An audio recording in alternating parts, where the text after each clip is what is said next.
Okay.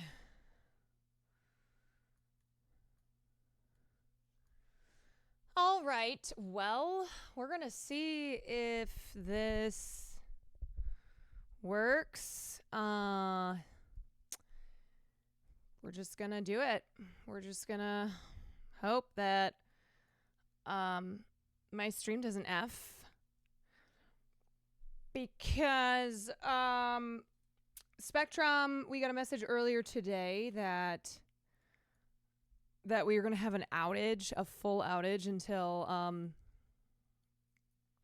7 o'clock. But then we got an update that we're not going to have full internet restored until midnight. So my internet started to come back on around 6. But it was sketchy. Like it was already dropping. And I was like, well, okay, I'm going to go live and see if this fucking works. So here we are. Here we go. Love Spectrum. Love you guys so much. Love y'all. Thanks for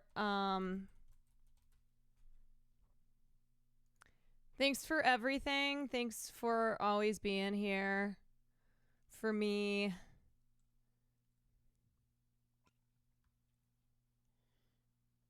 Resistant, thank you for the 7 months.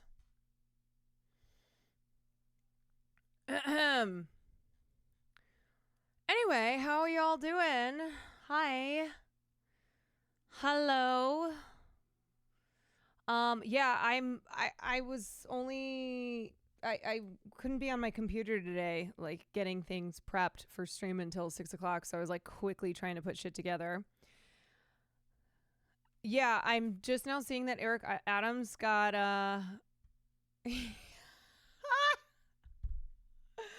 has been indicted on federal criminal charges.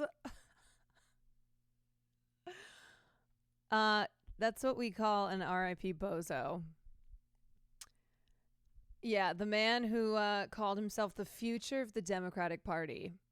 Great sign. Great sign for the Democratic Party.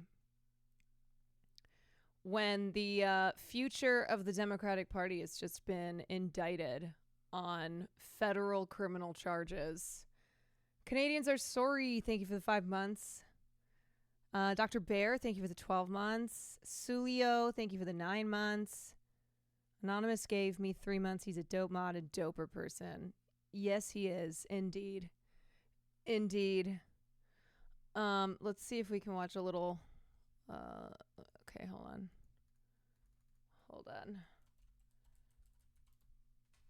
So, the indictment is sealed. So it is unclear what charges he's facing. But here's my best guess. It's not good. This corrupt motherfucker, I think, might be finally facing some consequences. But yeah, I'm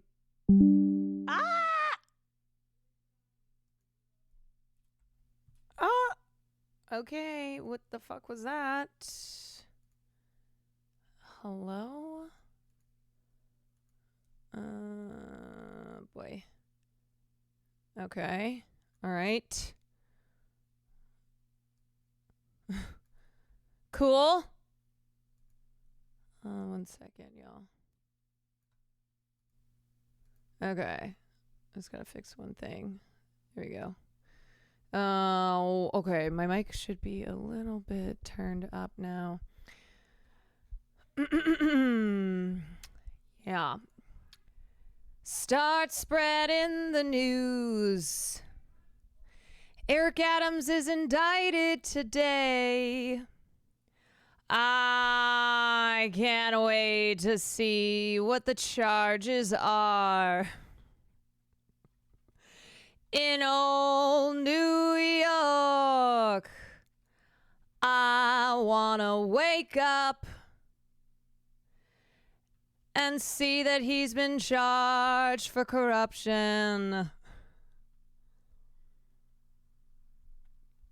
He did everything right. He did not do everything right. Reportedly, he is going to surrender to authorities next week. Details about the exact accusations remain unclear, but are believed to be connected to an alleged kickback scheme involving the Turkish government illegally funneling money into his mayoral campaign. I'm gonna every part of it. In an old kickback scheme involving the Turkish government illegally funding money into his mayoral campaign.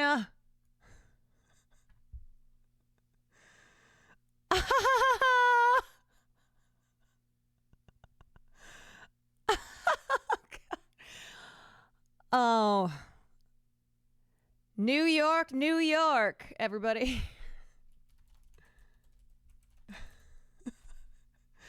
He is the first, he's made history. He has made history as the city's first indicted mayor. Start spreading the news. He's New York's first indicted mayor. I wanna be a part of it. New York, New York.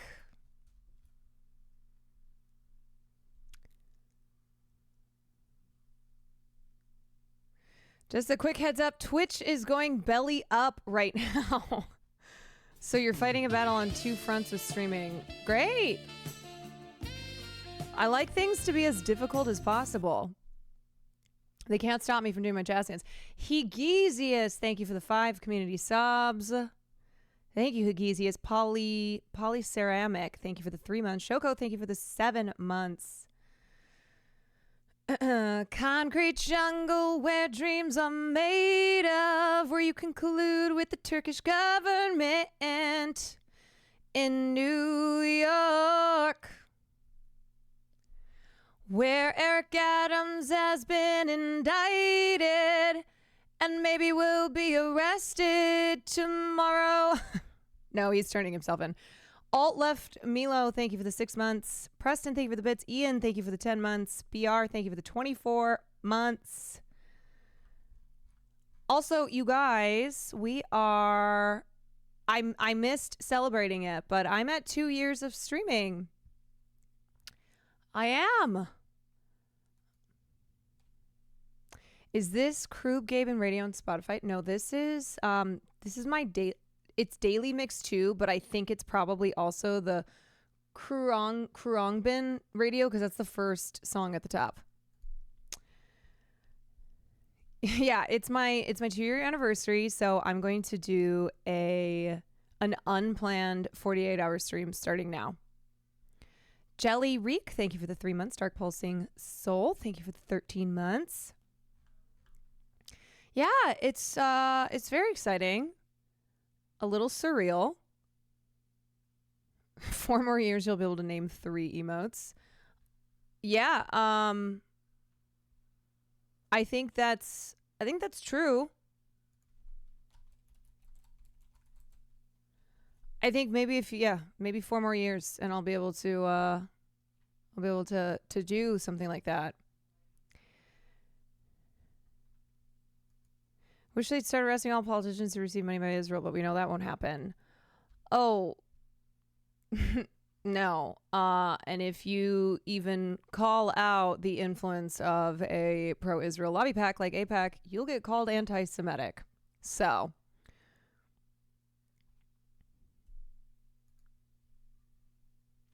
Oh my God. Ooh, you hate to see some kings fall. You hate to see some legends get taken out. Preston, thank you, Preston. Thank you for the 5 community subs. Yeah. It's this now.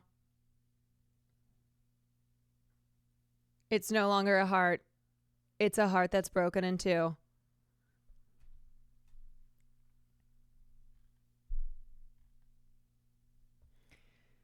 Wow, I was here at the beginning and did not know. Cool. Um, yo, this is good news. Jermaine Jermaine Williams would become acting mayor. Yeah, a great improvement to Eric Adams. Sad, gone, goodbye. I want to give my thoughts on. I want to give my thoughts on streaming for 2 years, real quickly,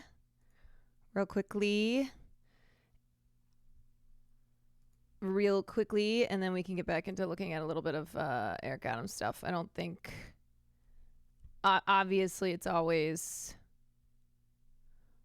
Obviously, right now, with the indictment still being sealed, we don't know exactly the charges, but we do know that he's been investigated for his dealings with foreign governments. So I'm sure it has something to do with that.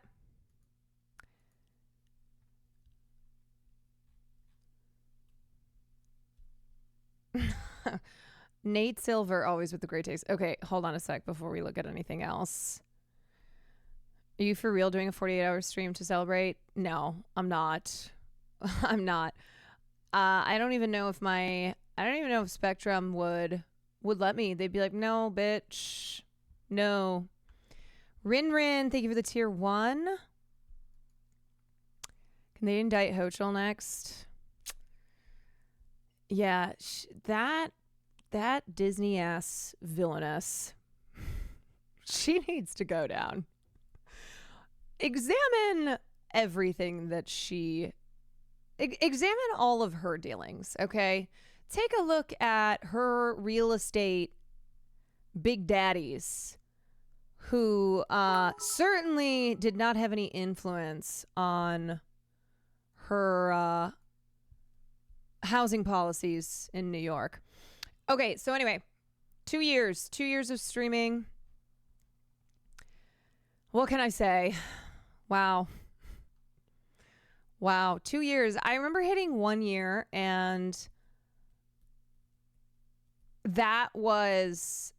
hitting 1 year was wild because when I started streaming, I thought I was only maybe going to stream a year because I was like, okay, I'm going to put a year into this, and if it's not happening, if it's not working out, then at least I can say that I tried. And then I hit my 1 year, and things were great. I was like, okay, I'm still doing this. We're still doing 1 year. And then a couple weeks after my 1 year of streaming, October 7th happened. And that drastically changed my experience of being a streamer, of being a person online. And so this second year has been challenging in a way that the first year was not. First year was challenging in just, learning how to stream and, figuring out the art of streaming, which, obviously there's a lot of tech things that I still haven't figured out.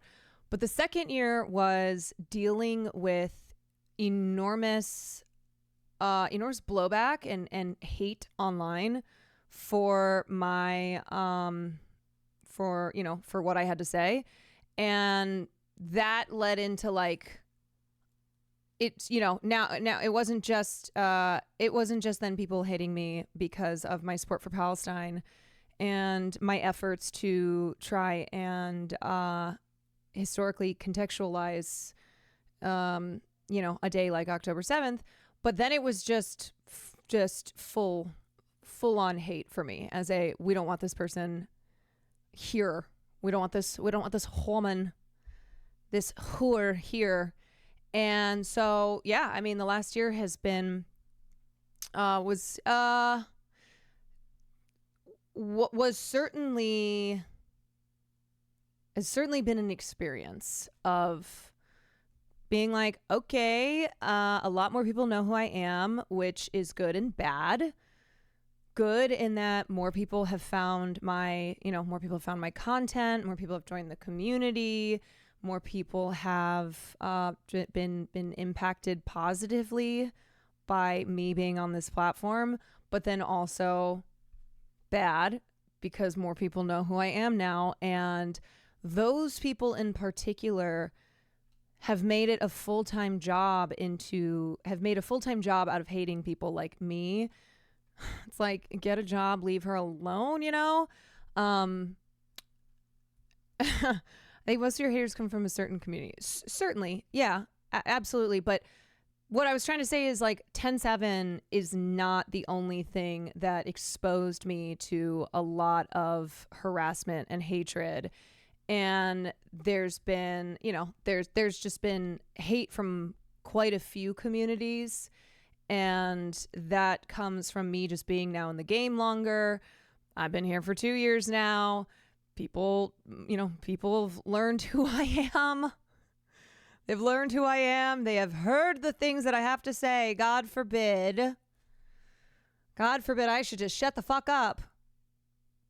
Thank you. Thankful you stuck around. I enjoyed your content. I've said it before. Found you from politics. Was surprised. Enjoyed all the other stuff you cover. Keep doing you. Being a good person. I'm trying. I'm trying. And, I would be lying if I said that it's not challenging or that it is. I would be lying if I did not admit to the challenge of being a woman, talking about the things that I talk about, and being a public figure, having a growing platform, because that inevitably brings more haters. Caroline, you get hate when you cover pop culture? Yeah, I mean, look, there's a lot of things that I have gotten hate for. 10/7 was just the it was really like the kind of Pandora's box.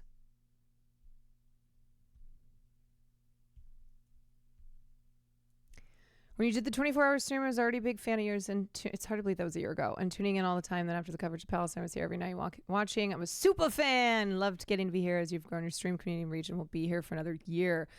And it's, thank you, Crumps. It's also great because now, if you block someone on Twitter, they will still be able to see you.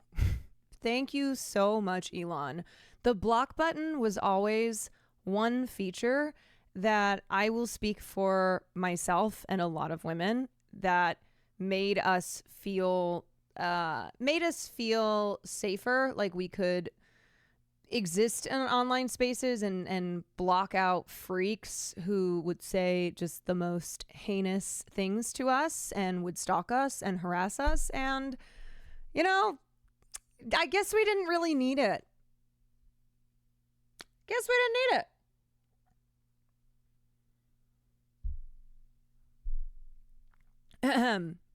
Obviously, the block feature is one that's helpful for all people, but I'm just giving my own anonymous.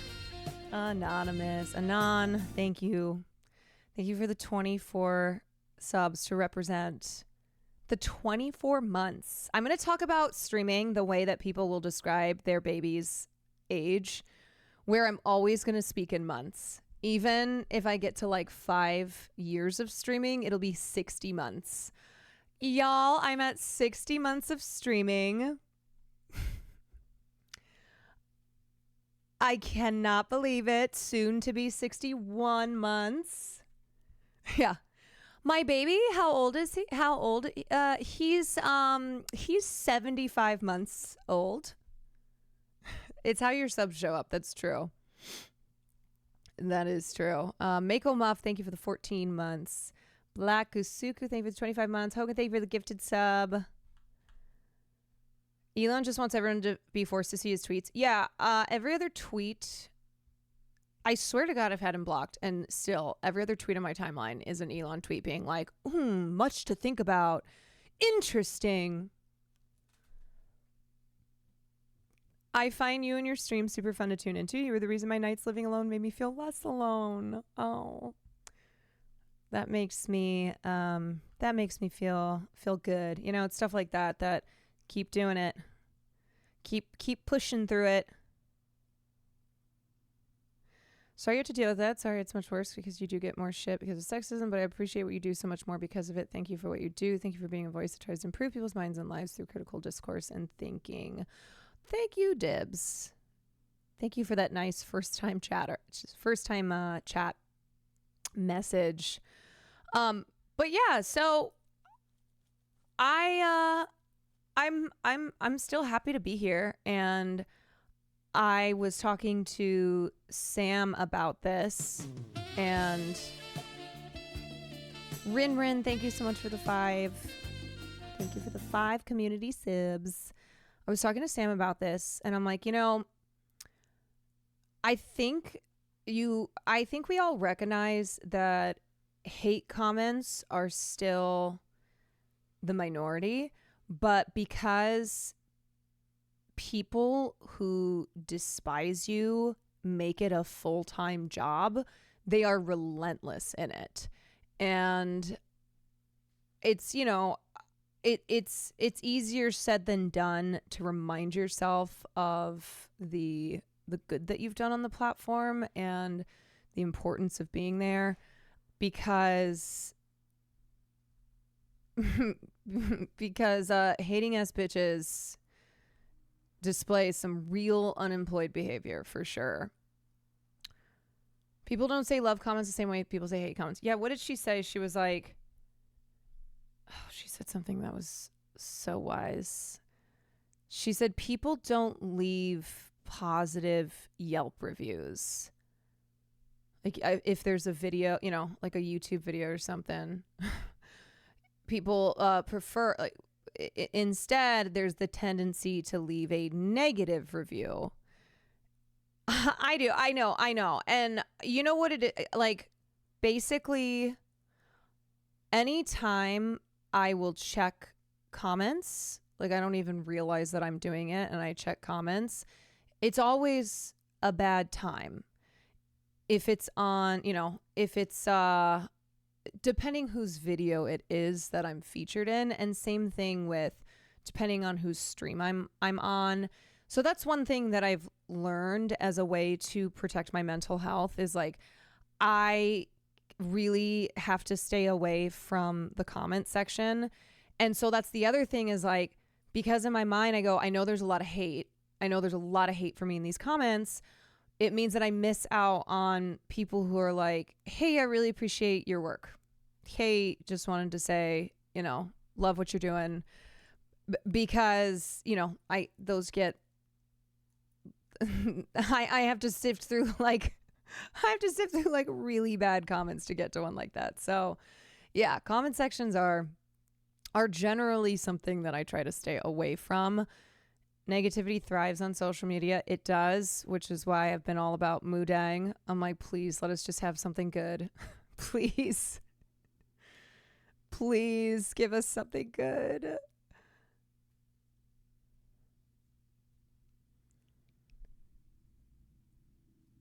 99% of your followers, we don't need to hear that. You don't need to hear we enjoy your content. Right. Whether I'm actively interacting or listening passively, that 1% can be really unhinged. It's a full-time job for them.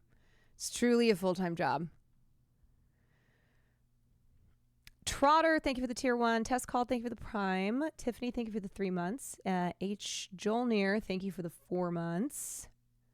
Who made your starting student artwork page? That would be Matt's Stupid Art. He also did Will Neff's. He did Gremlo's, I think. I think Hassan's. He's done a lot. He's amazing.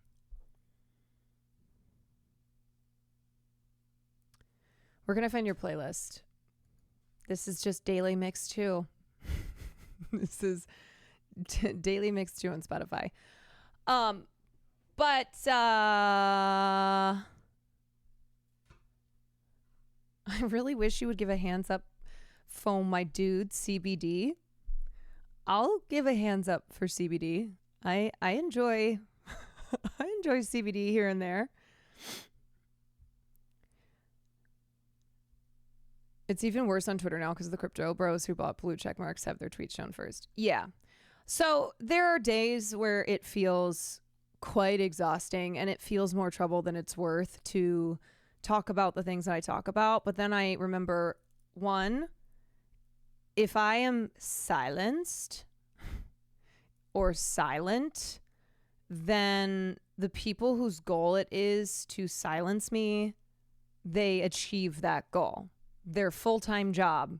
They'll have to get a new job, you know? I don't want them to have to get a new job.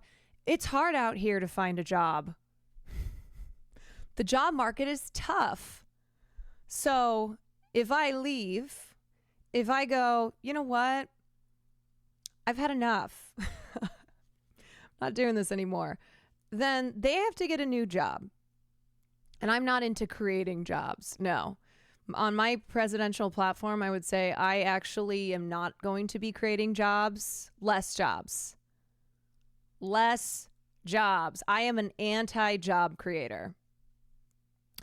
And so that was one. Two is that there are few women in this space who do talk about the things I talk about. So if I leave, if my voice is gone, that's one less woman, which makes it harder for other women to be vocal, you know? So it's definitely this responsibility that I feel. And it's not like completely a negative responsibility. It is a responsibility where it makes it worse for women in general when women leave. And I've had conversations with female streamers and big female streamers, and we talk about this. And it's always this, depending on the day, you wake up and you go, yeah, I don't know if I want to do this anymore. I don't know if I can do this anymore. And you realize, like, we're already in the minority. And so, we gotta be here. We gotta be able to open doors for more women to walk through and be a part of online spaces and feel that they have the support and that there's solidarity and strength in numbers to get to be opinionated, to get to be whoever they want to be, whoever they are.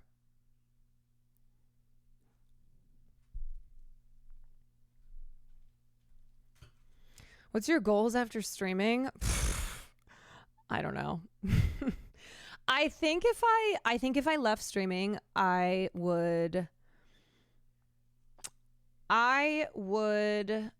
said to Sam, I was like, I'm gonna leave you a clue and a rock.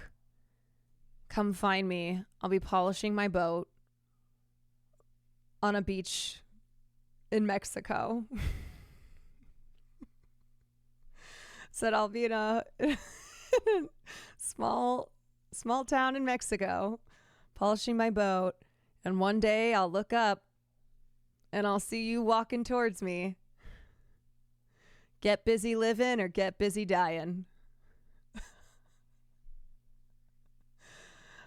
That's after I crawled through 500 yards of shit and came out on the other side a clean woman.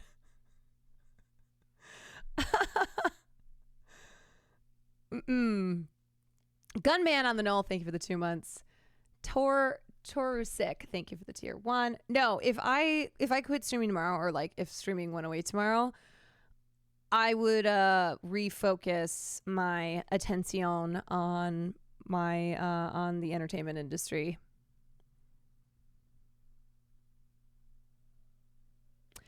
I've been watching for a few months now, and I think the content you make is a big positive influence on this platform, and the insight you give through your commentary has helped shape me into a better and more informed person. That's always what I have to that's always what I have to remember, I got to remember that my goal My goal as a content creator, as someone on the internet, my goal is always to strive for good. Got to be good. I want to be positive. I want to be I want to lead us in a direction of progress. And so the goals that I have, they are, they are morally good goals. And so it's important for me to keep being here. Personally, I start from mild chaos. I'm going to create an environment that is so toxic.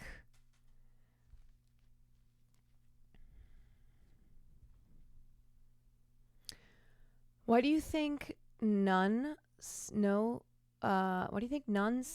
voices?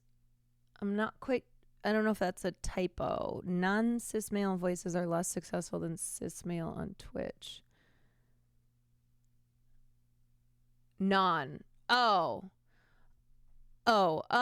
First of all, you have to look at the viewers on the platform, and it's like the internet in general. It's also reflective of society, of who still is dominant in society, and we make strives towards progress, but it still is it's a daily march. It's not a zero-sum game. We're not talking about taking power and rights from one group to give it to another. Hey, Dante, thank you for the 22 months. Do you know what episode of High Potential you're on? So I was supposed to be on it was supposed to be episode 2, but I think they were doing reshoots of my episode. Oh, you guys, I just got a text. Hold on. Want to see Kamala Harris in person, Caroline? She's coming to Las Vegas for a campaign rally on Sunday, September 29th. That's my birthday. And we'd love to have you there. Fuck it. Should I go see Kamala for my birthday? Should I go spend my birthday seeing Kamala Harris in Vegas?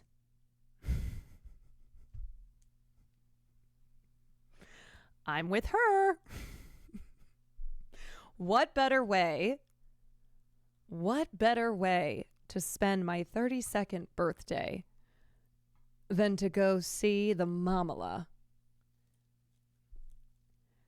You think I would say no? You think I just fell out of a coconut tree? Think I would say no to that?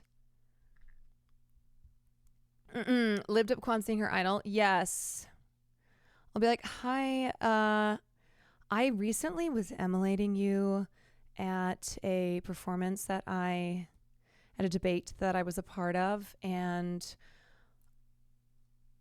I didn't win, but I don't think that means anything for you. I'm just letting you know. And I think it's smart that you haven't leaned into the woman thing, Kamala, because I did, and it didn't work. Sounds loads more fun than the concert, whatever. Yeah, my birthday, I was going to go to Portola Music Festival in San Francisco, and I was going to go with Will and some of our friends, and TwitchCon was just a lot. September has been a lot, but having TwitchCon this past weekend has taken it out of me. You think you just fell out of a coconut tree? You exist in the context of all in which you live and what came before you, unburdened by what has been. So anyway, I'm not going to Portola. Which is sad. I wish it were a different weekend. So as of right now, I'm going to be here I'm doing Cutie's concert. I think we're going to do my birthday stream at her place on Sunday before the concert. Do a little cake making, maybe a little mimosa drinking. I'm unburdening all over the place. To be unburdened by what has been. Roly Poly, thank you for the 5 months. Gunman on the Knoll, thank you for the 2 months. Okay. Let me see if I can find a little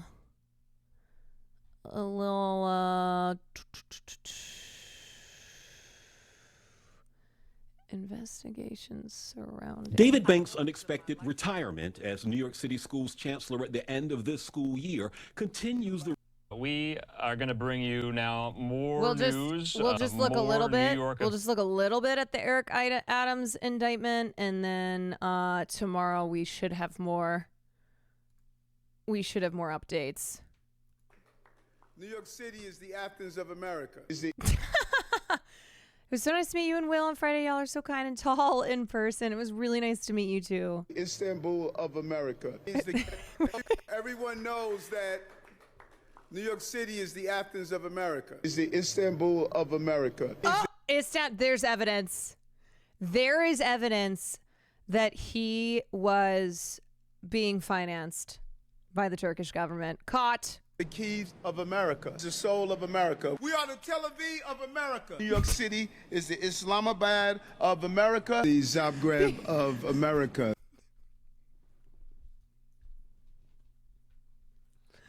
Sir, what?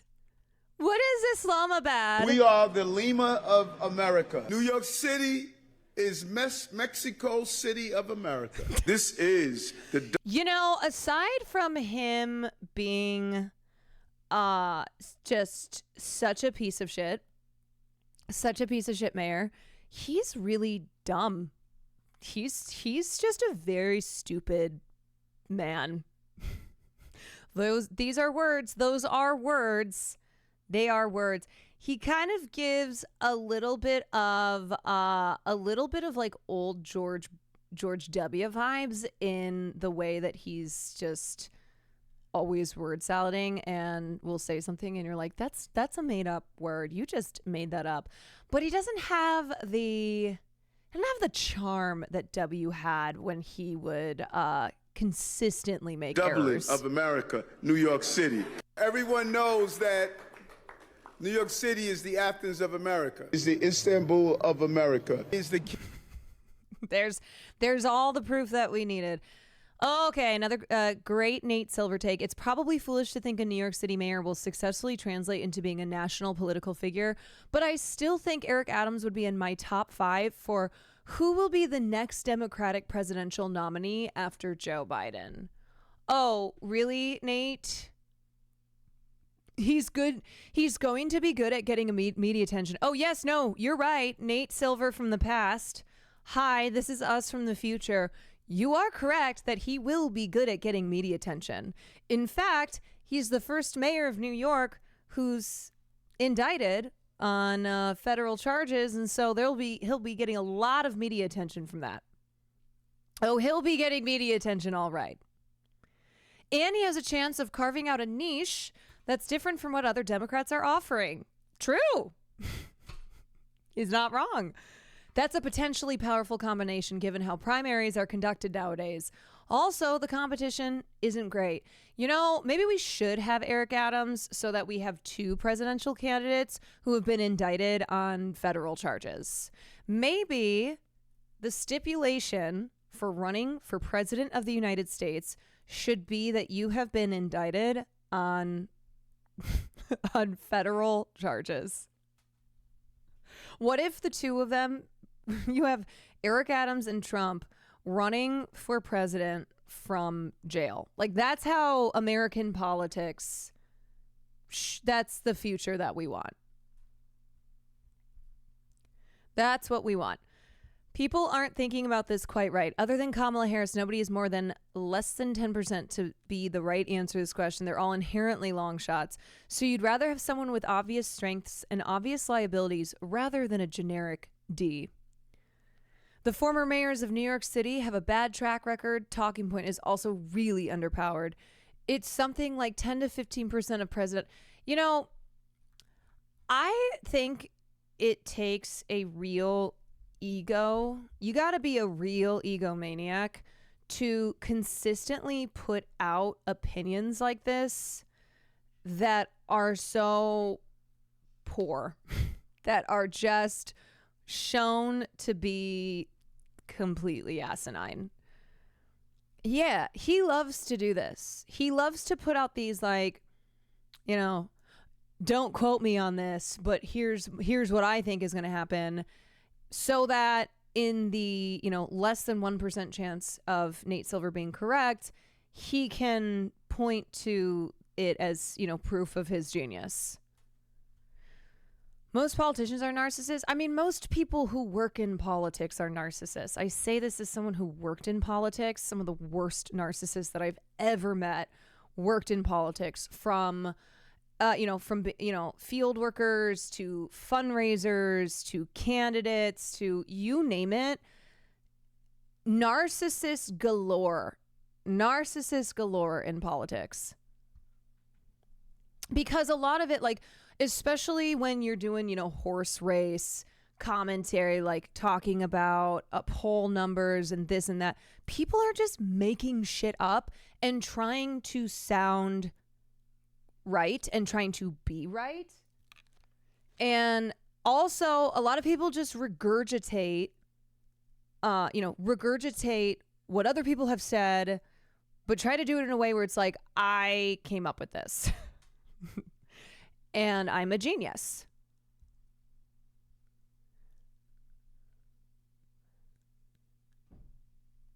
He literally made a few decent stat models, then media gave him an editorial platform.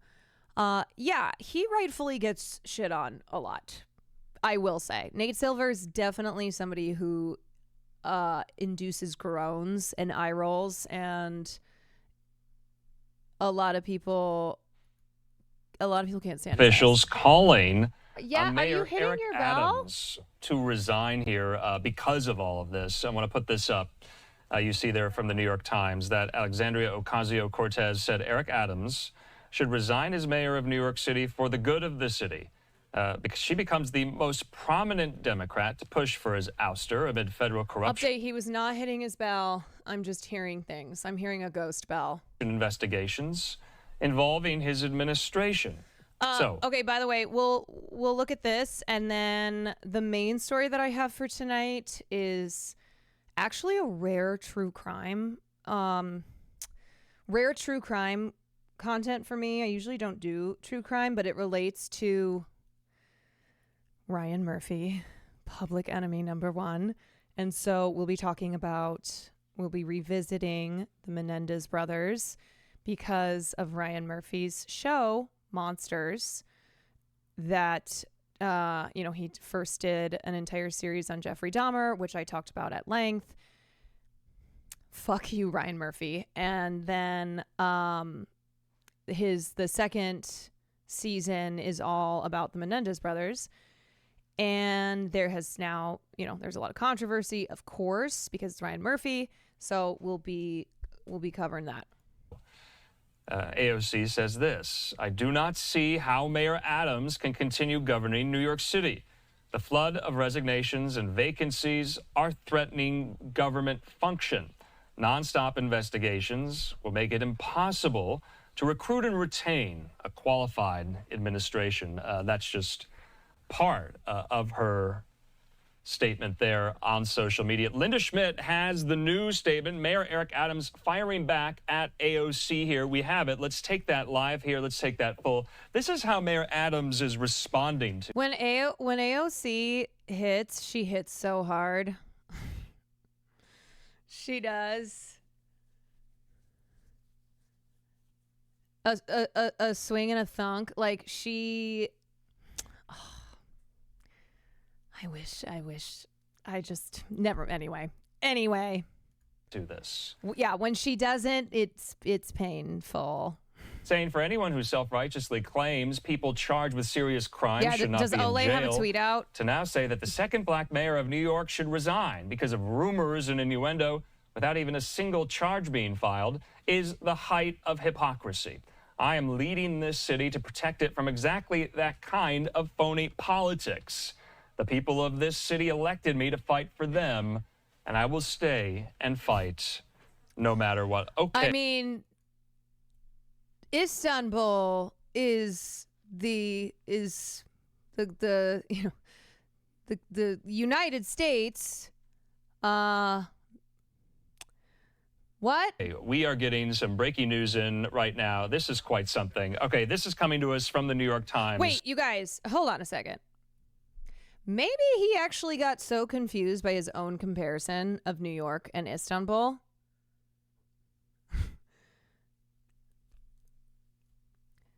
Maybe the donations that supposedly he accepted from the Turkish government, which may be relating to the criminal charges that he's been indicted on, maybe he just got confused. You know, maybe he didn't realize it was actually the Turkish government because he's always making comparisons to other countries and cities being the New York or, you know, being of the United States. United States is the Turkey of Istanbul. Istanbul is the New York of Turkey. Turkey is the Istanbul of New York, of the United States of America of Turkey. The United States of Turkey. And this is quite stunning. I had just said in this entire story that we have been covering that no indictments, no charges had yet been filed in all of this scandal going on in New York City, in the mayor's office, City Hall, the NYPD, the New York City Public Schools. The New York Times has it right now that Mayor Eric Adams of New York City was indicted following a... Prosecutors have submitted grand jury subpoenas to City Hall, and information is being demanded related to 4 other countries in addition to Turkey: Israel, China, Qatar, South Korea, and Uzbekistan. A federal corruption investigation. I'm telling y'all, his constant comparisons, I think he's gotten confused. I think that he genuinely thinks that all these places are New York, the United States of America. New York is really every country of America. That's according to people briefed on the case here. This is breaking right now. This is quite stunning here. Every country in America is the New York of the world.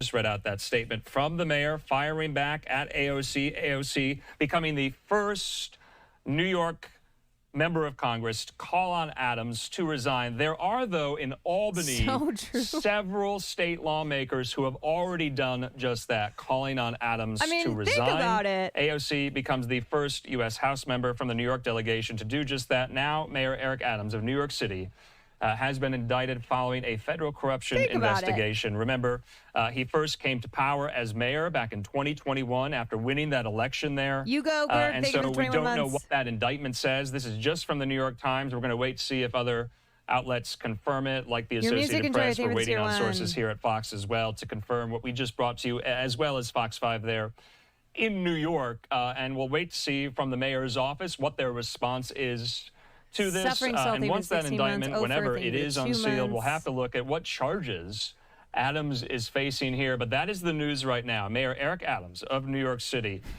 facing weeks of mounting pressure with almost... I always knew if I stood my ground for New Yorkers that I would be a target, and a target I became. Psh, broken heart. Everyone in his orbit being swept up into these scandals that have plagued the Big Apple for months. Eric Adams, the mayor, being indicted. We don't know on what just yet here, but that is breaking from the New York Times. Mayor Eric Adams has been indicted on federal criminal charges, according to people with knowledge of the matter that's being reported by the New York Times here. He will be the first mayor in New York City history to be charged while in office. This is quite something here. So the alleged public corruption right now is quite historic there in the Big Apple. Someone said, why is there always some shit going on with the mayors of New York City? Because it's New York. What do you want?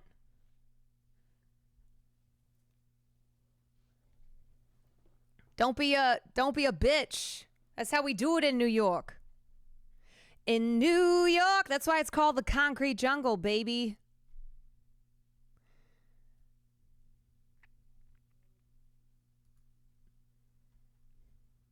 Fellow New Yorkers, it is now my belief that the federal government intends to charge me with crimes. Wait, it's your belief? No, baby. It happened. It's happening. This is not a belief. Like I believe pineapple on pizza is not good. So these charges will be entirely false, based on lies. You guys, he's so stupid. He's so dumb. Listen to what he just said. Crimes. If so, these charges will be entirely false, based on lies. But they would not be surprising. I always knew that if I stood my ground for all of you, that I would be a target. And a target I became. For months, leaks and rumors have been aimed at... Don't you love? Okay, I love that he's like, so I believe that they intend to charge me, whatever it is, it's false, based on lies. Just know that, okay? I don't even know what they are yet, but they're obviously totally not true. Me in an attempt to undermine my credibility and paint me as guilty. Just this past week, they searched the home of... Is that his phone? Was he getting a text being like, yo, dude, seems like you're fucked. Yo, E-Money, just saw the news. Good luck. Our new police commissioner. Yeah, or it's his lawyer being like, brother, shut the fuck up. Don't say a thing. Looking for documents from 20 years ago, just 1 week after he joined my administration. Enough. I will fight these injustices with every ounce of my strength and my spirit. My fellow New Yorkers, it is now my belief that the federal government intends to charge me with...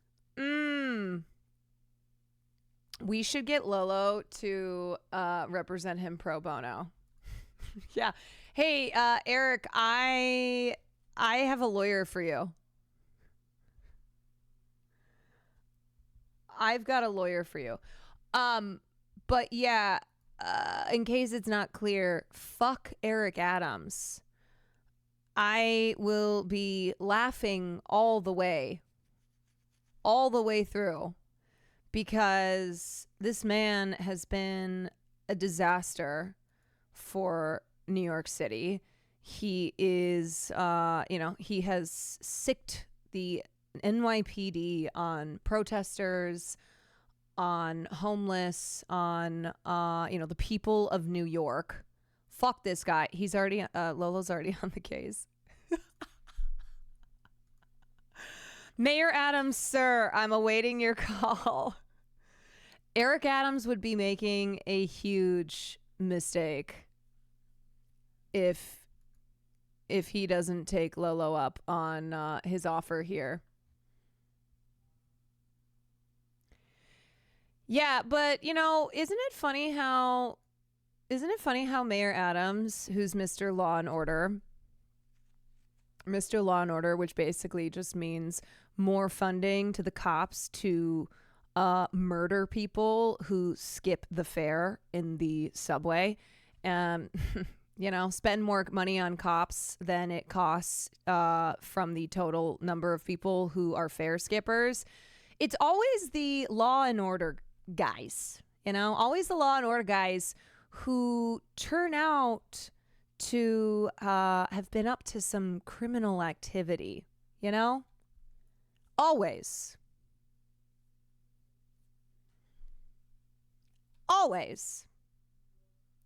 It's a classic. Eric Adams. It's a tale as old as time. Crimes. Tale as old as time.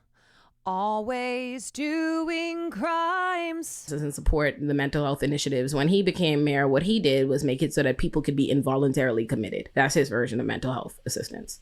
He also made it where that if you die in jail, they don't have to report it. They don't have to report it. What is that? People have been dying now in years. The Rikers crisis has been exacerbated. They've called it a... Yeah, Ole is like one of the best voices on the topic of Eric Adams. Obviously, a lot of people saw when what was she on? What was it, The Breakfast Club?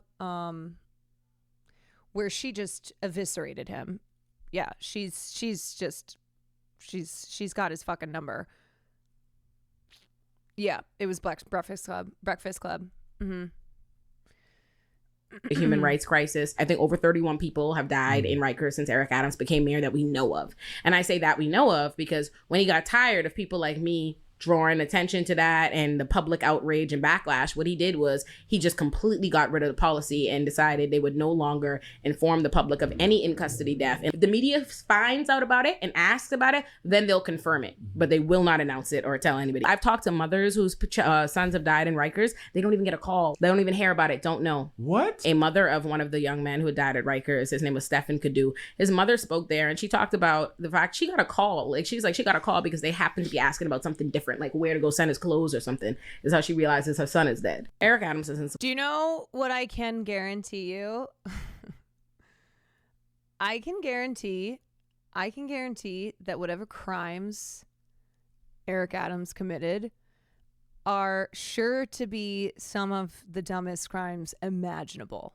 And the way that he committed them and the way that he was found out, I feel with every fiber of my being that it will be the dumbest thing that you can possibly imagine.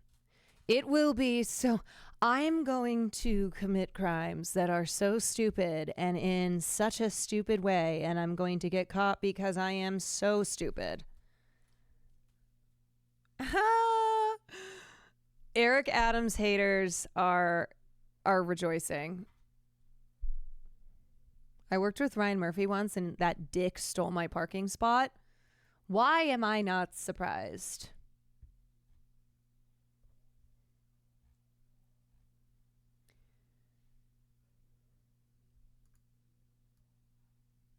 The holy trinity of god-awful Eric Adams takes. There's the Nate Silver quote. Eric Adams is going to save New York. Why is it always Brett Stevens? I know this man is a fucking cockroach, but is he ever not behind some of the worst opinion pieces on the New York Times? Genuinely. Why is it that whenever whoever is the topic at hand and bad takes are pulled up on that on the topic at hand, Brett Stevens is always front and center? The Onion needs to hire him, but unironically, Eric Adams deserves your vote now more than ever. I mean, that's the New York Post editorial board, so not surprising whatsoever. Jay Reedy Dig, thank you for the 6 months. EP, thank you for the gifted sub.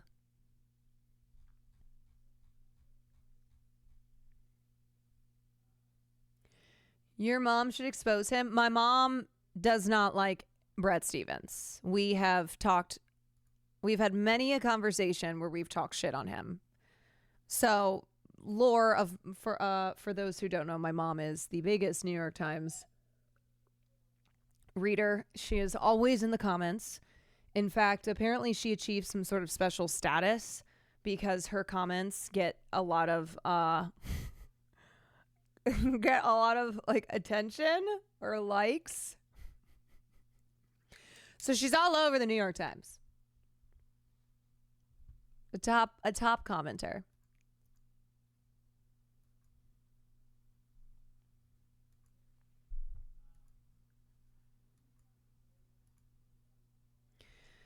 So if Mayor Eric Adams resigns, New York City's public advocate Jermaine Williams would become acting mayor. He would schedule a nonpartisan special election for a new mayor, which would take place within 90 days. Mr. Williams, a left-leaning Democrat from Brooklyn, has served as a public advocate since winning a special election in 2019. He was reelected to a full term in 2021, ran unsuccessfully for governor the next year. Yeah, you got to be... You have to be, like, cartoonishly bad to be... to be mayor. He's not going to resign. I certainly do not think that he will, like, if he is forced to resign, it will be kicking and screaming all the way. Williams has been a fierce critic of Adams, assailing the mayor's aggressive policing strategy and pushing to end solitary confinement in city jails. Williams has also cast doubts about the mayor's ability to govern amid a swirl of federal investigations. Within 3 days of those are all lies. Those are false based on lies. Within 3 days of becoming mayor, Williams would name a date for a special election to pick a new mayor. The nonpartisan election could be held within 90 days. The city's relatively new ranked choice voting system in which voters can rank multiple candidates would be used. No public advocate has become acting mayor before. It would be like the sweetest justice for a public advocate who is starkly opposed to mayors very pro-policing and rigorous incarceration policies, to have someone like that replace him. The nonpartisan election could be held with, Jimmy Walker in 1932, William O'Dwyer at 50, both after corruption scandals. Like I said, it's New York. It's the concrete jungle. This is where dreams are made of. You know, dreams include corruption, too. The Office of Public Advocate was created in 1993. Williams said recently that he was exhausted and angered by the troubling headlines about Adams and his administration, arguing that the municipal corruption scandals appear to be the worst since Tammany Hall. I'm not sure how you continue to govern with, every day, more corrupt arrests, more corrupt suspicions. Adams has insisted that he will not resign. The mayor recently told reporters that more than 700,000 people had voted for him in the 2021 election. I was elected by the people of the city, and I'm going to fulfill my obligation to the people of the city, he said. On Wednesday, after news of his indictment was made public, the mayor made it clear that his stance had not changed. I always knew that if I stood my ground for New Yorkers, that I would be a target, and a target I became, Mr. Adams said in a statement. If I am charged, I am innocent, and I will fight this with every ounce of my strength and spirit.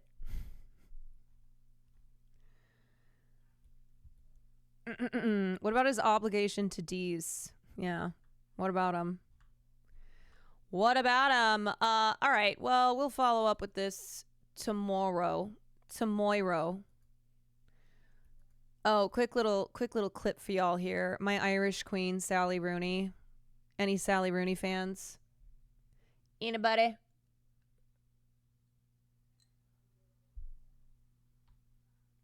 Williams was a supporter of the Occupy Wall Street movement, and in September 2012 was assaulted by a member of the NYPD at an Occupy Wall Street event. Yeah.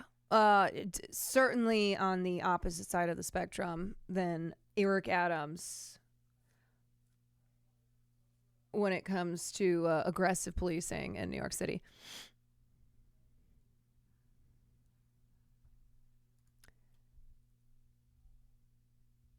Okay. Anyway, all right. So this is interesting. Let me just play the clip first. Effective support of the European Union. So this is Sally Rooney at the South Bank Center in London before reading her a reading of her new novel. She has been nonstop outspoken on Palestine. She's an Irish queen. It's not just been the last year. She 2 years ago participated in BDS by boycotting an Israeli publisher. So she's been very staunch in her support for Palestine. So here's just another clip of her. The United Kingdom.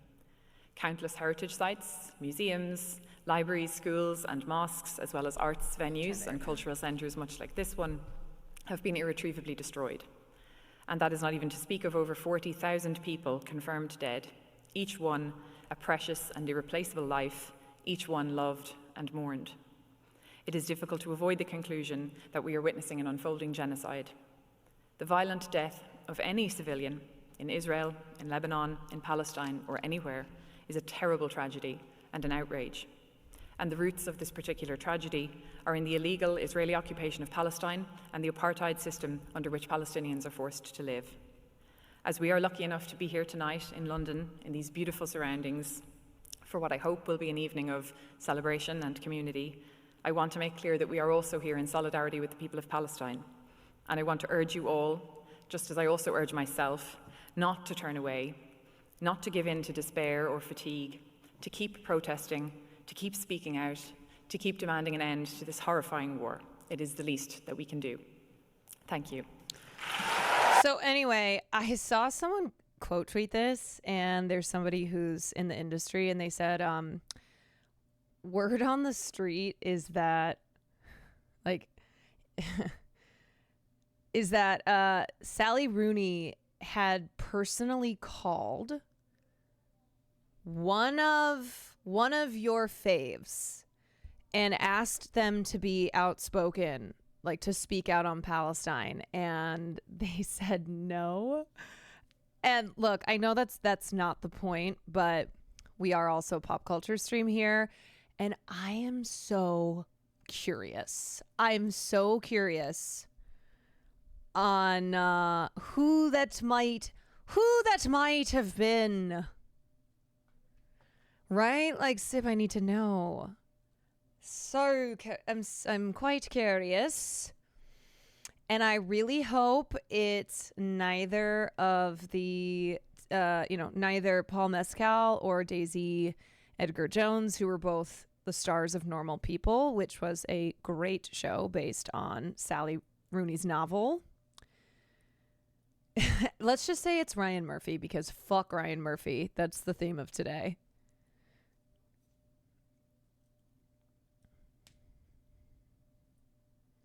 It wasn't Joe Alwyn because he's already on it.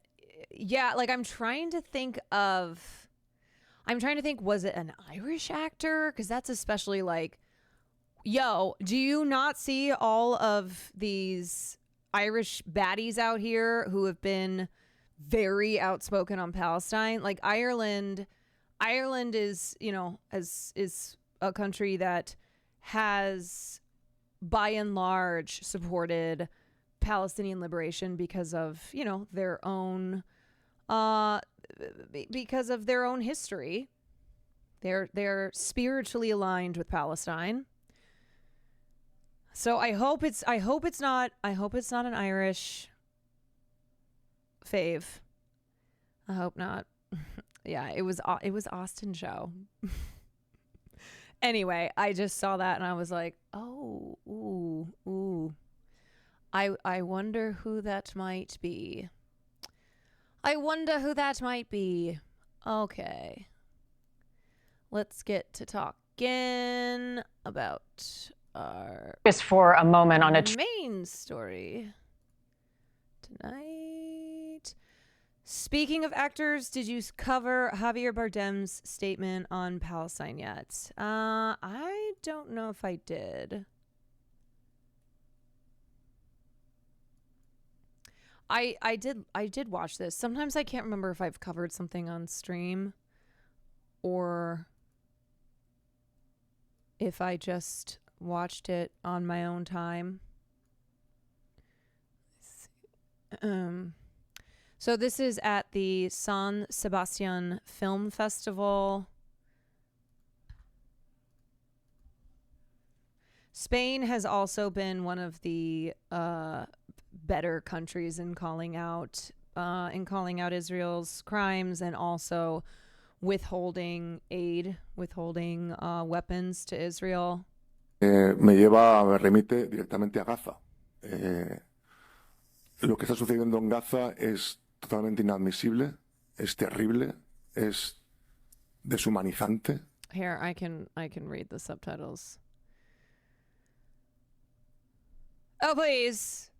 Oh, Spectrum, come on. Or is this Twitter? I don't know. Obviously, talking about this leads me directly to Gaza. I don't know what the context of this was. Maybe he was talking about his film? I'm not sure. Remite directamente a Gaza. Lo que está sucediendo en Gaza what is happening in Gaza is totally unacceptable. It's terrible. It's dehumanizing. That the government of Israel is the most radical in the history of Israel, which is committing crimes against humanity, is committing crimes in international law investigated by the International Court, who evidently the atrocious, terrible, and condemnable attacks ruthless of Hamas on October 7th do not justify the global massive punishment that the Palestinian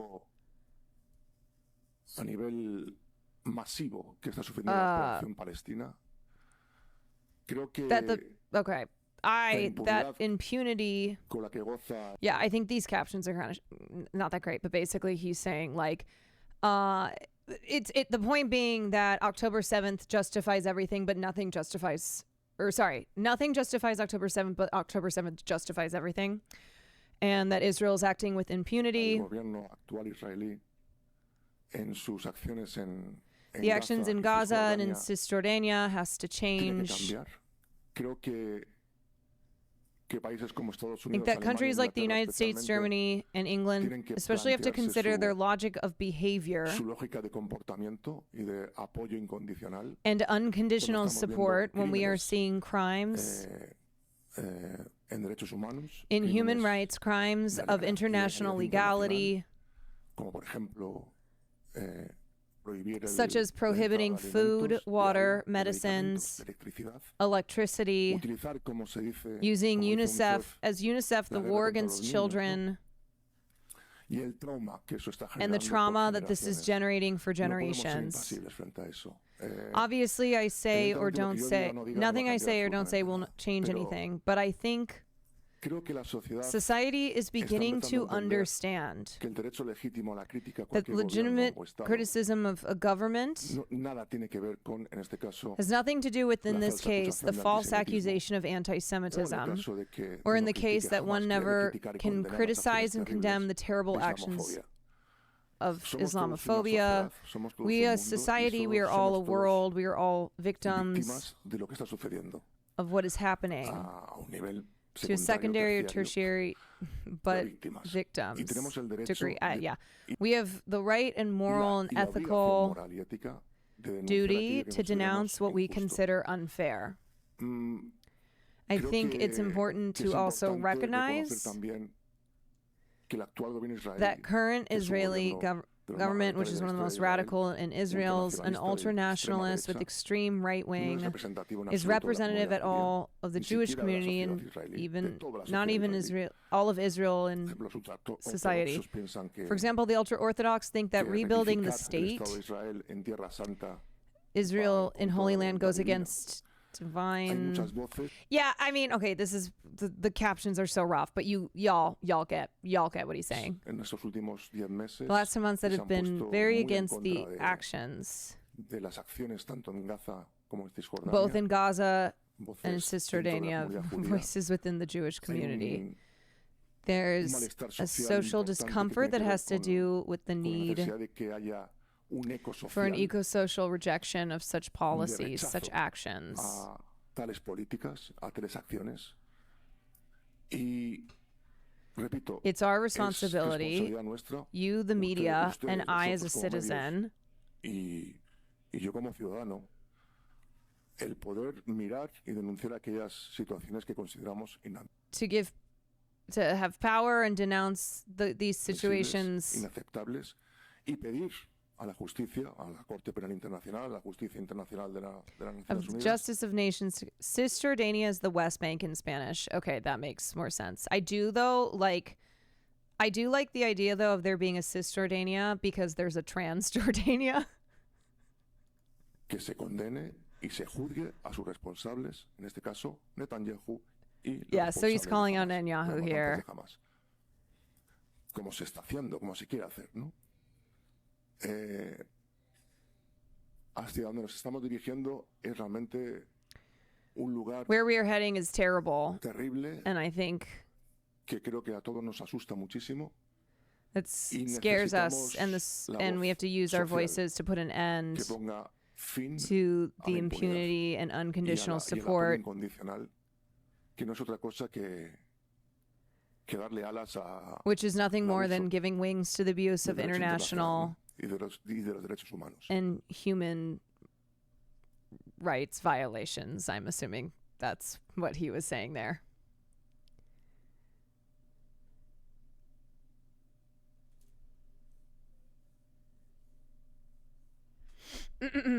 Jordan's name used to be Transjordan because it's on the other side of the River Jordan. They're trans in the Jordanians. They were trans in the Jordanians. Yeah, so anyway, that was Javier Bardem just calling out Israel's war crimes, calling out the collective punishment against Palestinians as a whole, calling out Netanyahu, calling out their ultra-nationalist government. Jordan went woke. Yeah, which is something that like every single person should do. It is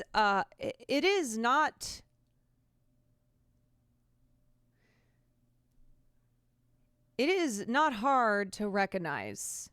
Let me move my camera back down. This is throwing me off.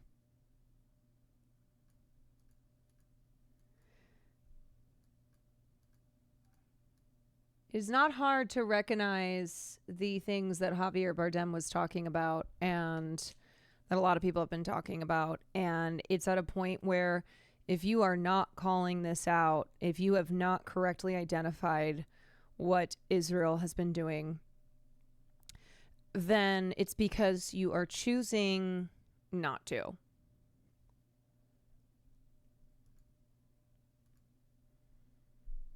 I made something for you.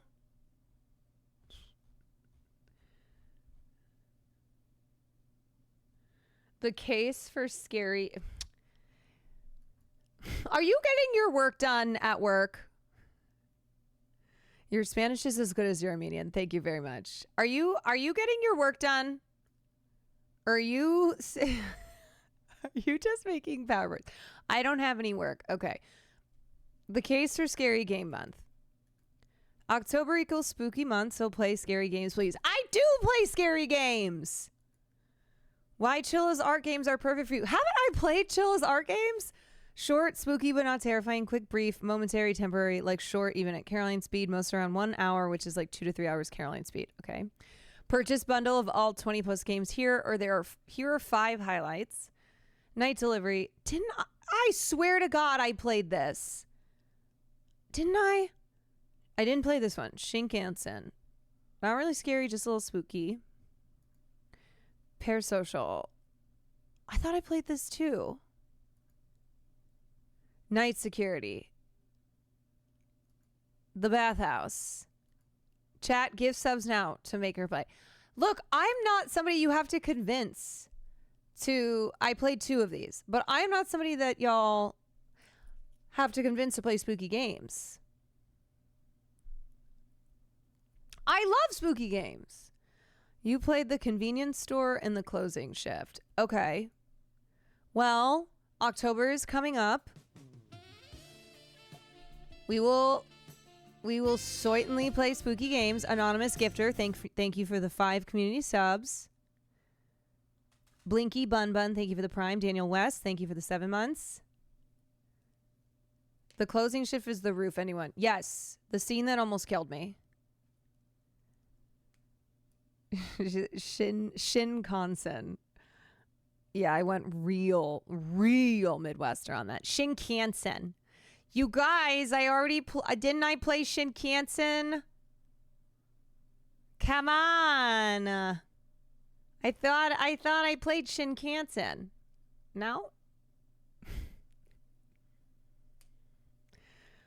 Okay, y'all. Let's talk about the Menendez brothers and Ryan Murphy.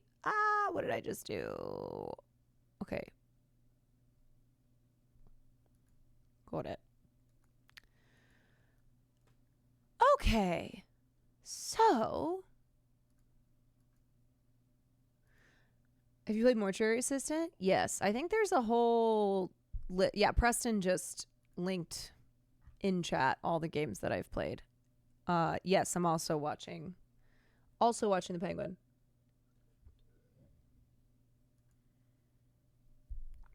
Okay. Felt my water.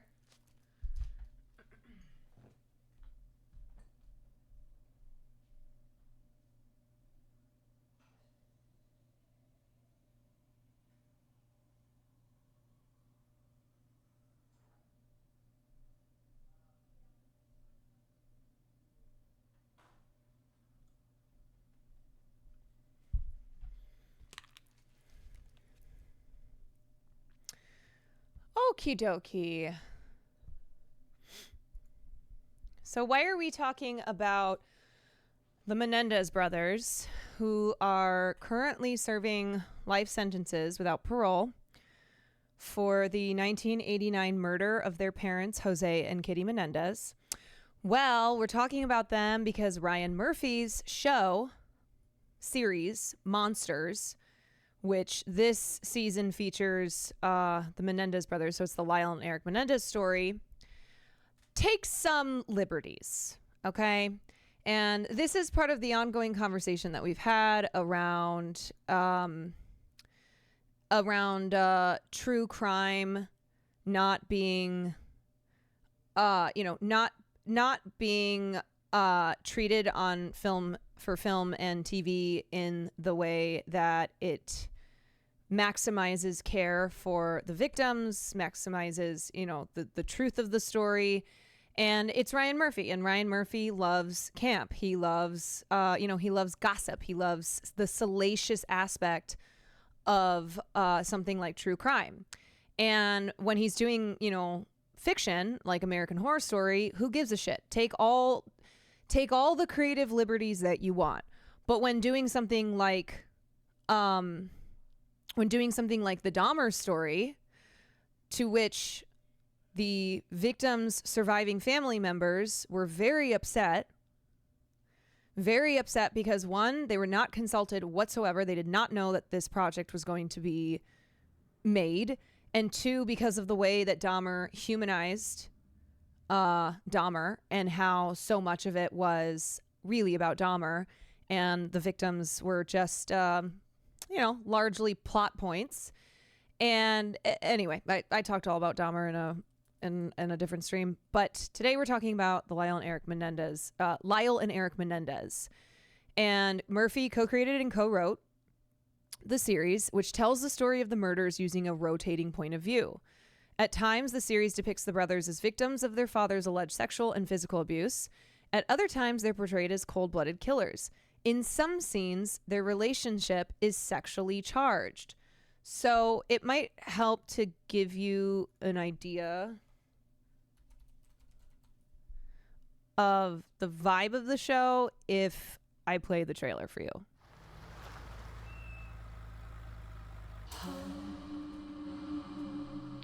Also, Ryan Murphy very much so likes his true crime sexy. I'm gonna need you to walk me through what happened. Part of this process is the two of you reconnecting, growing closer as brothers.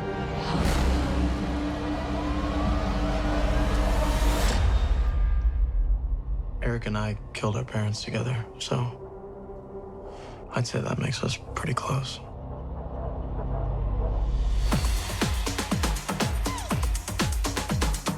It's up to us now, right? And they would be proud of us. They would be proud of us. This is just so Ryan Murphy coded. It's gonna make me feel better. I'm having these nightmares. You're not getting it. You don't fucking get it, Eric. We did it. We fucking did it. Also, the actor who plays Lyle Menendez, who's the older brother, is like a coked up Tom Cruise. Hold on a minute. Should you Also, swear cook cheese and tap challengers. water? Yeah. How many shrimp do you have? Like an actual number.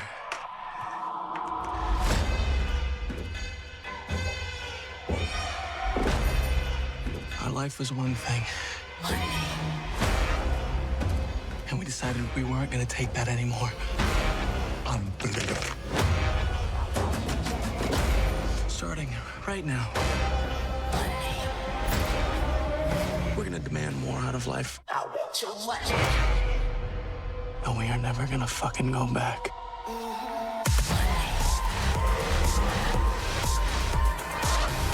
You don't murder your parents that way.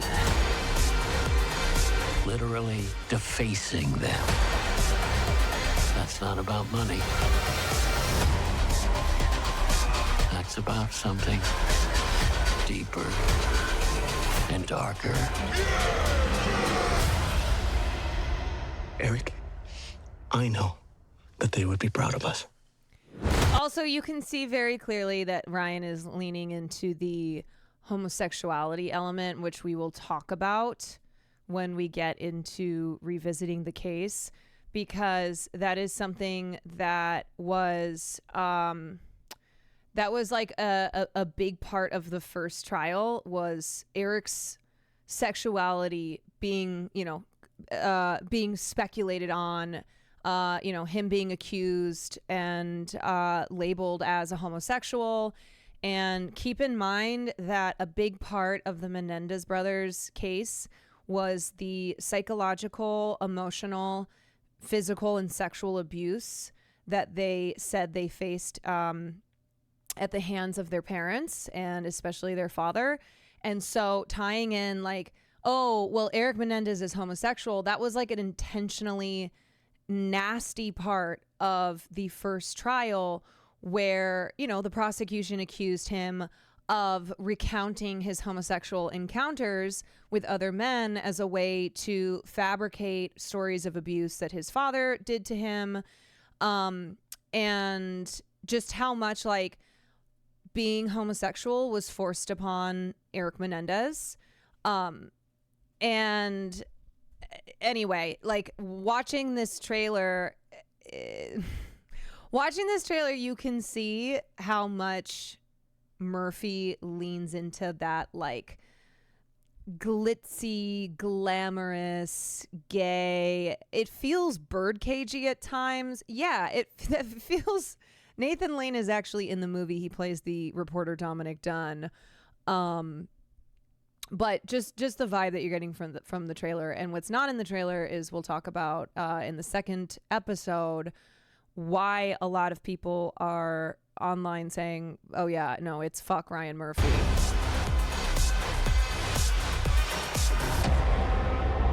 Okay, so what you didn't get from the trailer, but what is a big part of episode 2 is it's about the relationship between the brothers. I mean, you know, so much of the show, because so much of the case was about the relationship between the brothers. But the second episode contains multiple scenes that heavily suggests isn't even the right word, because I think suggests goes too easy on Ryan Murphy. But basically says that the brothers had an intimate relationship, that they were incestuous. So there's this clip in the hotel room where Lyle just straight up kisses his brother. Okay, this never happened. As Lyle is like sketching out the future that he and his brother will have now that their parents are dead, he kisses his brother on the lips here. And then later in the episode, the brothers go to a party and they are dancing together very suggestively at this party, very seductively at this party. And after Lyle does cocaine, a woman comes up to Lyle does cocaine and he goes over to his brother Eric, who's dancing with a woman, and he gets in between them, which is basically showing, you know, basically saying that like he's so protective over his brother because he's in love with his brother. And then there's a part two where there's a part two, I think it's episode 7, where Dominic Dunn, who's heavily featured in the series, who was a journalist and a reporter who was obsessed with this case. And he was obsessed with, I think, specifically Lyle Menendez. And he wrote the piece Nightmare on Elm Drive. And supposedly Ryan Murphy, because this is what Ryan Murphy says, was basing like this aspect of the story on Dominic Dunn's POV.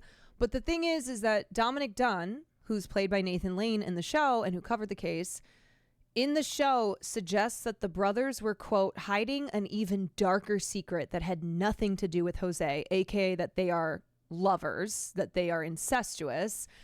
But Dominic Dunn never expressed that theory when he covered the trial.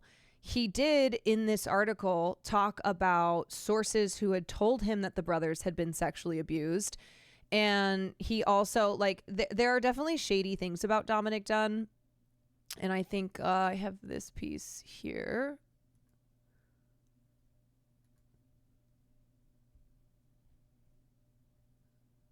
Yeah. Dominic Dunn at first, like, thought that the brothers were lying about being abused, and then later found himself thinking that he might have been wrong and that he was really moved by their testimony. And this is something that like he has been really flip-floppy on. Like when he was interviewed for a documentary 12 years after the case, he said, I never ever believed for a second that he sexually abused them, but like that's not true. He expressed when he was writing about the trial that he did start to believe them. So anywho, the point being that Dominic Dunn, played by Nathan Lane in the series, is the character who's saying like there's something else going on here that has nothing to do with Jose. And so a lot of the imagining of the brothers' relationship being incestuous supposedly comes from the journalist Dominic Dunn's coverage of the trial, but he never expressed this being a theory of his in his coverage of the trial. So this is something that Ryan Murphy went, ooh, this is sexy, this is scandalous, I'm going to make this a part of the show. And the fact that this is a case where the defense was all about the abuse that the brothers faced, which is what led them to murder their parents. The fact that this is a case that, and again, I have to use the word allegedly because it was whatever, just for language purposes, that they allegedly said that they had been abused by their father and their mother. And Ryan Murphy has taken this story and made their relationship into one that was incestuous. And so later on in episode 7, Kitty Menendez, their mother, opens up the bathroom door, sees through the glass shower door her son's kissing. So there's no there's no like hiding, there's no way of getting around that Ryan Murphy intended for this to be a part of the story, because in Ryan Murphy's brain, in Ryan Murphy's like gossipy, salacious, sickening brain, he thinks that that is a liberty that he can take. Okay. All right, back to here. Netflix's latest true crime drama, making headlines of its own. I came home and I found them. Monsters, the Lyle and Eric Menendez story, centers on the infamous brothers convicted of murdering their parents. While it's currently the streamer's #1 show, the real-life subject, Eric Menendez, is slamming the series, saying it is rampant with horrible and blatant lies. The show, which portrays the brothers' alleged abuse at the hands of their father, also implies an intimate relationship between the brothers, which has drawn viewer backlash. Can we please stop Ryan Murphy from making any more shows? In a statement released by his wife Tammy, Eric writes, "It is sad for me to know that Netflix's dishonest portrayal of the tragedies surrounding our crime have taken the painful truths several steps backward." Who is the person that was shot? In 1989, Jose and Kitty Menendez were found brutally murdered. Here, I think I have his whole statement.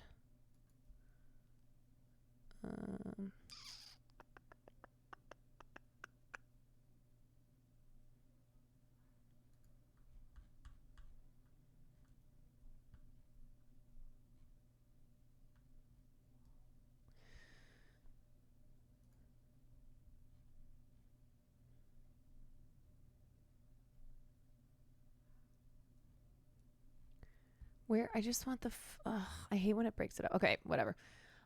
It's sad for me to know that Netflix's dishonest portrayal of the tragedies surrounding our crime have taken the painful truth several steps backward. Back through time to an era where the prosecution built a narrative on a belief system that males were not sexually abused and that males experienced rape trauma differently than women.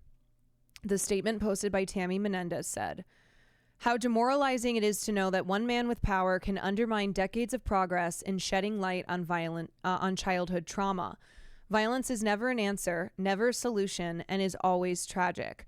As such, I hope it is never forgotten that violence against a child creates 100 horrendous and silent crime scenes darkly shadowed behind glitter and glamour, and rarely exposed until tragedy penetrates everyone involved." And that is true. So obviously the jury in the second trial did not believe the abuse claims, largely because a lot of the evidence and the defense that was a part of the first trial was not allowed into the second trial. And so the second jury was not as aware of the allegations of abuse as the first trial was. And the reason that there was a second trial is because the first trial ended in a hung jury. And interestingly enough, it was a split jury, split down the middle between gender. So women on the jury believed the boys. They believed that they were victims of abuse, and men did not.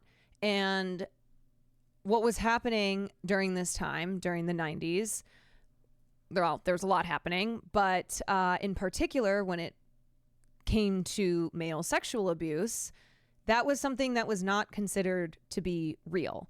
And in fact, in the testimony that was provided by cousins who testified on behalf that the boys were abused, and then also Lyle and Eric's testimony, their own father they said when he would abuse them was very clear to point out that it was not gay, and in fact he would use homophobic slurs, and said instead that his doing to the boys was akin to like what Roman soldiers did, that it was a way for him to bond with his boys, and it was an aspect of familial relations, and it had nothing to do, it had nothing to do with homosexuality, and that homosexuality is bad and blah blah blah.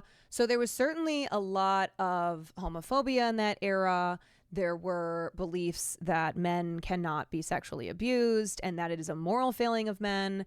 And in fact, Lyle, this was still something that he struggled with, and it's shown through the letters that he wrote while he was in jail that he struggled with this idea still that it was not his fault that he was abused, and that because men have to take responsibility, and so he, being a man, should have taken responsibility for the fact that he was abused. Yeah. Okay, so that was Eric's statement.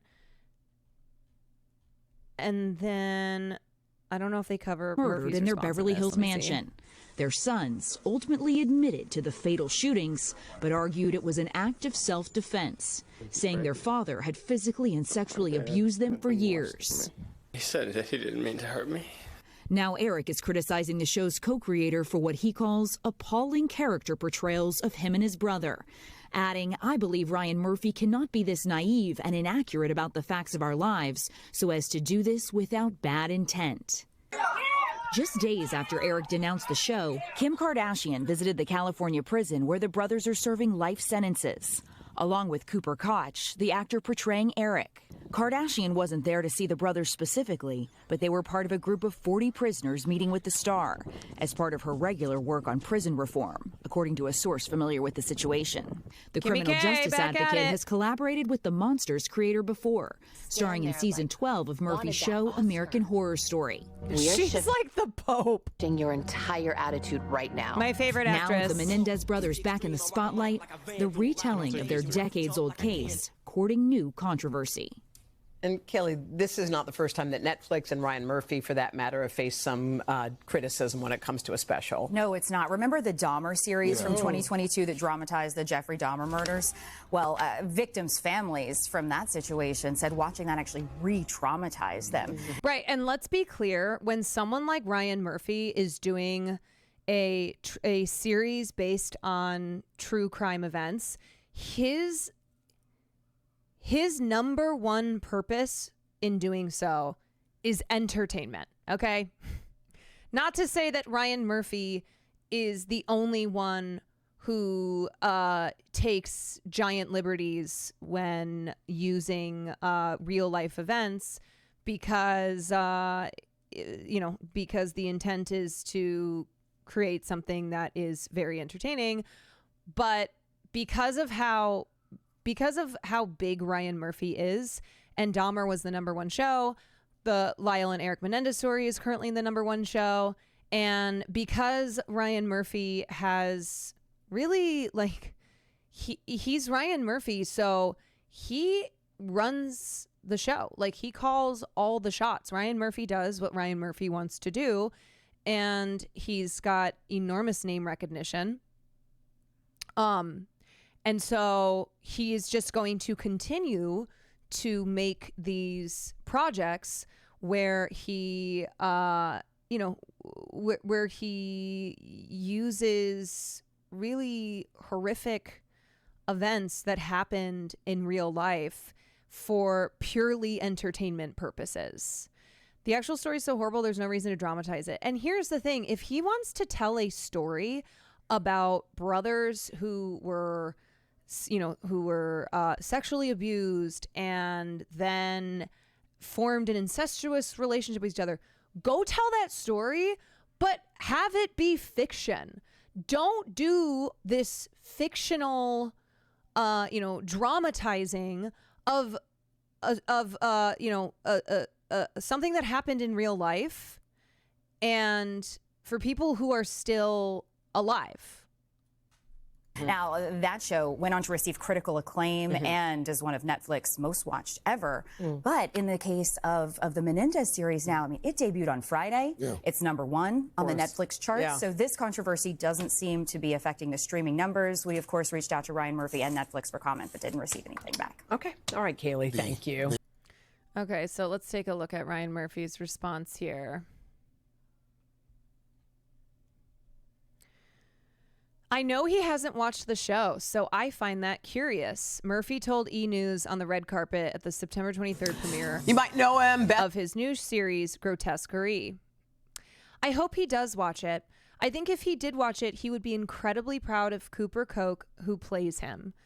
He doesn't have to watch the show to know that you depict him having an incestuous relationship with his brother. Like, there is literally a scene where the mom spies them kissing in the shower. There's a scene where Lyle kisses Eric on the mouth, where they are there's a scene where they're dancing together seductively at a party, and when Lyle sees his brother dancing with a woman, he goes to get in between them. We show many, many, many, many, many perspectives. That's what the show does. In every episode, you're given a new theory based on people who were either involved or covered the case. Here's the problem with that.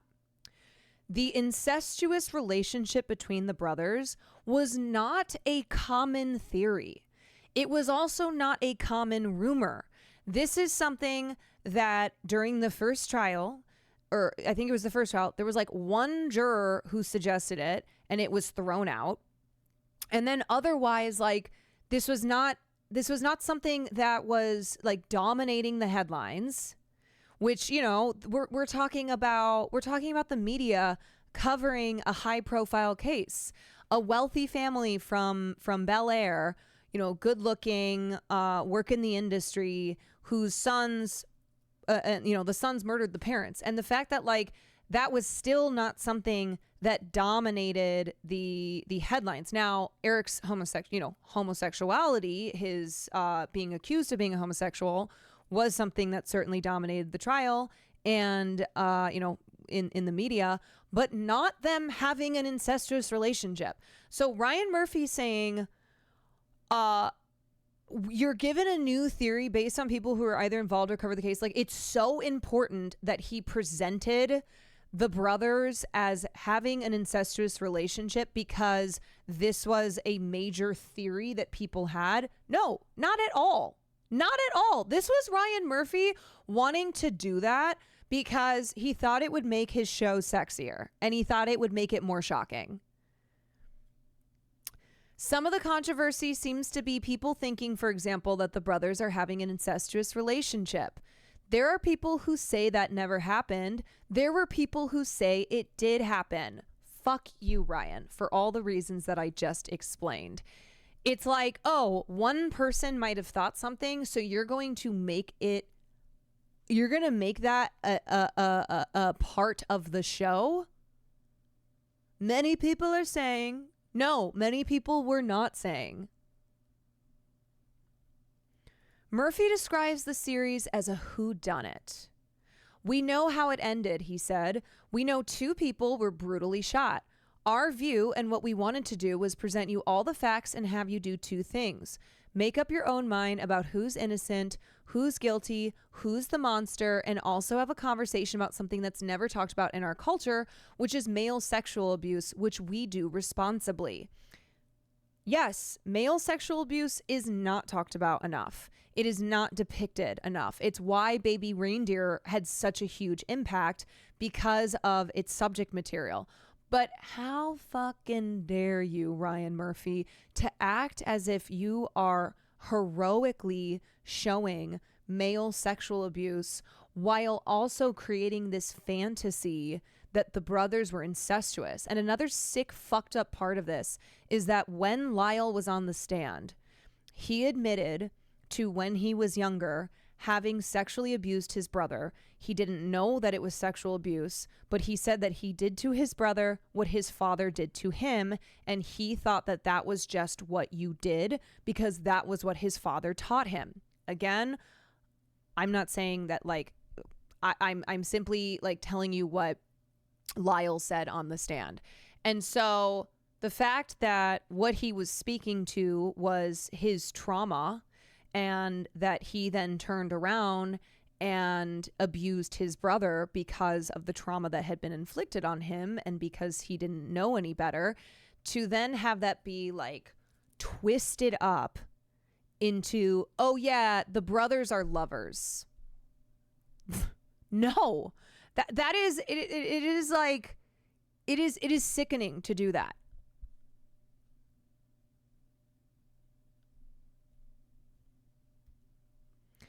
I'm used to this, concluded Murphy. I write about, Murphy estimated to E that 60 to 65% of the series centers around Eric and Lyle Menendez talking about their abuse. That doesn't excuse you, Ryan Murphy, for what you did. I'm used to this, concluded Murphy. I write about provocative things and controversial things. And my motto is never complain and never explain. You can't do that. You cannot do that when you are using events that happened in real time or in real life. Never complain and never explain. I write about provocative things and controversial things. These are people's lives. These are real serious events that happened. And this is not another season of American Horror Story. Yeah, I'm so edgy, you just don't get my vision. He is exploitative. He is exploitative, and because he's Ryan Murphy, he's allowed to get away with it.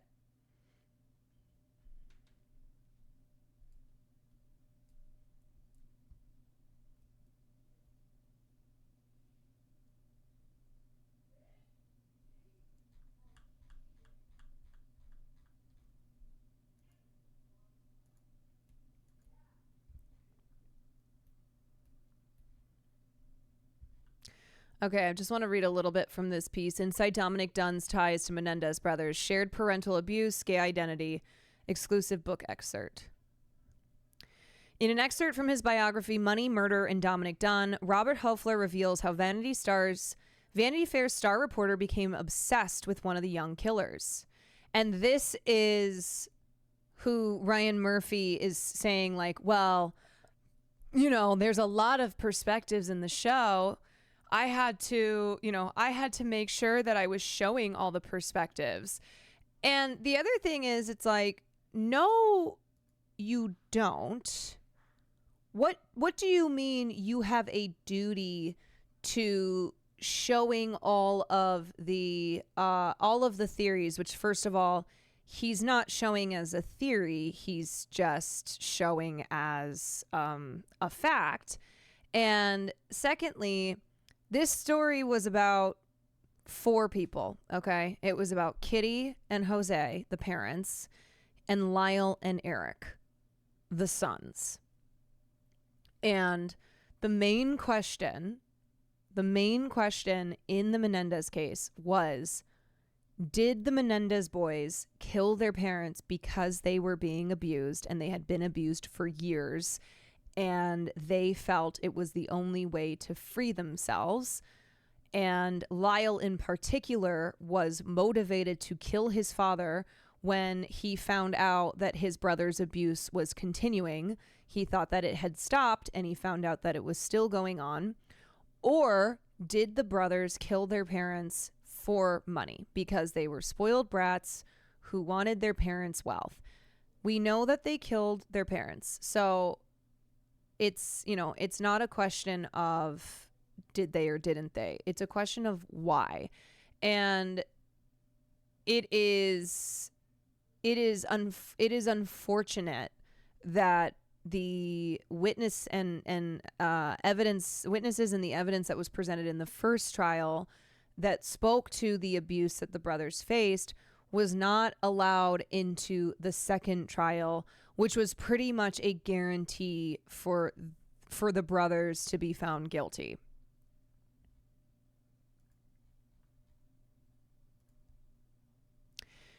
In 1993, Dominic Dunn was already famous for saying he did it whenever it came to a high-profile murder case he reported on for Vanity Fair. He almost always sided with the prosecution against the defendant, and he did so with the same unbridled partiality that he honed a decade earlier. When making his debut in Vanity Fair, he covered the trial of John Sweeney, the Ma Maison chef who strangled to death Dunn's 22-year-old actress daughter, Dominique. Eric and Lyle Menendez were on trial for double murder in 1993. The two young men and their middle-aged victims were not celebrities, but they were wealthy, they lived in Beverly Hills, and had ties to the movie business. Even more newsworthy, the victims were Eric and Lyle's parents, Kitty and Jose Menendez, a top executive at Live Entertainment.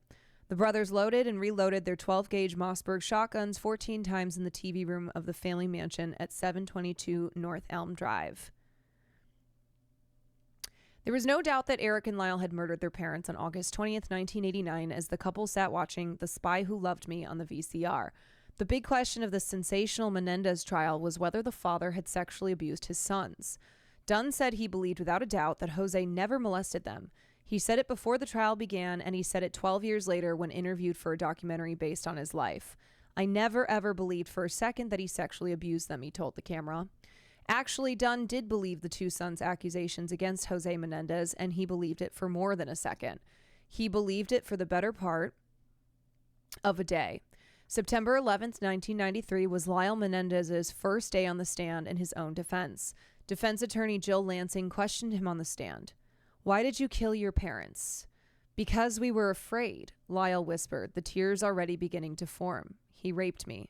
Did you cry? Asked his lawyer. Yes. Did you bleed? Yes. Were you scared? Very. Did you ask him not to? Yes. How did you ask him not to? I just told him I don't. According to Lyle, Jose Menendez thought of their sex together as a male bonding ritual. Lyle was only 6 years old when first raped and said being anally penetrated made him feel he was the most important thing in his father's life. The most heartbreaking moment in his testimony, however, came later when Lyle talked about his younger brother. He revealed his father also raped Eric and that he in turn replicated that sexual abuse by taking his kid brother into the woods to molest him there in a similar manner. In the courtroom, Lyle looked away from his lawyer and, leaning forward on the stand, he faced Eric to apologize. I don't understand why, and I'm sorry. Eric and Lyle were not the only ones crying. Several jurors and reporters also wept. Ashen, Dominic Dunn shook his head. I wonder if I'm wrong. Could I be wrong? He asked Shireen Magam, a young reporter from the city news service. Out in the courthouse hallway, Dunn repeated his I wonder if I'm wrong statement to another reporter and added, I can't believe I'm saying this, but I think I believe this. I think he's telling the truth.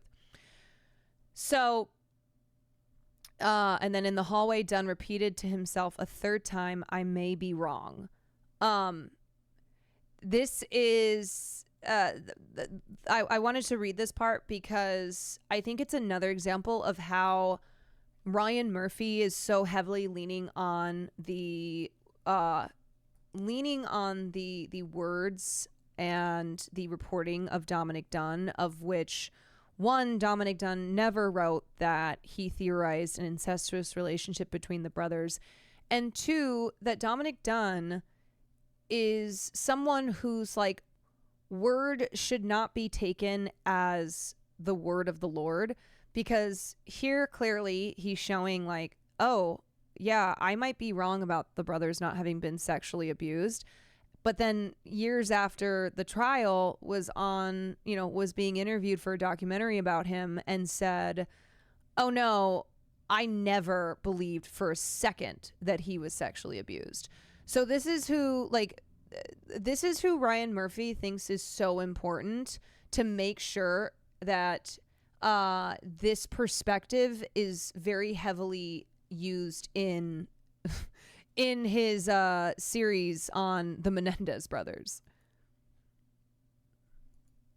Trial, the defense called more than 50. Okay. Just for a moment on a true crime case that continues even today to grab attention of millions of Americans more than 30 years after it happened. A new court petition is challenging the convictions of Lyle and Eric Menendez, who were found guilty of murdering their parents and scheduled and sentenced to life in prison without parole. These brothers were convicted of shooting and killing their parents, Jose and Kitty Menendez, in their Beverly Hills mansion in 1989. Lyle and Eric said that their father sexually abused them for years and their mother enabled the abuse. Was the abuse evidence not allowed into the second trial because of Lyle speaking out? I don't know if that actually happened. Okay, so the first time they were tried separately. One jury for each brother. Both of the juries were deadlocked, and that resulted in the mistrial. And it was pretty much split down gender lines where women believed that the brothers had been sexually abused and male jurors did not. So for the second trial, this time they were tried by a single jury. And for the second trial, the judge reversed a lot of his evidence rulings from the first trial. So the second trial jurors did not hear a lot of the abuse evidence until they had already convicted, until the boys had been convicted. With the brothers saying that they feared for their lives. Prosecutors say they did it to get their parents' money, and it wasn't about sexual abuse. Well, now attorneys say that a letter written by Eric to his cousin shows that the abuse did, in fact, continue well into his teen years. And this comes in... Wasn't there a Law and Order episode in this case? Yeah, I mean, this is one of the most... This is like one of the most famous true crime cases. And so it's been covered... It's been covered a lot, but it's also one where, as the years have gone by, more and more people have changed their mind on the Menendez brothers because they didn't know about the sexual abuse allegations. They didn't know about the evidence that was presented during the first trial, like naked photos that were found of the brothers' bodies at 6 and 8 years old, like medical records which showed injuries that are consistent with sexual abuse. Like the cousins of the Menendez brothers who testified that they were told about the abuse, and that they went, one of them who went to her mom, or sorry, who went to the boy's mom and was told that they were just making stuff up and everything was fine. There was a letter that was found that Eric had written to one of the cousins who, when he died, his mom found this letter that appeared to have been written by 17-year-old Eric months before he killed his parents, where he mentions the ongoing sexual abuse. There was testimony of cousins who lived at the Menendez house and how they said that, like, basically the dad would take the boys to the bedroom and the cousins were forbidden from going down the hall and that they would hear noises. It was widely known that Jose, their father, took showers with the boys, even, past an age that is considered normal. Like, we're not talking 2 years old where you're like helping, bathe your baby in the shower. And also that that the mother would go into the bathroom to help Lyle shower when he was like 14 years old. There was an essay that Lyle had written when he was 14 years old called "I Will Change Your Verdict." And it's about a man who's sentenced to die for killing a child molester to protect a 12-year-old boy. And supposedly Lyle had found out his father was molesting his brother when he was 12 years old, and Lyle found out when he was 14. And so he seems to really identify with this man who killed the child molester. There were, I think, therapy notes of Kitty Menendez's therapy sessions weeks before she was murdered, where the notes said that she was hiding like sick and embarrassing secrets regarding her family. There was Lyle's letter to Eric that he wrote 3 years before. It was taken from his jail cell, and it was written 3 years before their first trial began. And an excerpt from the letter This is an excerpt from the letter. We alone know the truth. We alone know the secrets of our family's past. I do not look forward to broadcasting them around the country. I pray that it never has to happen. If it were not for you, I doubt I would even try for manslaughter. I would rather try and escape or die. I struggle with my belief that men take responsibility for their actions. Pleading abuse is not taking responsibility. There was also like a neighbor who testified that that Jose, the father, had shown him and other dinner guests a movie containing child pornography that he seemed to find very entertaining. There was a boy named Menudo who spoke out about Jose Menendez sexually abusing him. So he was a member of a boy band, and this was when Jose Menendez was working at RCA Records. And the boy band was called Menudo, and one of the band members, Roy Rossello, spoke out about Jose Menendez sexually abusing him. And he came, I don't think that this was evidence during the trial, because I think this was years after, decades after the boys had been convicted. But it was another example of someone who said that they had been sexually abused by Jose. Amid some other allegations from a man named Roy Rossello, a former member of the boy band. Well, here we go. That's them talking about it. Who says he was raped in the 1980s by Jose Menendez, who worked as a record company executive at the time. Here to talk more about it, attorney and legal analyst Misty Maris. This is a very complicated case, and you have to... I did not pre-watch. I just did the thing where I tried to give context and background information and then realized that this is what this is all about. Pull back the layers in your memory to take you back to 1996, because this was a huge headline. Were the sexual abuse allegations not brought up in the trial all those years ago? Why are we just talking about this now? Great question. And that's why we really have to go back, as you said, and look at what happened in that first trial. So many people don't remember that there was actually two trials.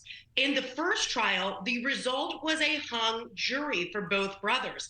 In that trial, evidence of the sexual abuse allegations were presented. Now, in the second trial, once there's a hung jury, everything happens again. Prosecutors bring the case back. Brand new jury, brand new evidence, brand new trial. In the second trial, much of the sexual abuse allegations and evidence relating to that were precluded. The jury never saw them. And so that's why these new pieces of evidence, the letter from Eric Menendez and Laura Menendez's cousin, is really, really relevant, as well as these new allegations that came out in a documentary from a member of Menudo about abuse by their father when he was 13 or 14 years old. So all of that speaks to whether or not Jose Menendez, the father, had the propensity to abuse. And would a jury, hearing all of this now, look at this from a new prism, and perhaps that could be part of the defense and determine that they were acting. And Marnie, this is the other complicated piece of this case. The argument is that this was imperfect self-defense. And what does that mean? Well, self-defense means there's an imminent threat. This means it's imperfect because they were feeling this constant threat of abuse throughout time, leading them to ultimately killing their parents. So it's a complicated legal theory. And without the abuse component going into the courtroom, there's really nothing to support it. So the defense. The other thing is that even though even though the sexual abuse component was what was very much so up for debate, what nobody questioned was the fact that Jose Menendez was abusive in other ways. He was extremely, extremely difficult on the boys. He was extremely demanding, and Kitty was very, she was a pushover, and she allowed Jose to dominate, and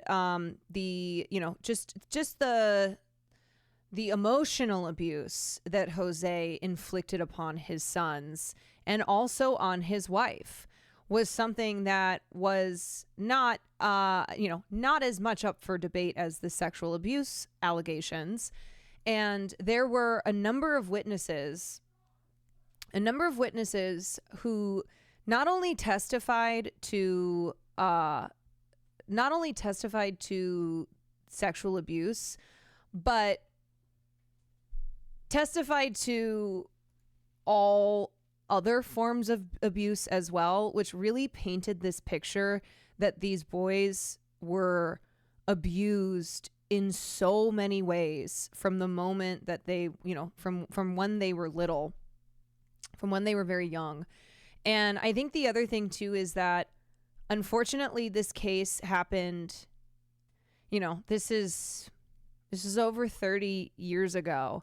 And a lot of like the medical records, the signs of abuse that are shown via the medical records of the boys is something that today doctors now know to look for, to identify as signs of physical and sexual trauma. And unfortunately, 30 plus years ago, that was not the case. And it was also, this societal understanding of abuse. And so people got up there and attested to, you had teachers, coaches, friends, family members who witnessed behavior that is now commonly understood to be consistent with children who were sexually abused. So, hypersexualized behavior at a young age, bedwetting as a teenager, extreme dissociating, extremely high anxiety, losing hair at 14. Lyle started losing his hair at 14, and his father was so ashamed of him that he forced him to wear a toupee. And that's just like another, another example of how perfection was what you had to achieve if you were the child of Jose Menendez, aside from the horrifying component of sexual abuse leading to loss of hair in children. Also, behavior where you're acting out, frequent night terrors. So all of these behaviors that now are commonly understood to be consistent with children who have been sexually abused. There was also expert testimony, experts who concluded after evaluating the brothers that they had been severely psychologically abused and sexually abused. The psychologist on stand testifies they would have had the mental maturity of 12-year-olds.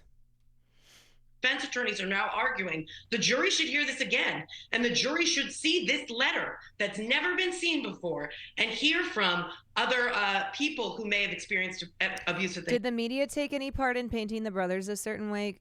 Oh, sure. I mean, there were so many headlines about spoiled brats in Beverly Hills gun their parents down. This was a very salacious case, just like all major, major criminal trials in this country are, where they are just absolute fodder for the media. And I think the first trial was televised, because this is back when they started to televise trials. So they did that for the first trial, and then the second trial they did not, I believe. The hands of Jose. Misty, I'm still stuck on the fact that the defense wasn't able to include the sexual abuse allegations in that second trial. What precluded them from doing it, and did they appeal then after the jury's decision? So there have been many, many appeals, and the appeals have not been successful. That's why this is what's called a writ of habeas corpus petition. It's a different avenue to seek a new trial than the appellate process. In the appeal system, it is really, really unlikely to get a conviction overturned when it is a jury conviction, meaning that the jurors made this determination and But the judges don't really like to touch that. They like to defer to the jury. Now, these pieces of evidence, the Menudo, the individual from Menudo, as well as the written letter, which tends to corroborate testimony from their cousin, which was heard at the trials, by the way, but corroborates his testimony. It's no longer as much of a question of credibility of all of the witnesses, which is exactly what the jury is supposed to decide. Now, what defense is arguing, there is new evidence, and had this evidence been presented at that time, it could have been vastly different. And Marnie, in those pre-trial discussions and those pre-trial rulings, it's one of those things where I genuinely don't know if it is true that the evidence that she's referring to, so the member of Menudo who has said that he was sexually abused, that he was raped by Jose Menendez, as well as the letter that Lyle had written to his cousin months before he killed his parents, I still don't know if a jury would have come to the conclusion that the boys were acting in self-defense because of the time period. Because, again, there were a lot of people, there are still a lot of people who don't take male sexual abuse seriously. About whether they're going to hear about, the jury is going to hear about the abuse, well, perhaps if this evidence had been there, the answer would have been yes. So it could have tipped the scale from an evidentiary perspective as well. Thank you for watching. Go to NewsNation now.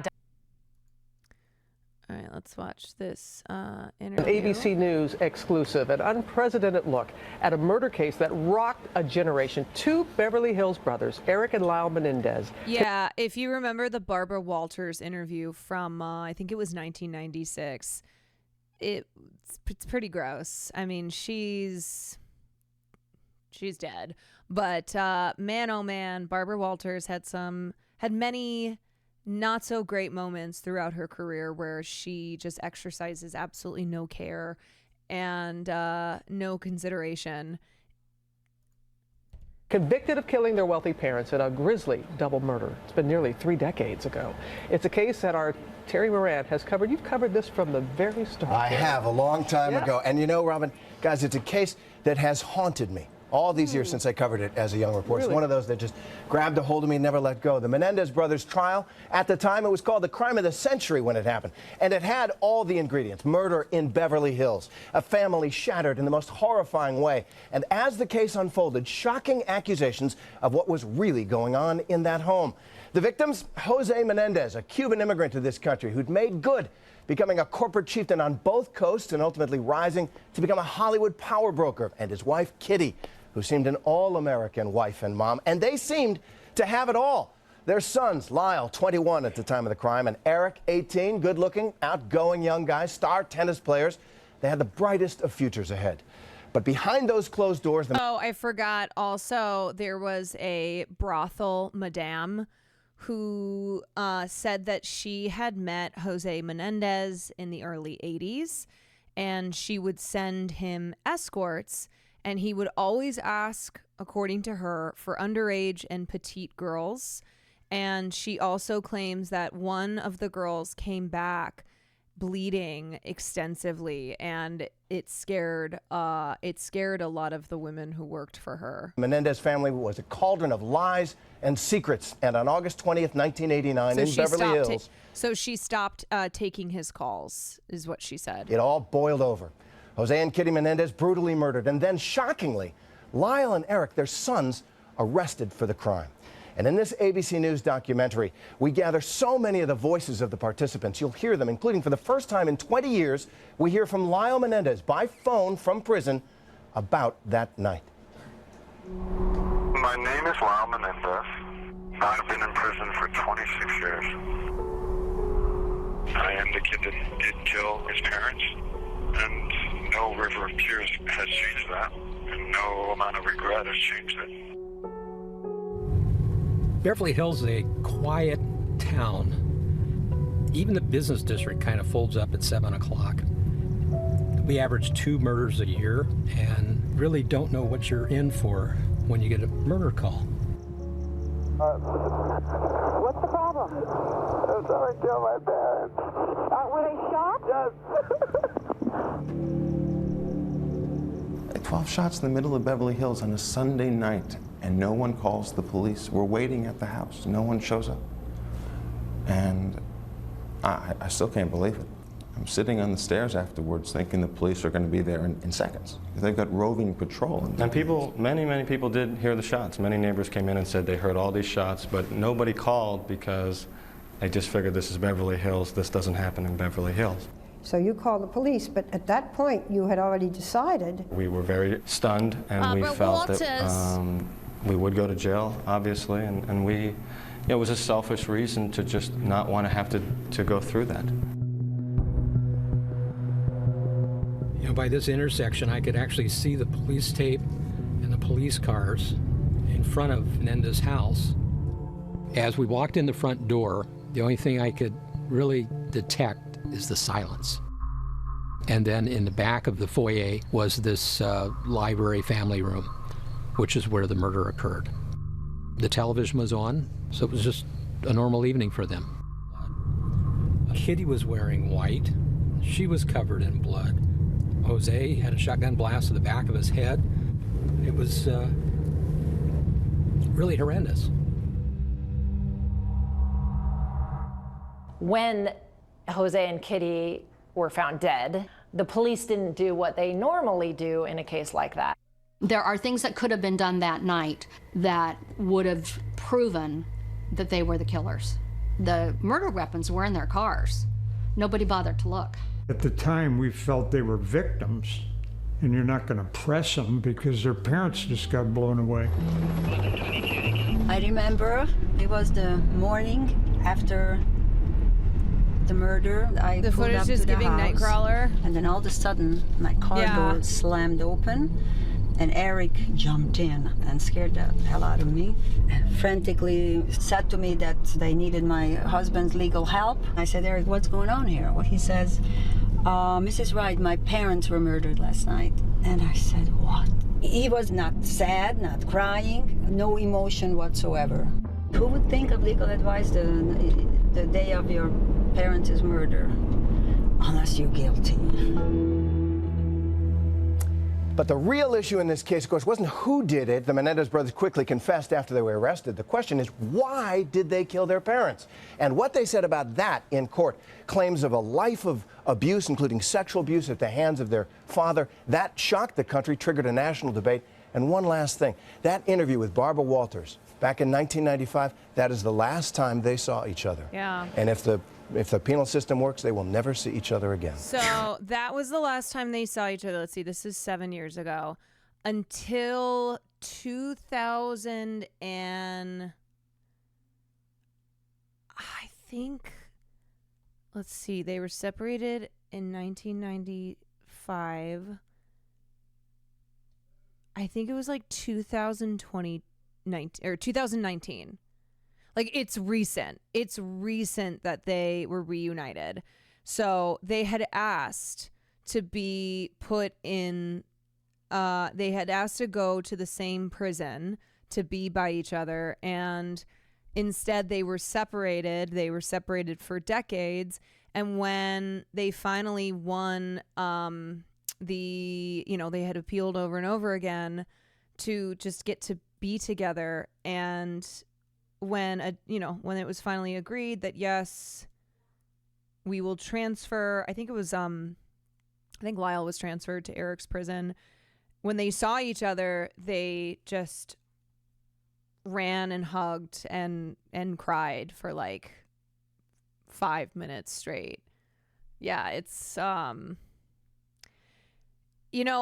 think the thing about second trial. I think the thing about the Menendez brothers is there's a lot of people who changed their minds regarding this case when they became more aware over the years of the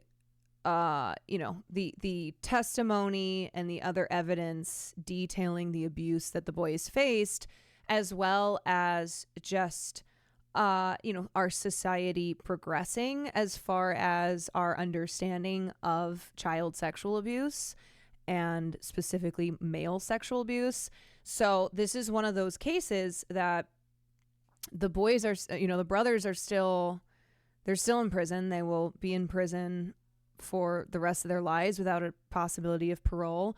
But public opinion has really changed. I mean, much in the way that you look at a lot of major cases from this time period, like O.J. Simpson, and how, a lot of people thought one way and then over time realized that what they had initially thought was not correct.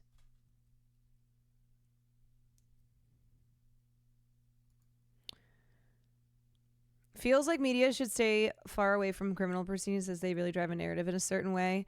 Yeah, I mean, on the one hand, you report on the news. The media, it's part of the media's job, but there is a reward.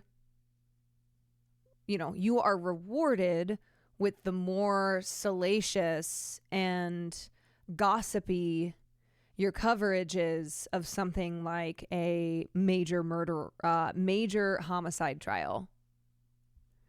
Launch failure, thank you for the gifted 3 months. And the Prime, Late John Brahams, thank you for the 4 months.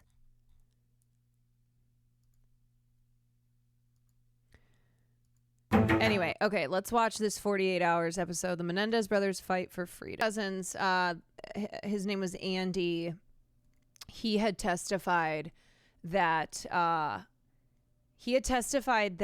Eric had said to him that his dad is massaging his penis and wanted to know if that was normal. And he told his cousin Andy that the massages were beginning to hurt. Andy had said that you should talk to your mom about this. Or sorry, he said, I want to talk to my mom about this, but Eric had sworn him to secrecy. And Andy is the one who Eric had written a letter to when he was 17, months before he and his brother murdered their parents. And that was the letter that was found by Andy's mom after Andy had overdosed. And she believes that he overdosed because he had suffered for years after his cousins had been sentenced to life in prison. And there's just a lot of really, really sad elements to this case that I don't know if a lot of people know unless you've thoroughly researched if you've thoroughly researched this case and know all. Yeah. And you would look at that as an indication of them being monsters if you don't believe that they were abused by their parents. No, it's something where it's actually, it's not surprising at all that someone who had been abused would not be upset over their parents who were the abusers now being gone. And I think I think another thing to point out is their behavior after they killed their parents is very clearly not they're not they were not thinking about the best way to hide their having done what they did. They weren't thinking about, this will draw attention to us. It was simply our parents are now gone and we are free. And again, depending on what lens you look through, if you think that they're just sociopath murderers who, were happily spending all their parents' money because they killed their parents for money, then that's how you evaluate their behavior. But if you look at it as two young men who had been abused since they were young boys, finally having gotten rid of their abusers and, behaving in a way of somebody who has limited emotional maturity because of having dealt with years of abuse, and also like celebrating because you're now free from your abusers. Prosecutors said a lot of things. One of the reasons why the homosexuality element was such a big part of the trial and subsequently a big part in the media reporting is because the prosecutor brought up repeatedly to Eric that because, you know, him being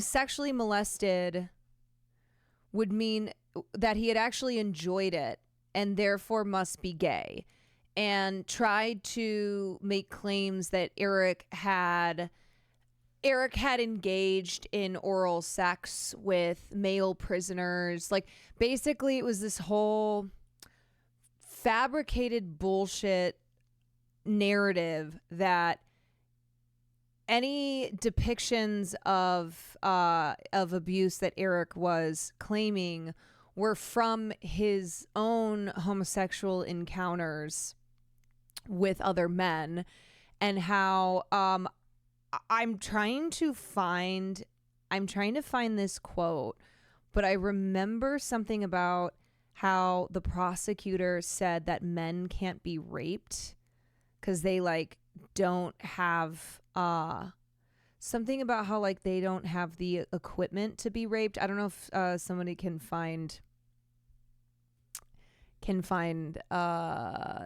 the exact quote, but yeah, I mean, it fed into this idea that if men aren't actually capable of being raped, and if you're having sex with men, it's because you enjoy it and it's because you're gay.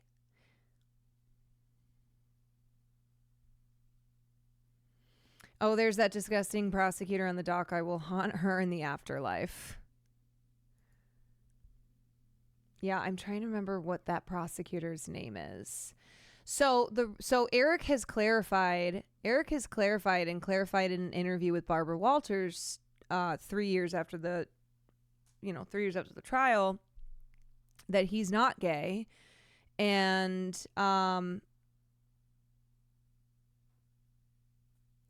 the reason that he had questioned his sexuality was because it kept being presented to him as, you are gay, that like this is not abuse, and if you've ever had if you've had sex with another man, it's because you're gay. Like, it's just this whole like fucked up notion around one, homosexuality resulting from sexual abuse, which no, like that is not a thing where, you know, people are gay because they've been sexually abused. And also this notion that any male who has been with another male sexually did so because he is gay and not because it was being forced upon him. The prosecutor at trial saying the quote about men not being able to be raped.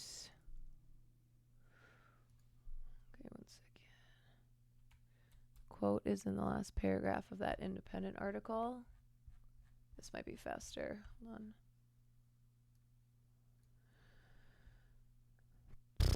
Okay, the brothers' attorneys are now hoping they'll be resentenced to time served and let out of prison. They're now aged 53 and 56. Thanks to events like the Me Too movement, Rand argues our understanding of abuse victims has changed drastically since the Menendez siblings first went on trial. Lyle's prosecutor, Pam Bozenich, for instance, had even argued in the 90s that men could not be raped because they lack the necessary equipment to be raped. Pam Bozenich. Pam, you fucking bitch. Back in 1993, I interviewed every juror after the first trial. All the women voted for manslaughter. All the men voted for murder. All the men said to me, well, a father would never do that to his sons, right? I think we have evolved as a society over the past 30 years, and we are much more willing to accept that these things really do happen, not only to women, but also to men. A black and white way of looking at an argument like self-defense, where, oh, because the parents did not have weapons on them and were not at that moment actively threatening the boys' lives, then there's no basis for the boys having decided to buy guns and shoot their parents because of the fear that they lived in constantly due to them saying that their parents had abused them for all these years. That, like, this is something where, yes, they had been groomed all their lives to fear their parents. This is not something where, it was a one incident that caused them to fear their parents. If you believe that they were abused, then this isn't, their entire lives where they have been conditioned to fear their parents. Pam also claimed they couldn't have been raped because that would take me accepting that adults could be raped, these big strapping young men. Lyle was 6 when it started. Yeah, Pam. Boys argued, though, that, like, I don't know, that's not so much of a gotcha, Oh, wow, they thought to clean up the shotgun shells because, yeah, they didn't shoot their parents with the intention of being caught. Like, I don't think that's a... Like, but again, it's this really rigid idea of what self-defense is.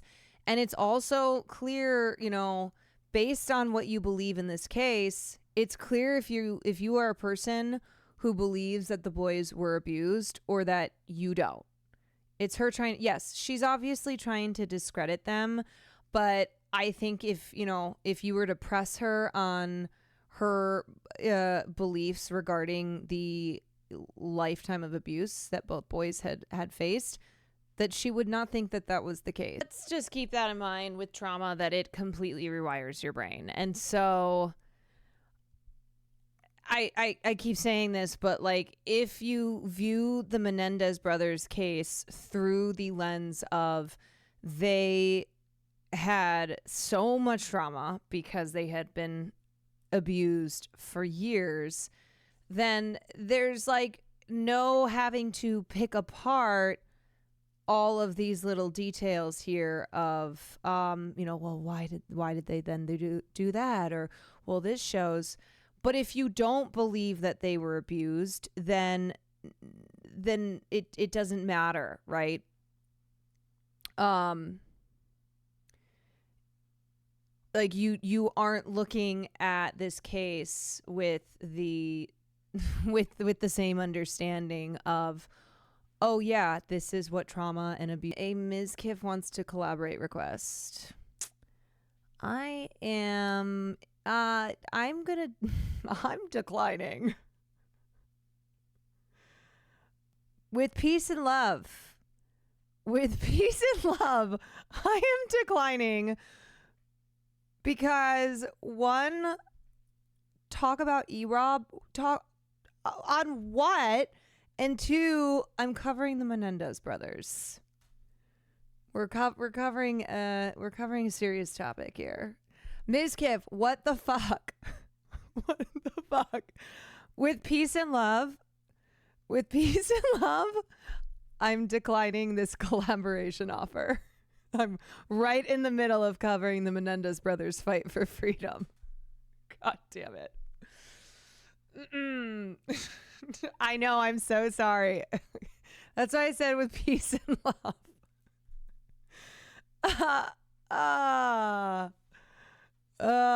Anyway, all right, y'all. All right. Back to this. He said he did. Sorry. Why everybody's always asking me to collaborate?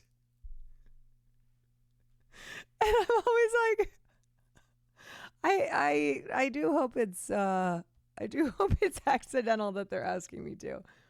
Okay. Anywho, it's all good. We're all good. We're all good. I know, it's a pocket collaboration. Yeah, and accidental or purposeful, it is always bad timing because I am always covering something on my stream, you know? Like I'm always in the middle of a story. X Arthur, thank you for the 11 months. But yes, that was not intended. So we're just gonna we're gonna go back. It's okay, you guys. Please don't be mean. Please don't be mean to the chatter. Please don't be mean. I'm sure it was something where like they just came in to you know, hey, they want to collaborate with you. They didn't know. It's fine. It's all good. And then we're done with the Menendez coverage. But I just felt like because the Ryan Murphy show is now airing and because it's the #1 show. Where's this from? Wow. Thank you for the food. Thank you. Because this is the #1 show right now, and because Ryan Murphy has taken such liberties and is just doing the most Ryan Murphy thing that he does, I just wanted to revisit the actual the actual realities of the case and not what Ryan has cooked up for a sexy Netflix series, and remind you that at the heart of this case, it's a story of abuse, and it's a story of male child sexual abuse. And when you look at the time period 30 plus years ago, when you look at society and what our beliefs were towards male victims of abuse, it is a reminder that, yeah, we have progressed during the decades. And it's sad because you wonder how things would have been different had this trial occurred today, with the understanding that we have now, with the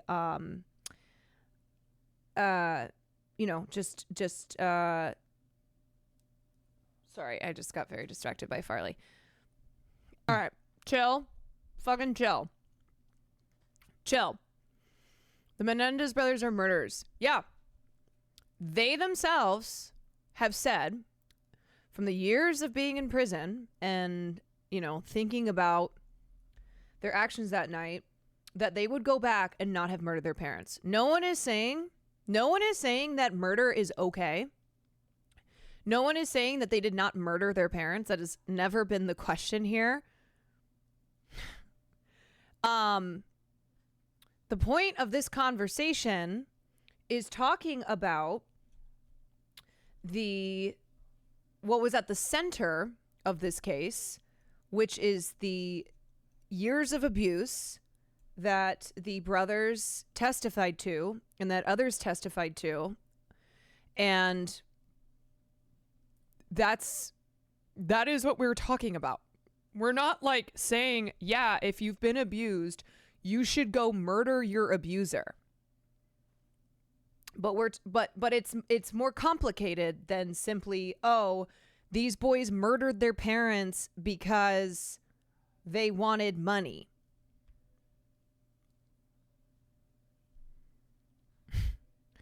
So I think rather than making some comments in chat where you are pretending that everyone else in chat thinks a certain way, you should simply not. Because there is not a person in here who's been like, yeah, murder is good. And if you are being abused, that is the one and only option that you should take. But I also think that to act as if you know what the boys should have done and what the outcome would have been in fucking 1989 had they reported their abuse to the authorities. You're smoking crack. A big reason why abuse persists is because of the culture of fear that is built by the abusers. Like, that is facts. We know that, okay? And also needing to keep in mind that this was 1989.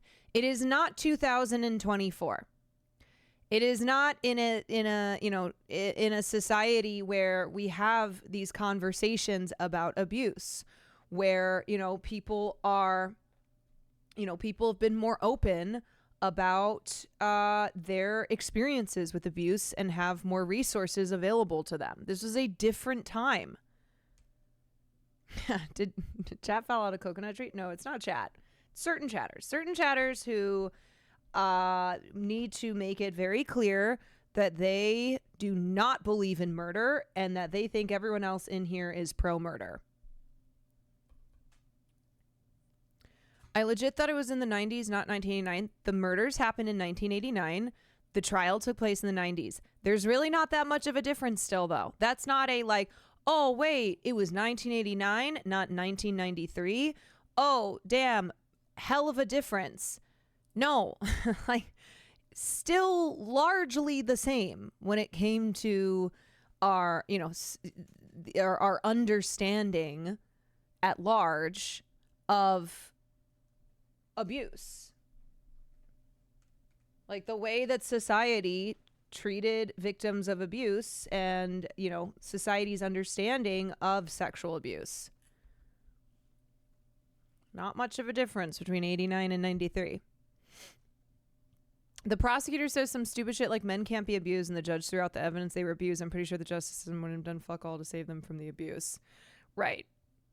Like, I think it's pretty safe to assume that had they done what people in here think they should have done back in the 70s and 80s when the abuse was taking place, I don't think it would have gone the way that you think it would have gone. It was difficult for me to hear, but I thought Roy was crazy. But I also don't think life in prison without the possibility of parole, as well as the brothers being separated from one another, is the correct recourse. What do you make of the new evidence? To see a timeline of how the case unfolded, go to 48hours.com. Yeah, that's not the point, That's not the point, what she said at the end there, where she's like, but you don't get to murder someone in cold blood. It's not the point, but I'm glad that was the final point of the video, even though it's not the point. Okay, well, like, not even the brothers think that. No. Not even the brothers think that they were, that their actions in murdering their parents was the right thing to do. They don't believe that. And they have both said that if they could go back, that they would have not done that. And I think that shows that at that time, when they came to the decision that they had to kill their parents as a way to be free, that was the only option they felt was available to them. The video explained when the sexual assault evidence was thrown out for the second trial. Yeah, we talked about it. I gave you chicken. And it's never enough.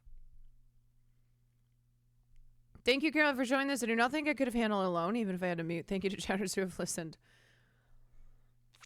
Yeah. This is just one of those cases where I implore people to understand what this case is really about and what people today are, what the arguments are. And it's not about the fact that, murdering people is a good thing. Someone who's done something bad that you should then just murder them. That's not what defenders of the Menendez brothers are going around arguing. Really what this highlights is that things are not black and white, and that a lot of these major cases that we know of, because they were so sensationalized, and you just grew up, you grew up knowing of them, but you only knew a very superficial version of the case, and how when you examine it in a different light and with like the understanding that we have gained after having had movements like the Me Too movement and these, conversations around abuse and around trauma, that you realize, you realize that things are not so simple.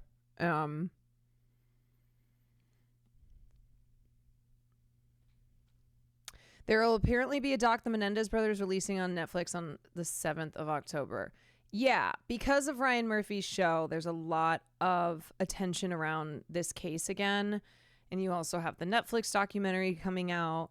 I'm sure that, true crime content creators are like, if they haven't already covered the Menendez brothers, will be covering this case. But it's, it's a good example of how the media plays a role in sensationalizing and distorting the truth, and how, often you can see decisions in major court cases like that being a reflection of what beliefs were at the time. There were plenty of people who believed that men can't be raped, that a guy like Jose Menendez would never be a perpetrator of sexual abuse.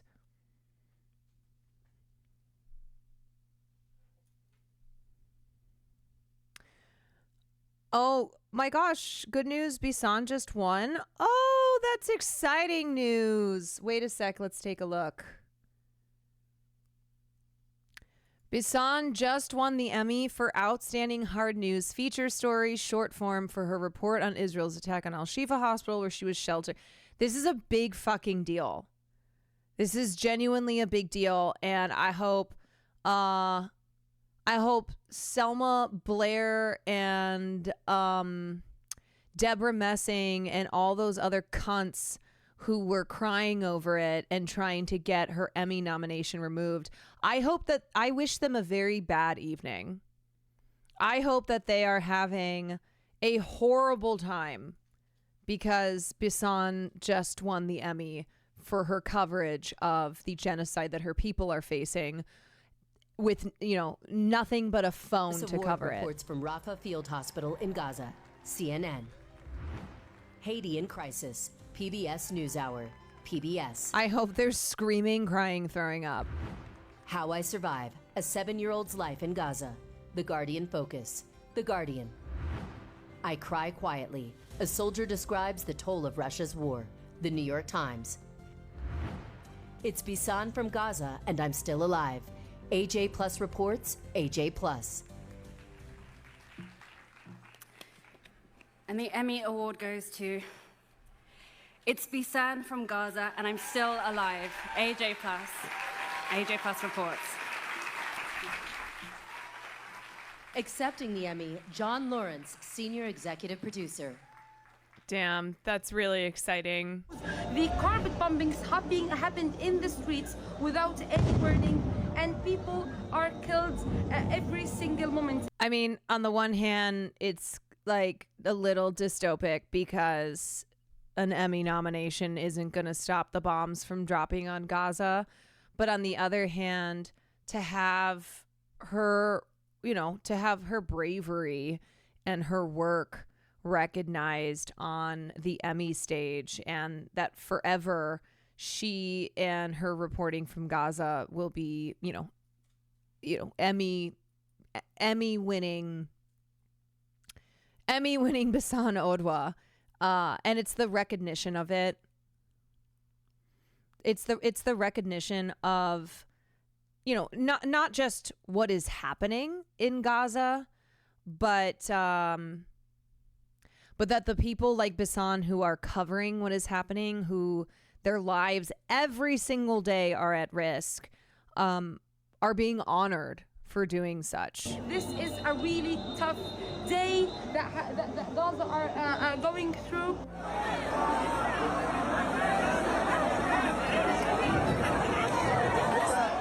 They bombed the door of the hospital. They bombed.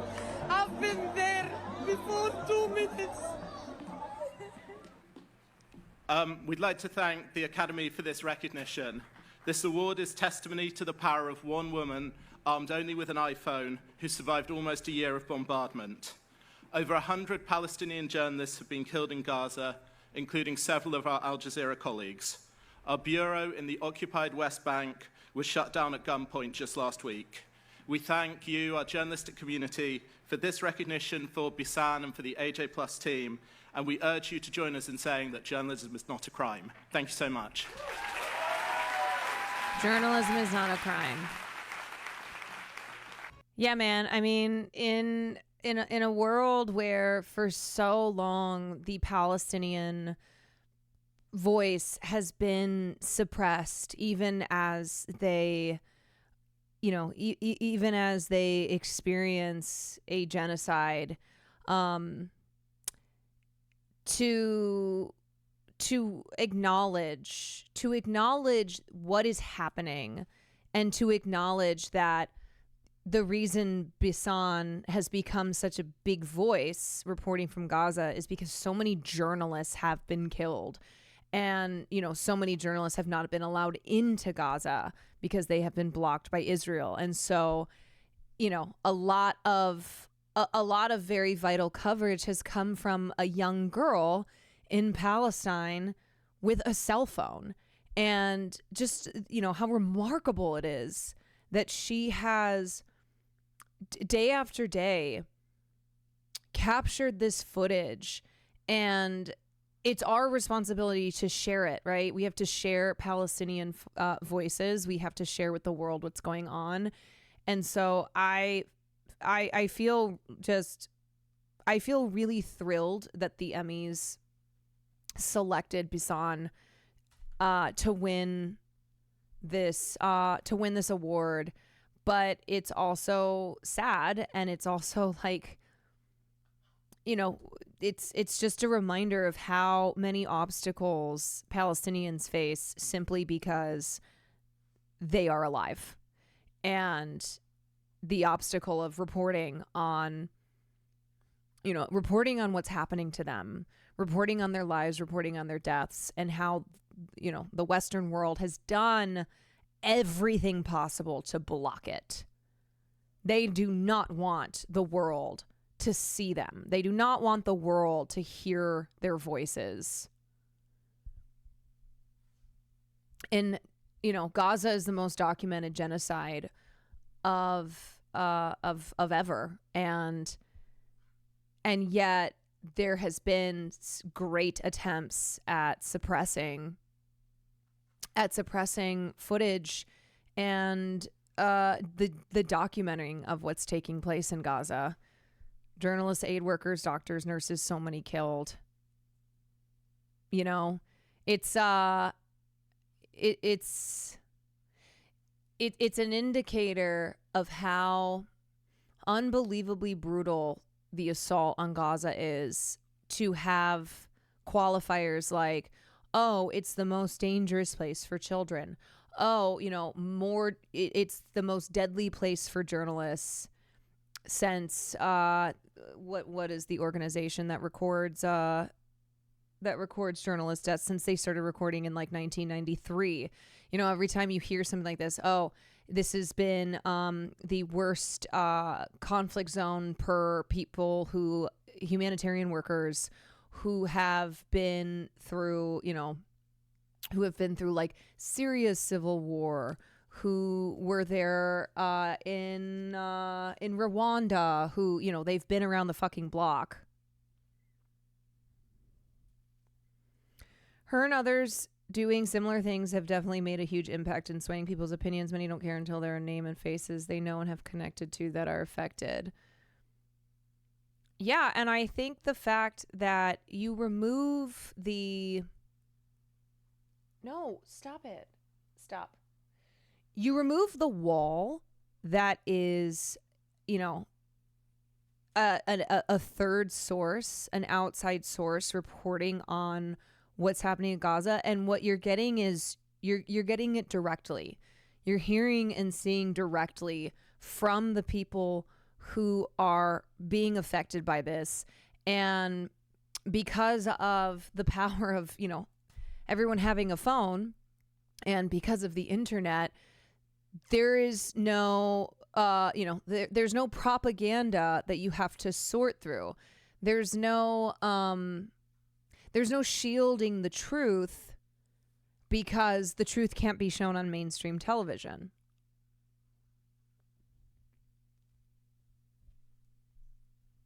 An unfiltered reality. Yeah, absolutely.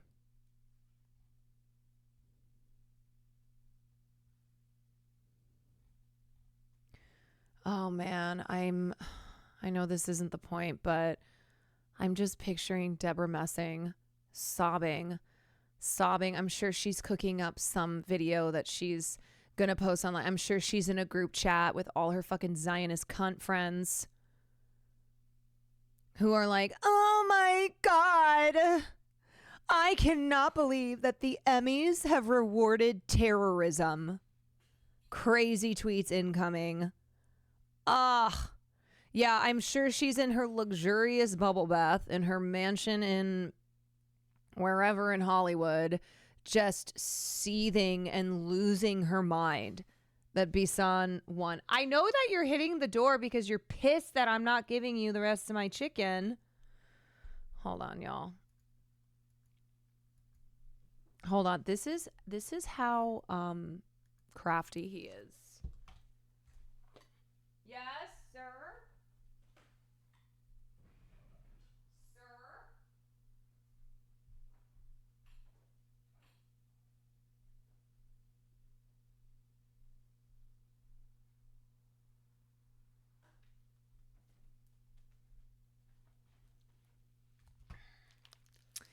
I'm telling you, I'm the trained one. It is me. Also, I had potato in my hair and nobody told me. Shame on y'all. I had maybe you didn't see it, but I had mashed potato in my hair. I got up and I saw it in the mirror. You guys. Nobody told me I had mashed potato in my hair.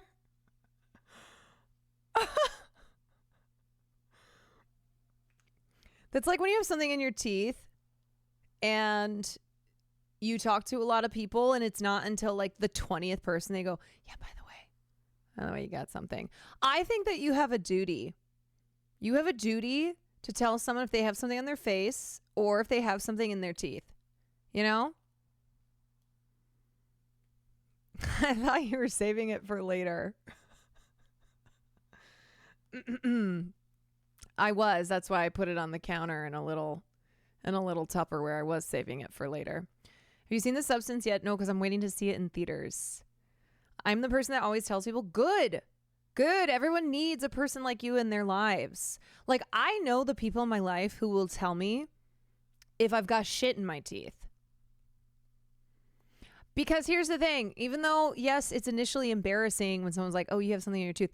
It's much better than to continue to have something in your teeth and then, be at a party or somewhere where you're talking to people and you got a big old leaf in your tooth. My whack ass friends never say when I have something in my teeth. Unacceptable. You gotta get new friends. Do you tell people when they have bad breath? That's a little trickier. That's not as cut and dry. I'll tell Will. Like, he and I tell each other when the other's breath is stinky. But as far as like you're talking to someone at a party, you're like, by the way, your breath stinks. No. No way. Yeah, I think breath is something that it's better to not comment on. I would kill myself. Yeah, I mean, if it's something where you've got like halitosis or you've got chronically bad breath and it's something that people talk about where it's like, oh my God, you're labeled with stinky breath, then I don't know. I think everyone's different of, do you want to know? Do you want someone to tell you? Like, by the way, everybody's saying, or do you just not want to know?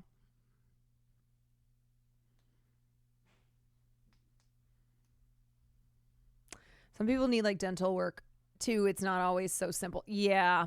There's multiple reasons for having bad breath. It might just be, you ate something, but it might be an actual medical condition. But then that's the other thing. If someone's like, oh, do you want gum or do you want a mint? Then you think, do I have bad breath? Like, does my breath stink? It's one of my favorite quotes from Mean Girls. I have bad breath in the morning. Ew. Hi. Ew. No, we were talking about like if you have something in your teeth and how rude it is when no one tells you that you have something in your teeth. And someone was like, should you tell someone when they have bad breath? Okay, Will just said yes if they're your friends, which again, I don't know if I totally agree with that. I'm not sure. I think if it's something like serious, where maybe it's more of a suggestion of like, hey, this could be a health problem, like something going on with your teeth. It'd be hard to have that conversation though. It'd have to be, I would do it for a family member, and I think someone that I was really close with, where I could feel like I could tell them that. You can't trust a Moo-Dang hater. So true. So true. Some people don't realize they have really bad breath that others can smell. Yeah, I know. It's mortifying as fuck, but necessary because you don't want the other person to just become known as the bad breath guy at the party. I know. Okay, maybe I've changed my mind on this. Maybe going forward, I will tell people that I'm close with if they have chronically bad breath.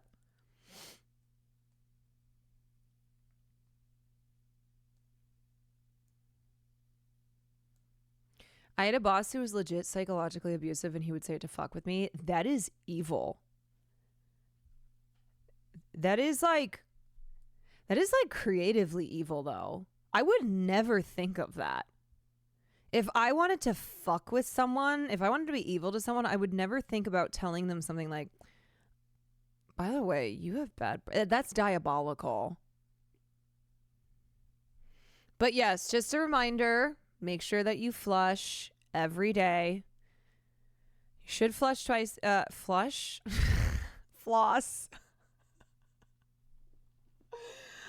Floss. Also flush the toilet. But floss your teeth.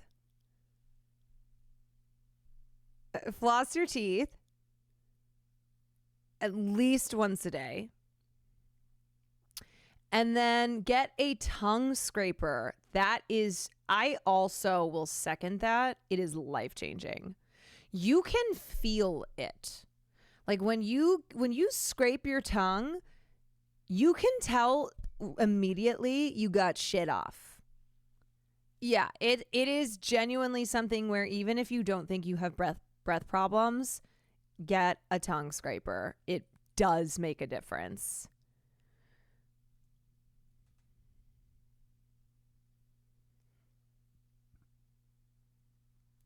My roommate in college told Ari I made our room stink even though I took my trash out and cleaned regularly. What a bitch. What a bitch.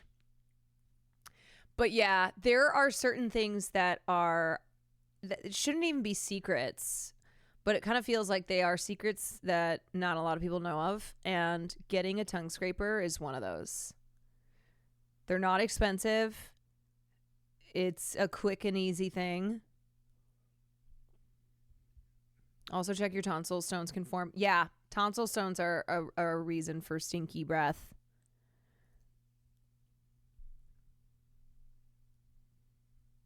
Also makes the dentist trip so much easier because you don't gag nearly as much. I did read that if you're a gagger, if you're a big gagger, try not to hit the roof of your mouth. Like if you're scraping your tongue, touching the roof of your mouth can actually make you gag. I think everyone thinks it's back of the throat, but it's avoiding the roof. Also, Ari, gagging, make sure you're breathing out when you're scraping, brushing your tongue, not breathing in. No, I didn't read that in Cosmo, but I used to read Cosmo a lot for tips like that. I definitely read in Cosmo how to give a blowjob.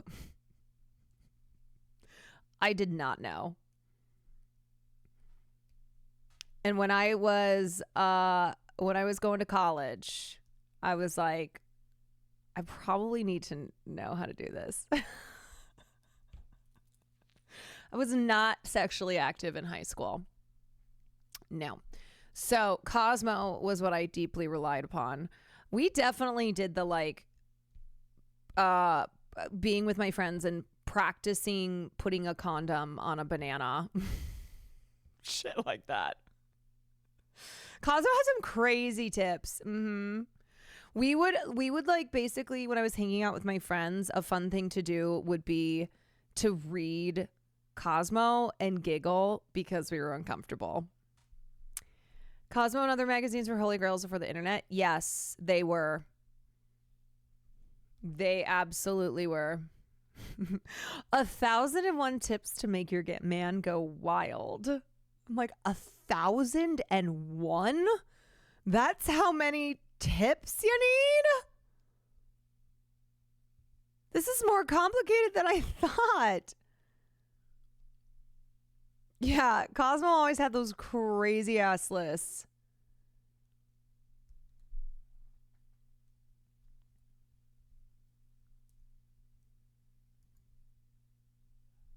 And some of them were too much.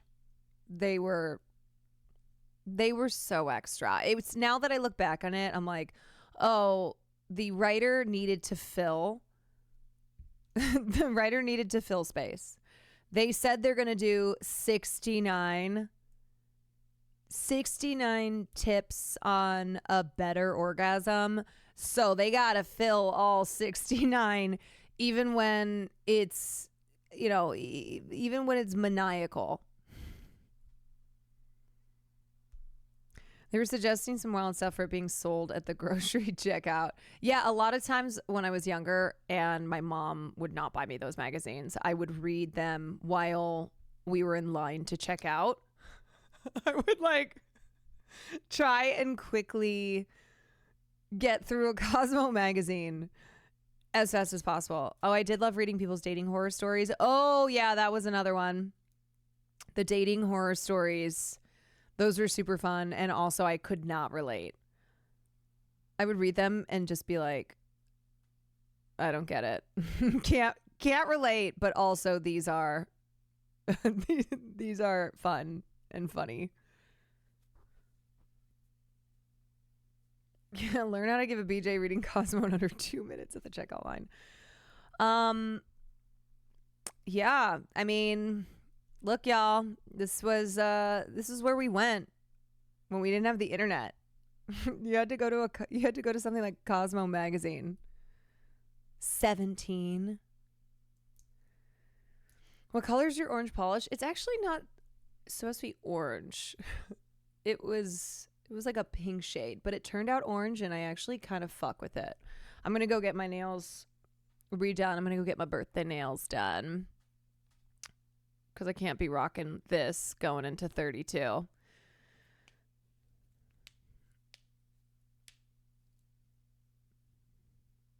Cosmo used to have a satellite radio station where people would call in for unhinged advice, and I'd listen to it when I took my mom's car out.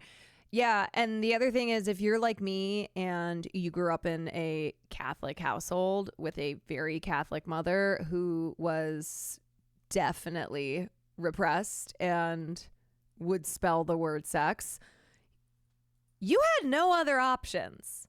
Like, I was not somebody who I was not someone who could go to my mom and be like, so what's up with sex? Hey, Caroline, I'm a guy and a Hassan fan. I just found your content tonight when you went off stream. So far, I'm really glad I found your channel. I really enjoyed the story you did earlier on the Menendez brothers. Welcome in, Tommy Two Phones. Tommy Two Phones, because there's Tommy One Phone out there. So got to clarify. This is Tommy with two phones. I had my friends. I was in no way asking my brothers or their friends. You know, I did not talk to this about my sisters. I did not talk to my sisters about anything. And then my mom was a no-go. So really it was magazines. It was it was like not my friends, because my friends were all virgins too. But it was other girls who were sexually active, that it was kind of, it wasn't a like asking them for advice because I was like, I think I'm going to become sexually active.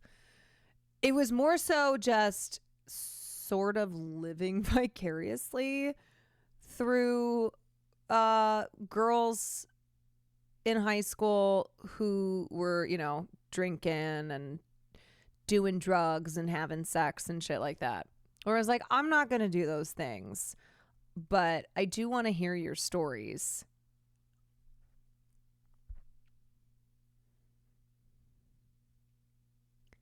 I had a sleepover school trip where the girls in my hotel room were way more active. They just told me I was horrified. Yeah. And then it's always that question of, do I act as if I get it? Like I know everything that they're talking about. I will never forget. This is the last story I'm going to tell, and then we'll get to gaming. But I remember it was like sophomore year, and I had qualified for state competition in voice, and so we were at state.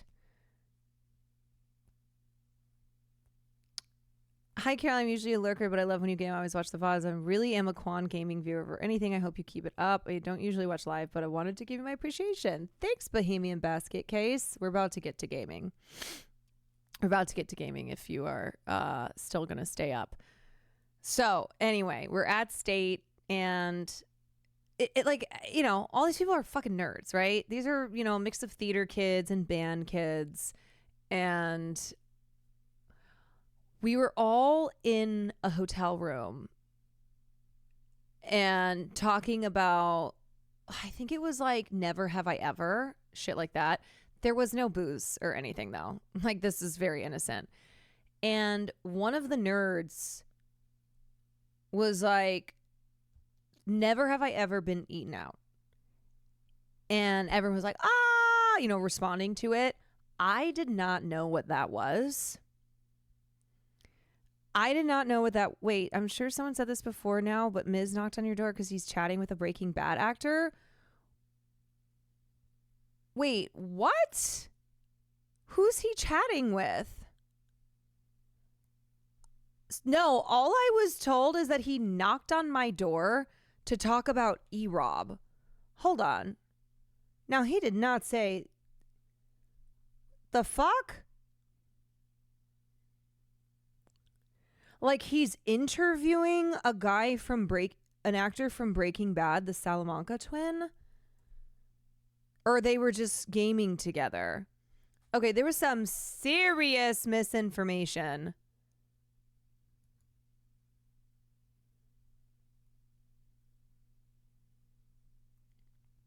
We were not given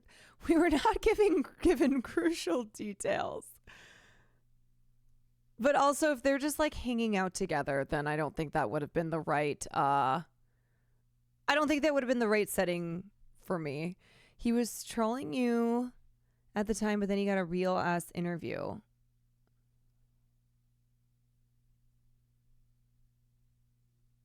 Oh, all right. Well, it's too late at this point, but I was literally told Ms. Kiff wants to talk about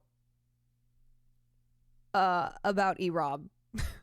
And I went, well, I'm covering this story on the Menendez brothers, so I'm going to pass. No, thank you. I don't know what the fuck you want to talk to me about E-Rob. He was talking with E-Rob. Yeah, so that was misinformation in the chat. Anyway, I want to get to some gaming though, because I want to finish Walking Dead. So basically, I didn't know what being eaten out was, so I had to go consult a Cosmo later. I pretended that I did know what it was because I didn't want to look like an even bigger dork than these dorks that I was in choir with. And that was a moment where Cosmo came through for me, and I learned what it was, and I was disgusted. I just remember being like, oh my God, that's what that is?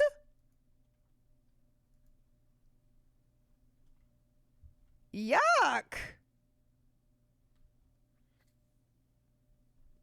Gross. All right, Walking Dead finale.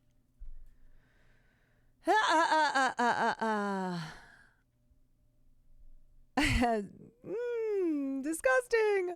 I don't know how it is in the States, but theater kids here are pretty wild. That's mainly how I learned. I think it depends. Some theater kids, myself included, we were virginal by choice. By that I mean we weren't trying to have sex and failing. We thought it was not something that we were interested in, and we were more interested in art. Sex be damned. And then there were theater kids, but they were usually the ones who built the sets and shit, and they were fucking all the time. There was a lot of fucking. But as far as like the actors, the talent, none of us were fucking.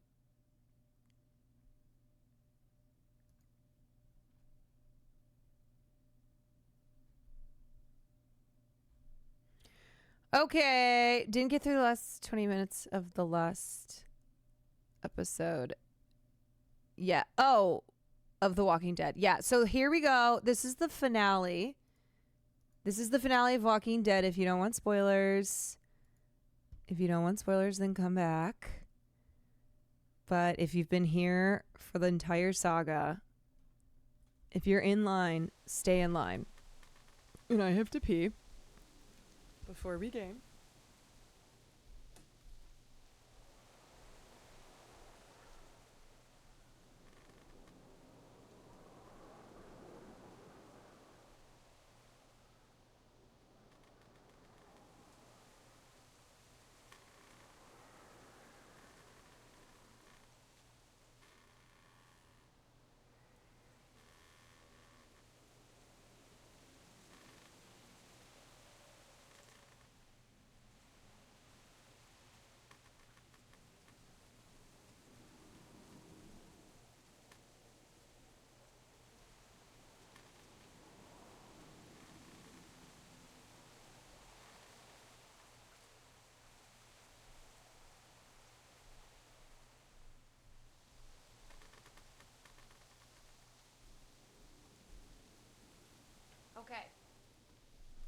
It's time, you guys. And I flushed the toilet because remember, you want to flush at least twice a day. I don't know what's going to happen, but I feel as if I'm in store for an emotional ride. Nobody say anything. No one say shit.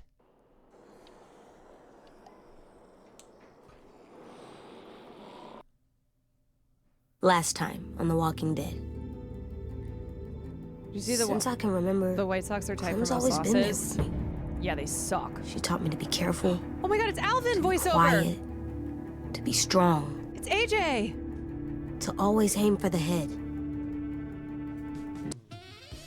Hexing, thank you so much for to the atone 5. when I did something bad. Thank you for the 5. Community to show serum. mercy. Sometimes. To show I always mercy listen to Clem. Always. But I've been thinking more. Oh god, what are you thinking?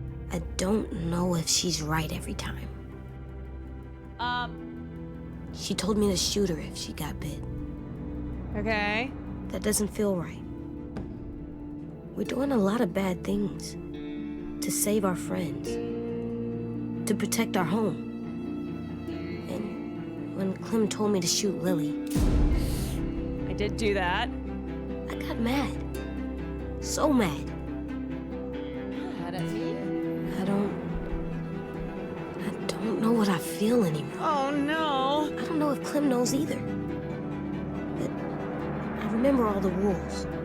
And the first one? Breathe? Is never go alone. Oh.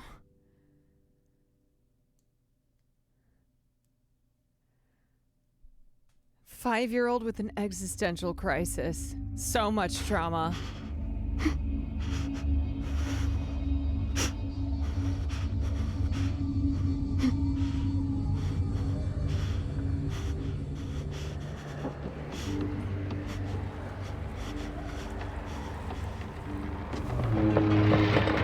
Oh my god, look at all those bullet holes.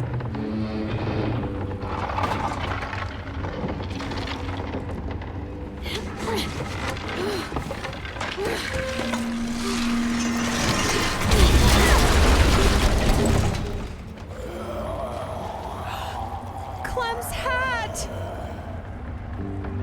Oh no, not the hat! Hang on! I'm coming!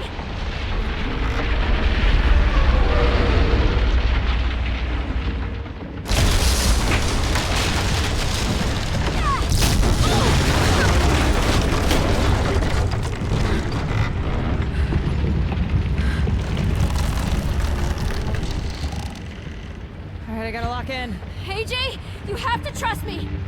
On the count of 3, let go and I'll catch you! Promise? Promise! Yes, I promise! Okay, aim using your mouse and... 1, 2, 3! Ah! Hurry, Clem! I'm slipping! Please, Clem! Now what? We need to find a way down. This ship isn't gonna stay afloat much longer.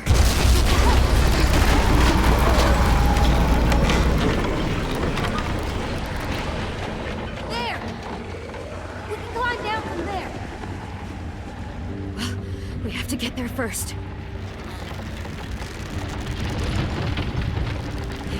Okay, we've got to jump. It's far. I know it's far, but it's the only way. Thank God We'll have Kenny to go isn't first. here to see the You'll need boat a be running destroyed. start. I don't know, Clem.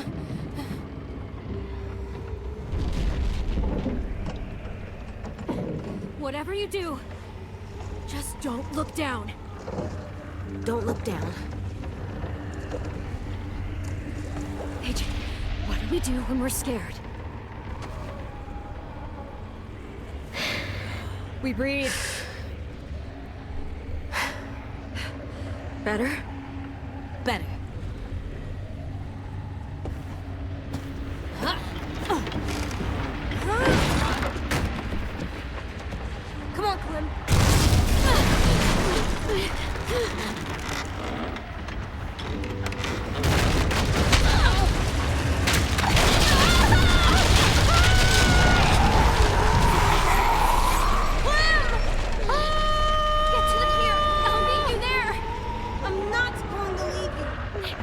nothing you can do. I'll find a way there. Now go!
Okay, take 2.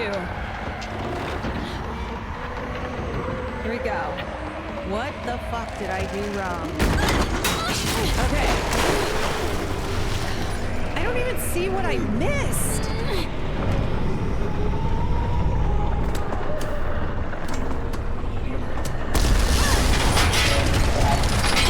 Oh, there we go.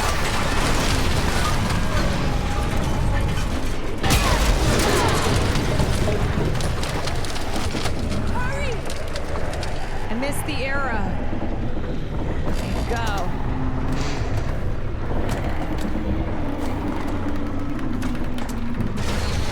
Whatever you do, don't look down.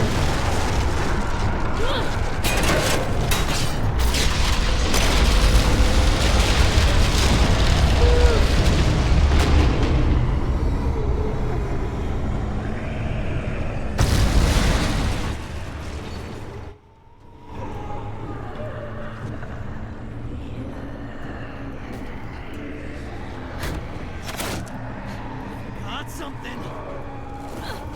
Oh, who's this asshole?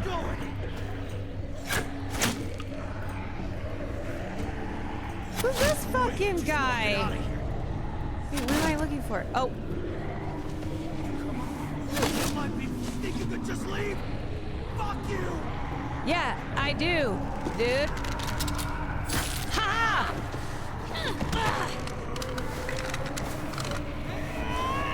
Oh my god! Oh my god! Baby with the punchy!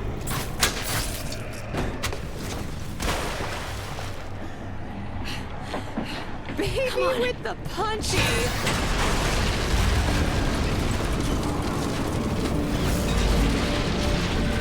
Yo, these adults have like full-on gotten their ass kicked by a baby.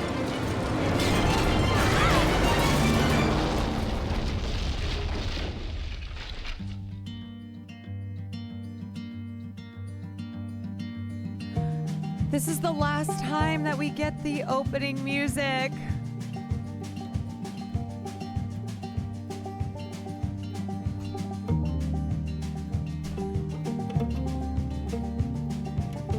The last intro.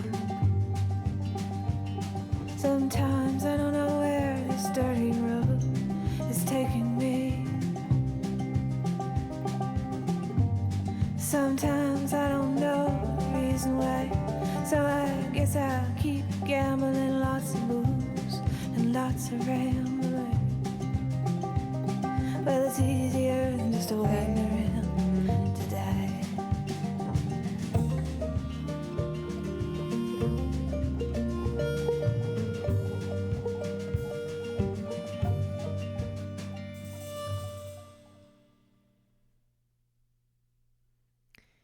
Thank you for helping me through my anxiety, Caroline.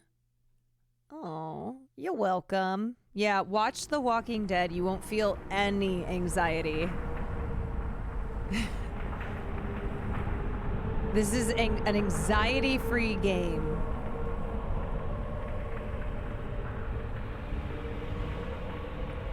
Saber Gamer, thank you for the tier 1.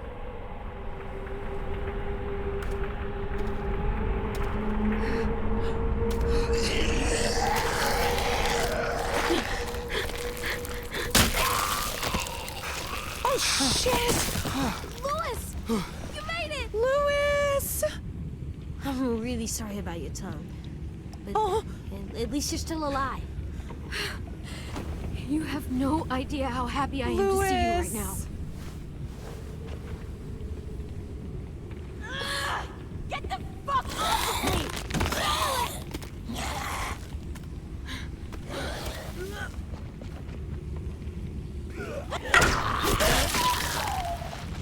Violet's alive! Are you okay?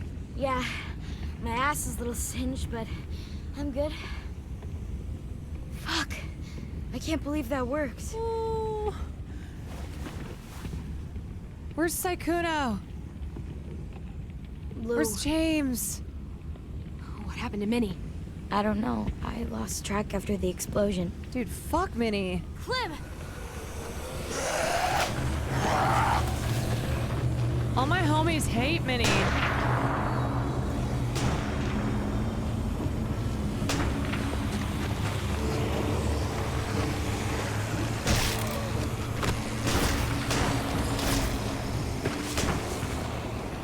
Oh, thank God.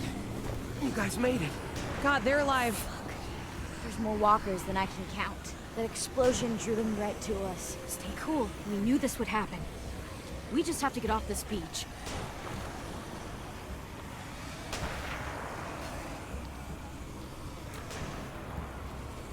Look! They brought the cart around. Ruby! Oh, shit!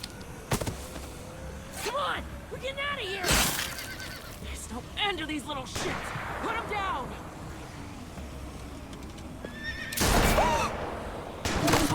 Shit! Clem, do something! Yo, these people are fucking evil, man! You! Yeah, me! Me! Yeah! Maybe you should have prioritized killing the zombies No! instead of kids. Oh, Minnie, it's over. It's over for you.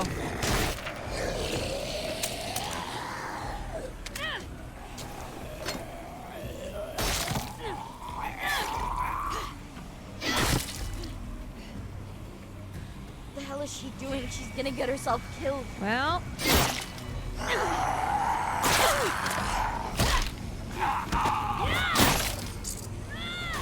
Oh my God.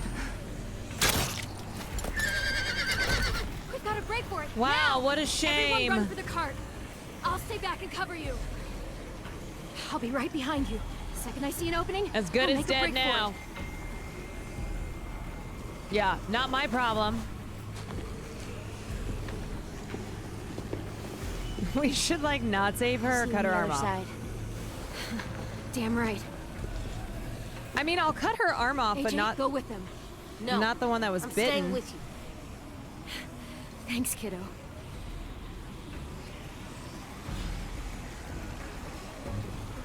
Alright, shit. Oops. Alright, go.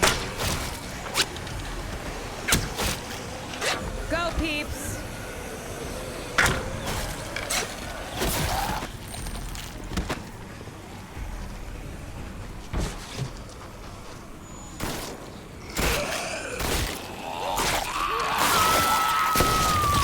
Oh, yikes.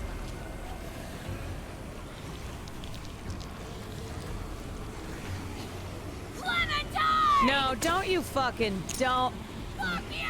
What? Shoot this bitch! Shoot this bitch! Shit!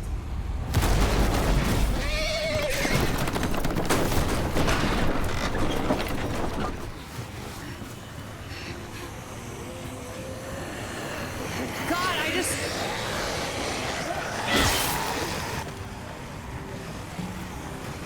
Your knife is missing. Damn it! At least they're feasting on her right now.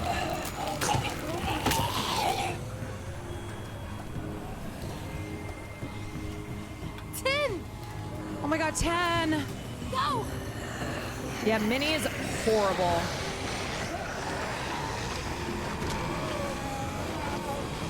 Oh my god. Shit!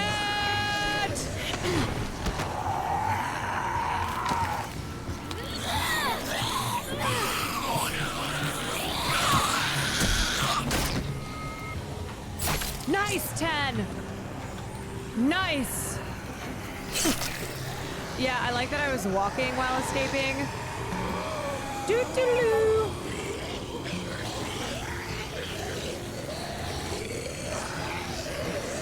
I'm just 10.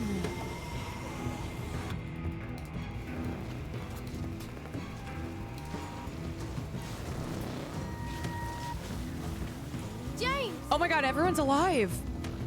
Oh, he's so mad at me. James, now is not the time for ZLM.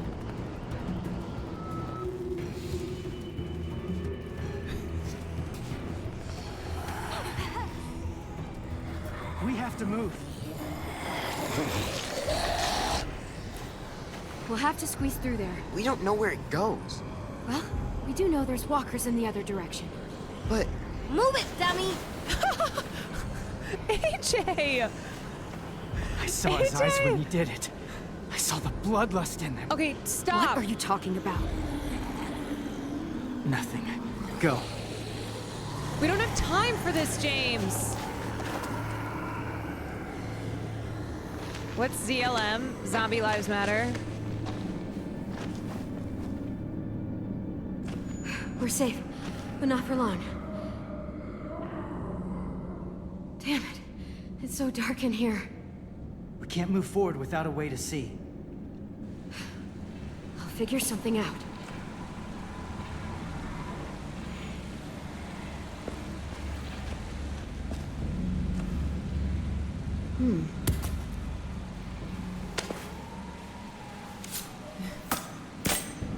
Perfect. Flint.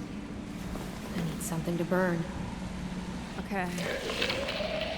Also, people for the ethical treatment of zombies.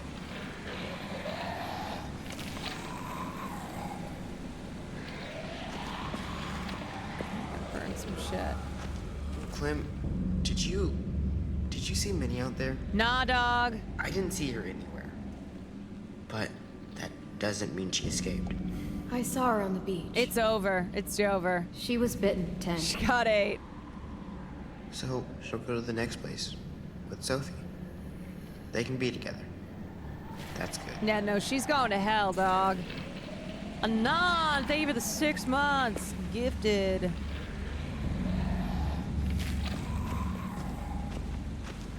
James, I don't have time. It's so dark in here. I'm working on it. It doesn't feel safe. There's too much danger outside. Okay. I wish I had a gun. We'll be out of here soon. Of course AJ wishes he had a gun.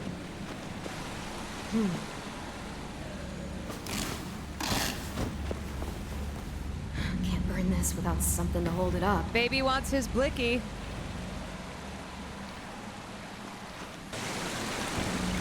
No way we're swimming through that.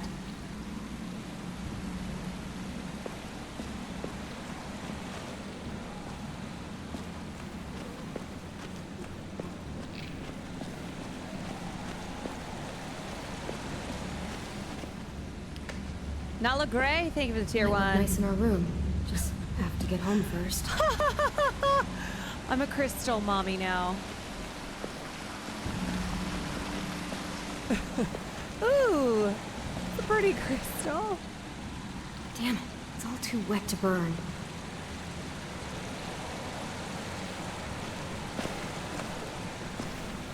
Okay. All right. Okay, good. Look, there's another tunnel over there. It's too far. Well, we just gotta find something to help us cross. Yeah, we gotta The go. walkers are getting closer. We G2G. Don't worry. We'll be home before you know it. Not sure where it goes, but it's our only option.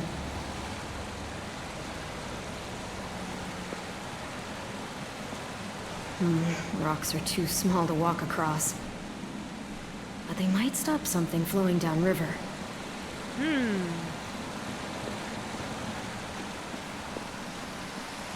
If I yanked that out of there, it would drift down the river and get caught in the rocks. Could work as a bridge.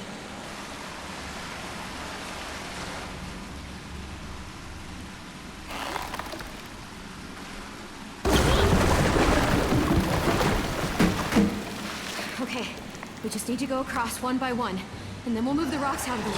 And then I'll take... James! Oh my god, he just punched that zombie! He just socked that zombie.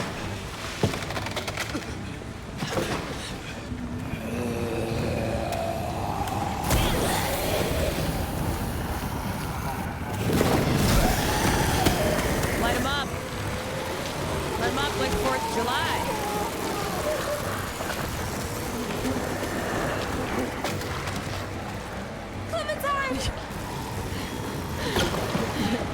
It's been an option the entire time to punch zombies.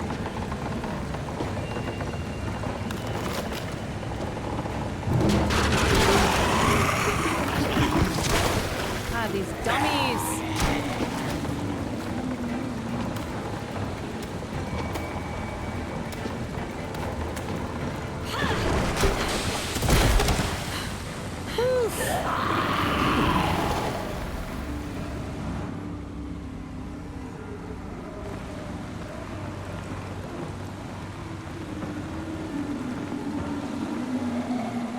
Technically, the zombie is still alive because James only punched it. He's still ZLM.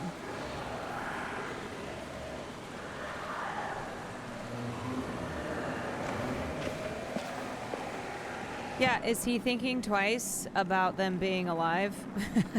Alive. Zombie.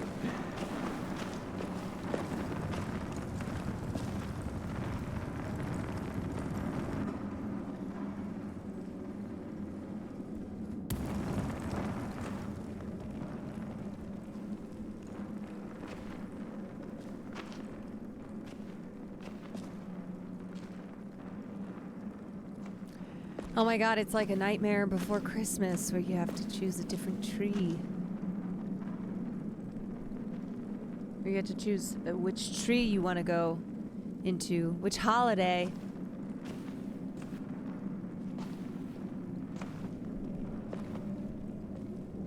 What's this? What's this? There's magic in the air.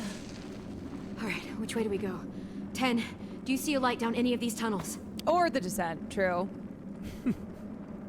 You brought this on yourself. Clem! But it's not too late. What the fuck? Let go! For him, at least. Why are you kidnapping him? James? Follow us and I sprain your ankle. Follow us after that, I break your leg. I won't let you take him. I won't let you make him a monster. You don't get to make that decision. Not any further. Clem! If you want to live, let him go. Don't test me. Violence again. Yeah. Unsurprising.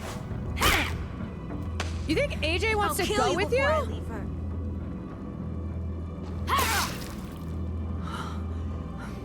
Yeah, fuck off. You did this. No, you did that. You made him this way. You had him empty an entire clip into that woman's head. It was only half a clip. Is this what you wanted? A boy who only sees an answer at the end of a barrel. Look at me. Tell me this is what you wanted. You didn't see what she did to our friends. It's easy to judge when you don't have the facts. I'm not the only one handing out judgment. Only his is fueled by rage, Clementine. Rage he's carried for a long time. Too long. You told me you wouldn't let him become a killer.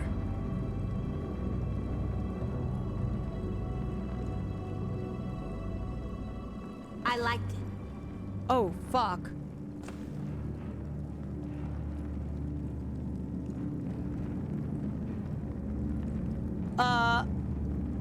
AJ?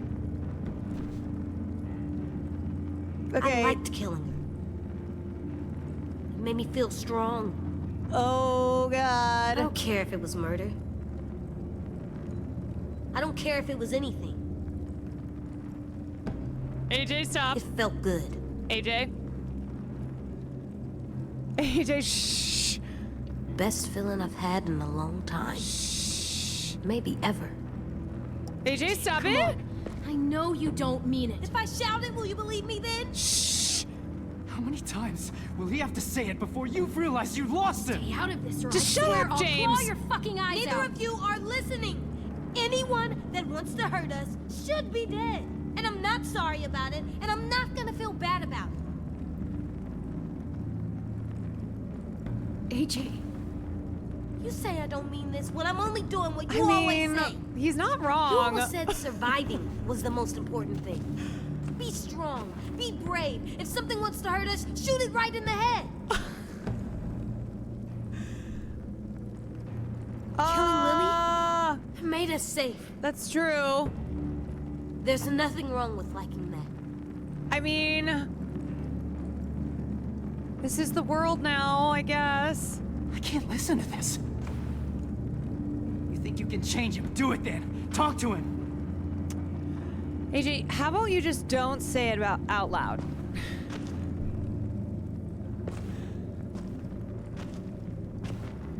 Oh no.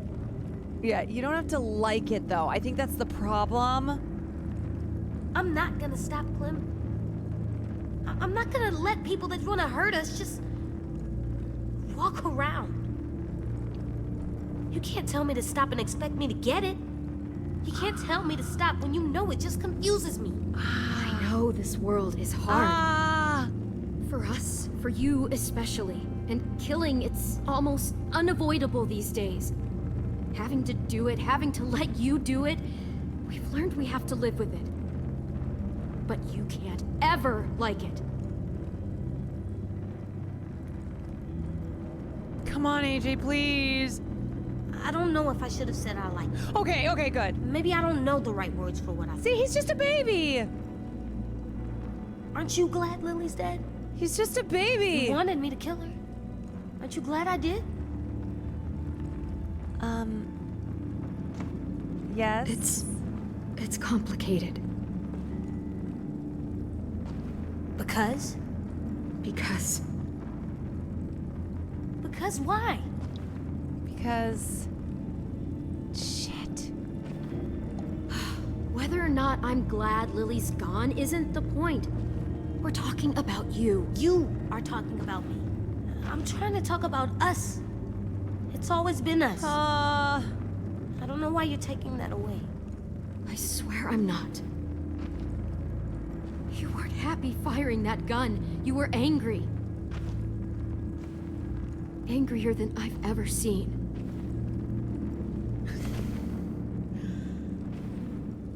Being a parent is so hard, y'all. I need you to hear me, AJ. You can't talk like this about killing anyone. They're gonna take you from me. Even Lily.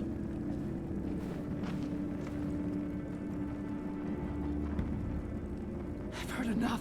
It's obvious you can't teach him. Shut the fuck up, James. Shut up. You can't have him.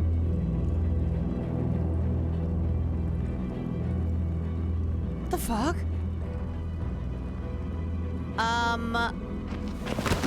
Get the fuck away from him! What was that like? Listening!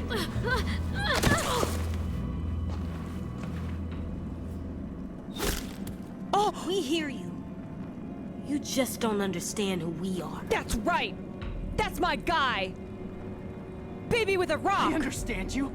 I've seen your kind. The world is full of you. Oh no! Wait. Will got banned? No! No, what happened? No, fuck. Okay, don't talk about it. Oh no.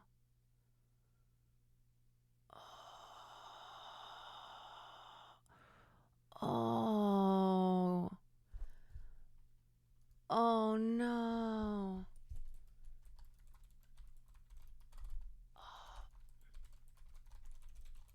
You guys, here, I'll finish it for you. Andy crawled. I think it's fake. Someone was complaining in chat. That's what it is. That's always what it is. It's always somebody who sends in a fake DMCA. Andy crawled to freedom through 500 yards of poop-smelling foulness I can't even imagine. Or maybe I just don't want to. 500 yards. That's the length of 5 football fields, just shy of half a mile. And came out clean on the other side. Oh, no. That's so crazy because I had literally been talking about Shawshank earlier today at the start of stream. But man. Oh. I had just been talking about that part at the top of stream.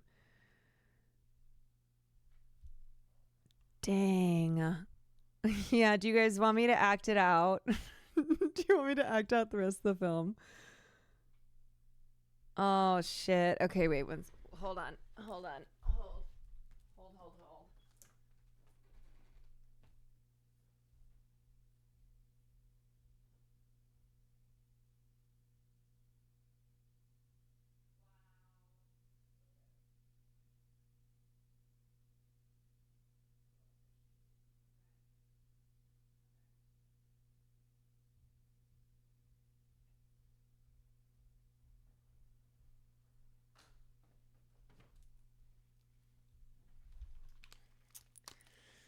Man, he's finishing watching it.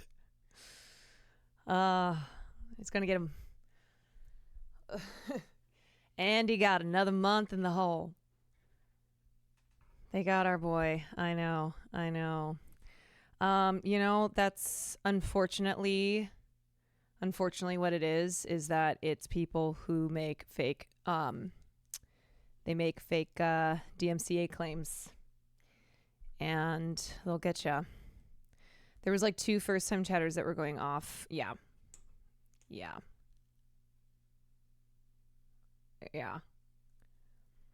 It's usually not hard to figure out who it is. Crazy that Will took his genitals out on stream. I know. He finally did it, you guys. He finally showed hole. That's what you all should say online. Will showed hole. And he got banned. So anyway, back to we are in a very crucial moment of The Walking Dead. So we're going to return to this cinema moment of The Walking Dead where I'm about to beat the ever-loving fuck out of this Zombie Lives Matter piece of shit. Because I have had enough. Of this mofo. Violence, death. Yeah, all I do know is violence. He can live a peaceful life, but it's like you won't let him. It might seem hard to believe, AJ. I know it does, but listen to me. No one has to die anymore. Not humans, not walkers. James, this philosophy of yours? This philosophy is what has kept me human. It's what will keep any of us human. It's like you read it out of a book of fairy tales. I swear to God. It's time to wake up, James. Everyone could live in harmony if we all just wished hard enough. Open your eyes, James. The world isn't as simple as you like to make it sound. So what is it then? It may not be kill or be killed, but it's awful goddamn close. Yeah, those adults tried to kill a baby.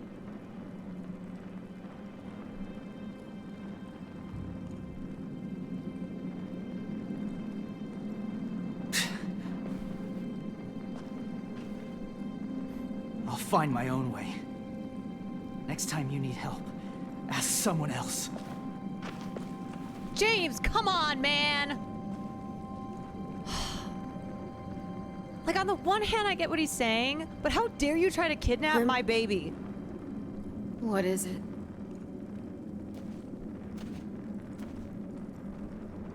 He doesn't get it. Not like we do. Not like I do. You can't break up the team. I Turbo, thank you for the 24 months. Daily, you, thank you for the 24 months. Let me help you, Clem. Trust me to tell which people are bad.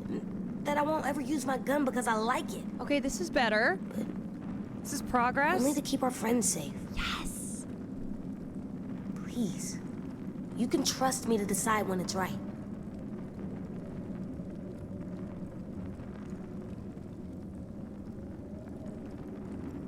I think so. Okay. Really? You're growing up too fast, AJ, and that scares me. Baby has to have the blicky. You've seen things and done things no one your age should have to do. You've earned my trust. If you say you won't ever enjoy killing, I believe you. I won't. I promise.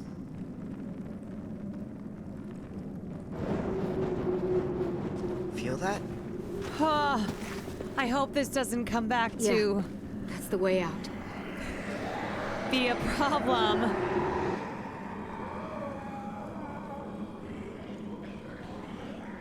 Oh my god, James's mask.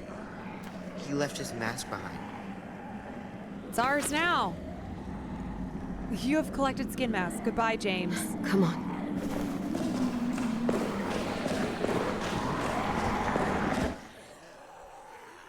Yeah, we're yoinking that. Back a 0, thank you for the prime. Made from Walker scrotums.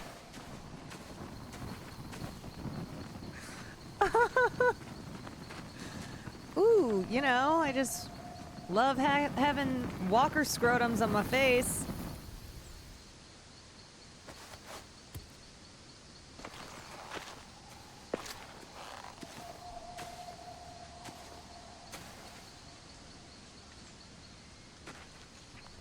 AJ seeks your approval above all else. Oh! You've strengthened his confidence in himself. Was this a good parenting move? Am I a good parent? Am I mother? The shore is that way, and the school is probably that way. Walker Scrotum sounds like a country singer. Hi, everybody. I'm Walker Scrotums. It's nice to be with you fine people tonight. I'm gonna sing y'all a little song. Sim was the third. Huh?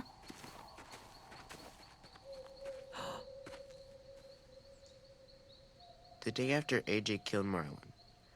You already know Violet and I voted for you to stay. Sim was the third vote. A Sim? Wait, that means Omar voted us out? And Ruby? Yeah. A Sim! I have not been... What made you think of that? Sim said you knew how to survive. He could just tell the school would be safer with you there. Oh my god, my Sim, yes! I voted for you because I liked you. But his reason, it was better. Smart! King Tom, thank you for the 6 months. I just thought you should know. Sim was right. We were safer. Oh. We were more scared than we let on when you met us. That's really nice of you to say, Ten. Thank you. More like That's a okay. simp. Now that we're out of danger and going back home, it just made me think of it. I like a simp. Me too. If Marlon was still in charge, we'd be taken away to wherever. Or dead. Yes, that's Instead, right. We fought back. Because you showed us how. We weren't safe with Marlon. Even in his safe zone. We were just... hiding. Yes, I'm a queen.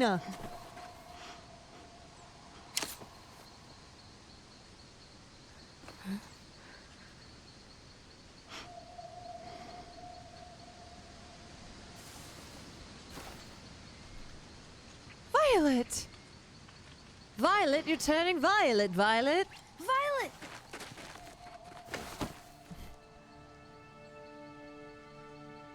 You made it. You're all alive. We did it.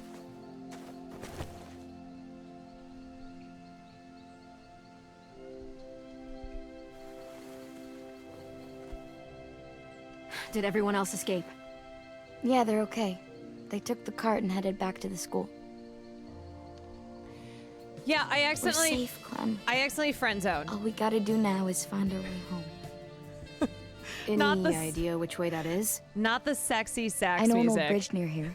If we cross it, we won't be too far from the school. Taco Cub, thank you for the 10 community subs. Not the sexy sax when I accidentally friend-zoned. I missed signals.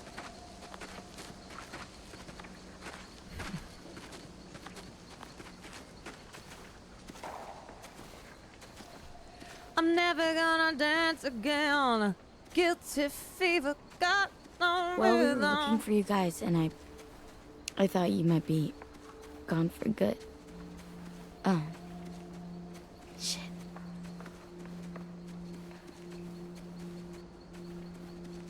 I was trying to figure out what I'd do if you were gone. And I realized how goddamn stupid I was about Minnie. For a whole fucking year. I was so wrapped up in losing her and Sophie, I pushed away everyone who tried to care about me.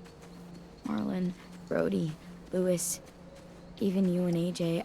I tried my damnedest not to care about either of you. Well, you screwed up, because you did care about me. And I care about you. I didn't expect to find a friend like you. Not ever again, but I'm really glad I did.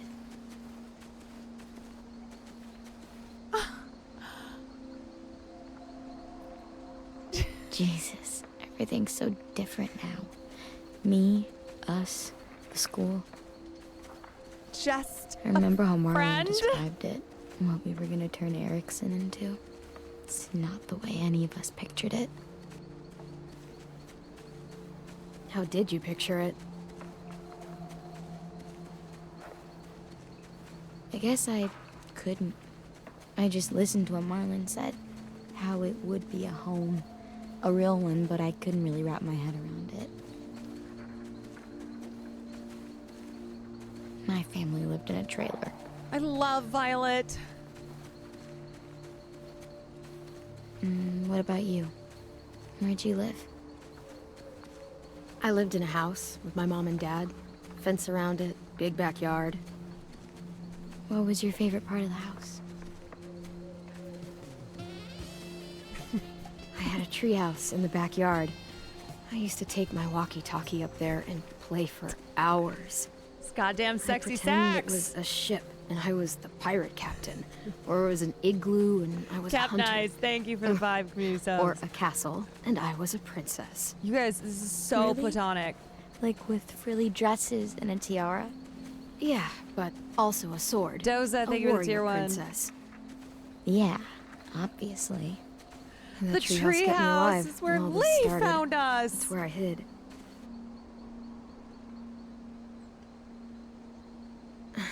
You know, Erickson can still be the home Marlon promised. As soon as we get back, we'll start rebuilding. It'll be a lot of work, but you're right. Yes. It is worth it. And maybe you and I can rebuild. Hell, we could even put in a treehouse. Yeah, we could put it in one of those trees with the big rock traps. Then you could drop a rock on anybody who wanders by. Way better than a hammer. What? Nothing. Never mind. After all that's happened, it's still hard What? to imagine. I mean, we fought for it, defended it. It should feel more like home than ever, but it doesn't. You know what the problem is? That stupid fucking name, Erickson. You want to rename it? Yeah, fuck that guy. We should name it something cool. Threatening, but not like scary. Something that makes assholes go, I should stay away. But not like blood murder knife house. The rotting What shithole. about the rotting shithole? It's accurate and kind of cool. Like a rock band. I'm in. I want to help rebuild our school.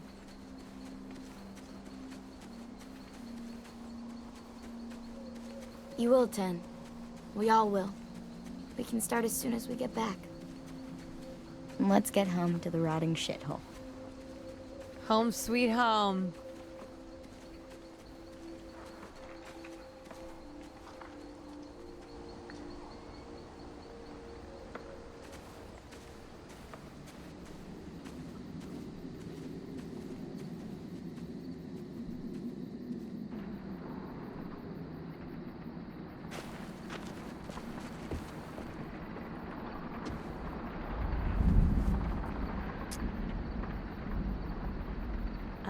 Okay, just take your time and keep moving forward.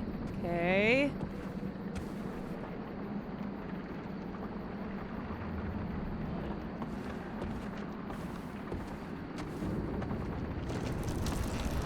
Everything's fine.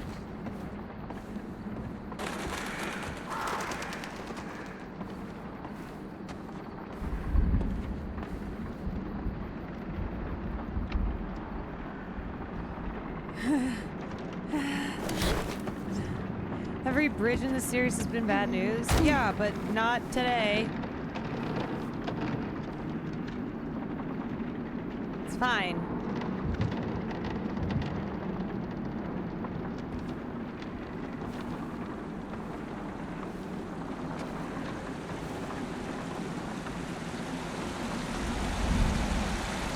Jesus Christ.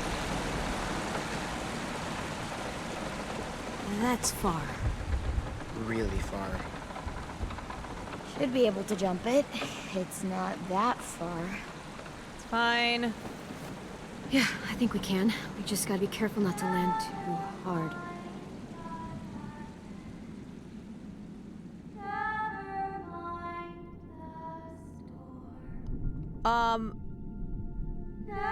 What the fuck?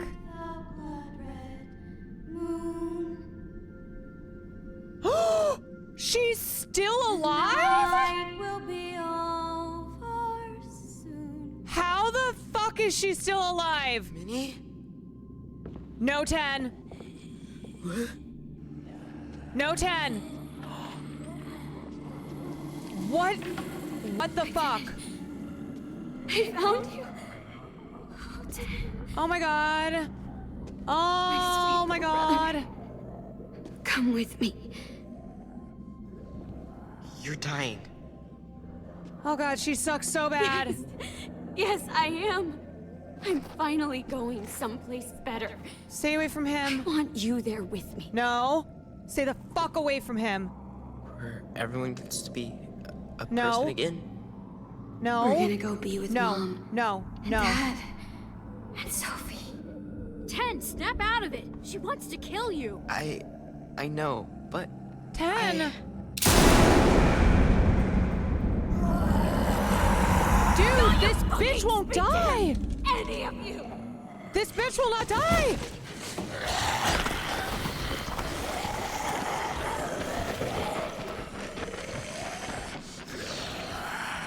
Please?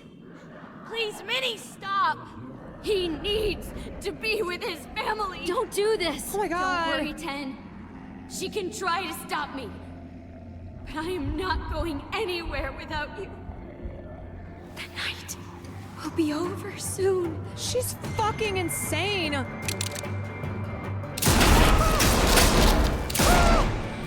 down! Oh my god! Oh my god, why would they eat her? Just fucking eat her! I'll help the boys across the gap. Watch out for the walkers. Oh, Jesus Christ. God, I totally missed. Oh, shit. Oh my god, she's such a bitch. Ah, fuck me. Can I just... Oh, shit, I'm dead. Don't look down. Everybody, don't pay attention. What the hell? Oh. I'll help Everything's the boys fine. across the It's gap. just a flesh wound. Watch out for the walkers. It's just a little scratch. Oh my god. Okay, lock in.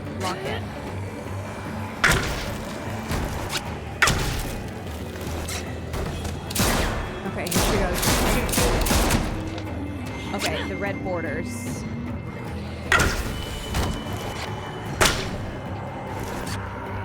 Shoot. Shoot, shoot, shoot, shoot. Okay, there we go. God, I'm so bad at shooting.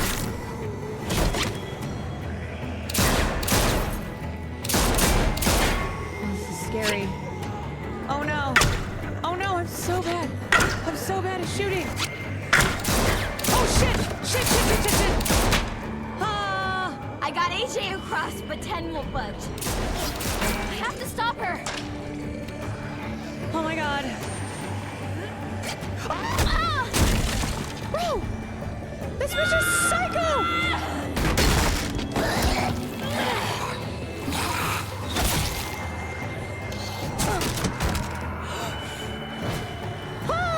You're not his family!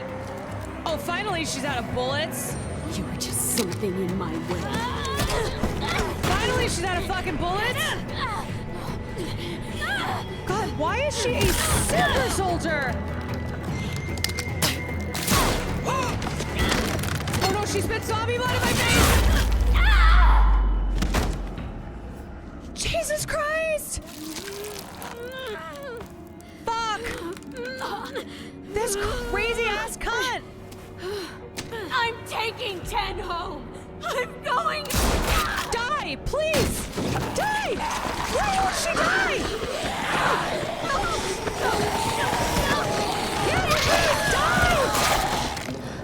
Please, die! 10, stop it! 10, no! 10! Get across. I'll get 10. 10! Stop being stupid!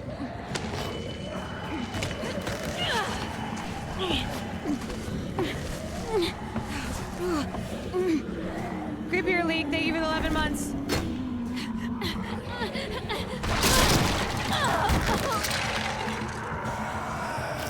Tennessee, move your fucking 10, ass stop now. it! Let him go. You'll die if you don't. AJ, don't. AJ?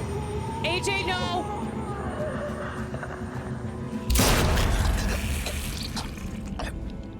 AJ! Violet, please jump!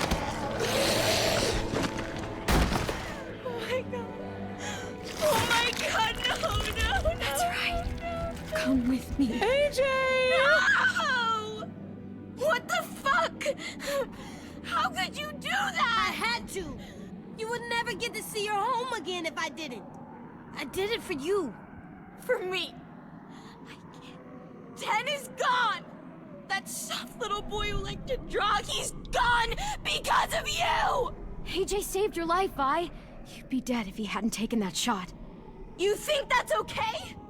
Just gunning down one of our own. I didn't want to shoot him. He was my first real friend. But he was messing up again, just like when he got Mitch killed. So I had to decide. Clem said I could, so I did. This is so fucked up. Goodbye, Dad. This is so fucked. We gotta move. Who the fuck wrote this shit? The monsters are gonna trap us. I know. Why is... I'll climb first, and I'll catch you on the way down. Come on. I mean, honestly, he's not wrong. He wasn't gonna go with her. Clem, look out! God, he is a great shot. I will say he is a great shot. Run! Meet us back at the school. But we'll make it. Go. Like, AJ is correct, but that is so fucked up. Clem, we can climb there. Good idea. It is fucked. This first.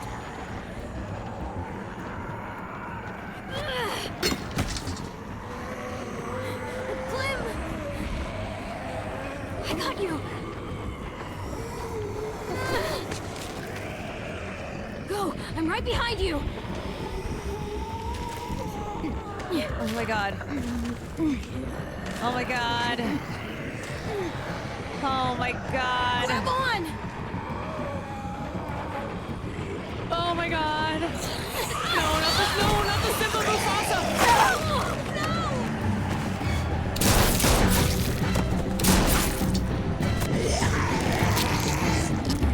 Shit, is he biting me? Did I get bit?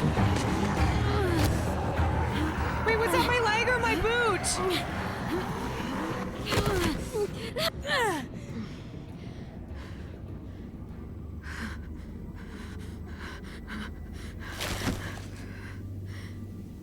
Did I get bit? Clem. Your leg.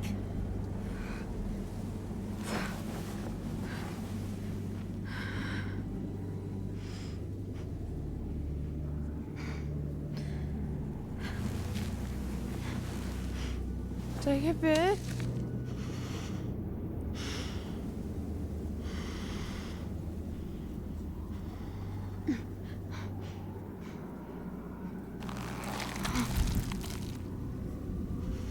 Oh my god, my leg is so fucked up.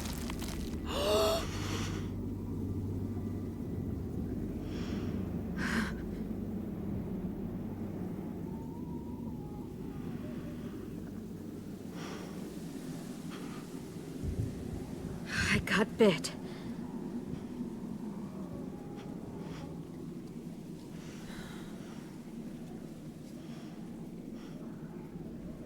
Chop it off right now. Chop it off. You have the axe, chop it off. Come on, chop it off. Chop it off, please.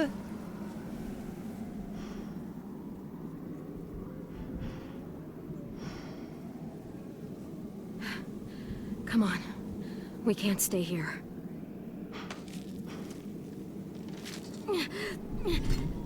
Keep moving forward. Keep moving forward. Come on. Keep moving. Keep moving. Forward.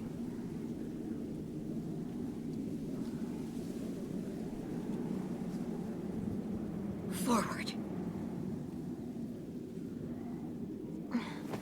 Come on, chop it off, please.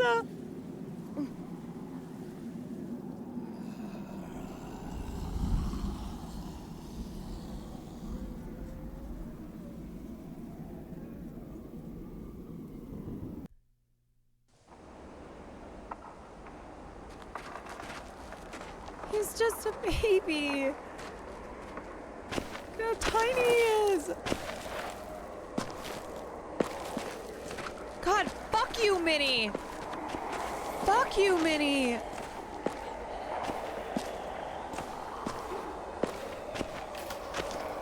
Blue Cheese, Guapo, thank you so much for the raid.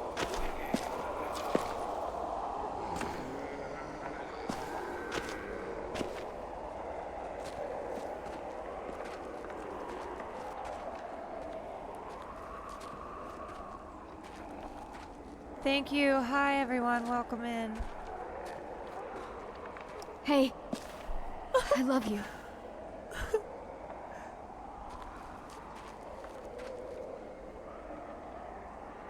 Don't ever forget that.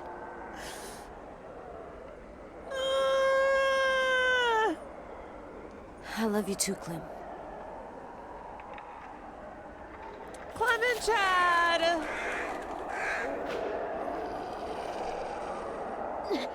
Keep moving forward.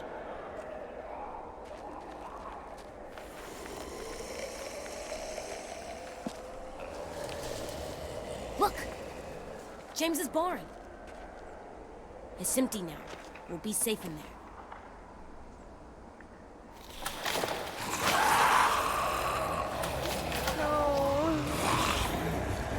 Run, now! Run!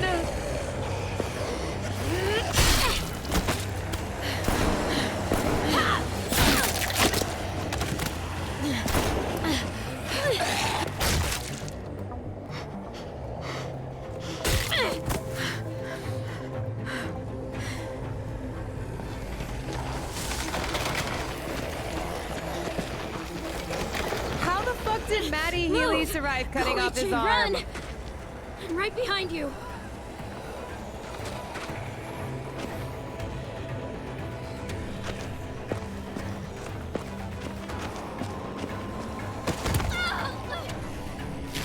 Oh God! Fuck you, Minnie, for doing this to my leg.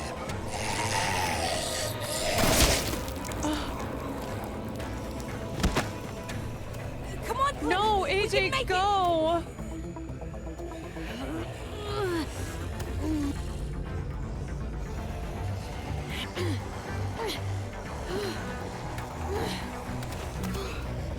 No! He is really a great fucking shot.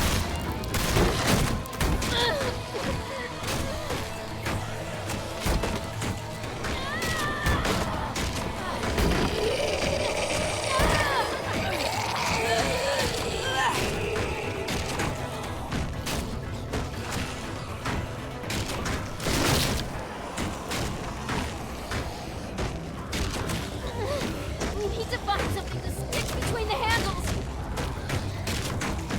This. There.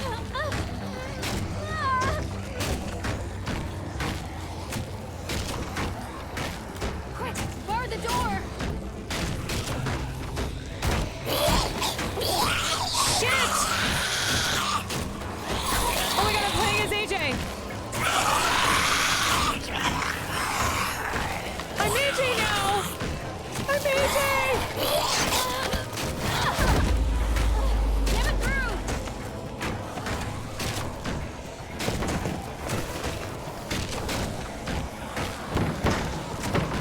Oh, wait, this is what happened with Lee and Clem. This is what happened in season 1. We need to get those pin doors closed before they break through.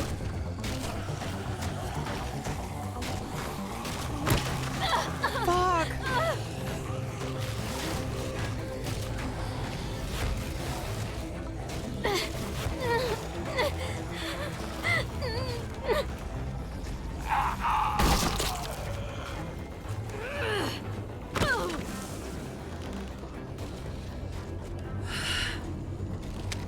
Cover me. Oh my God, baby, without the blicky.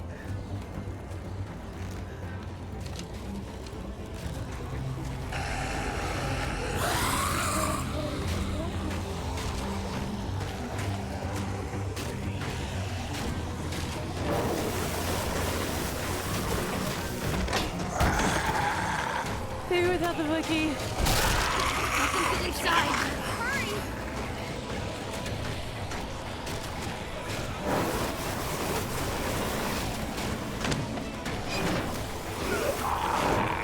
Bro, how are these zombies so fucking strong?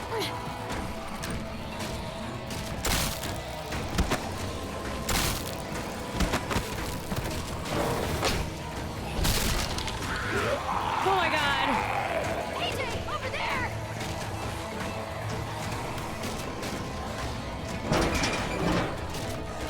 Oh, fuck.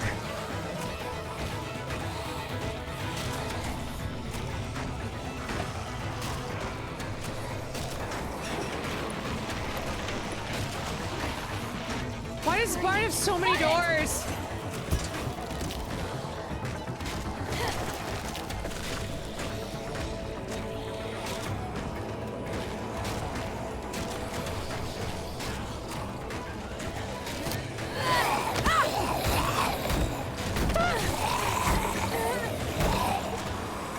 Shit!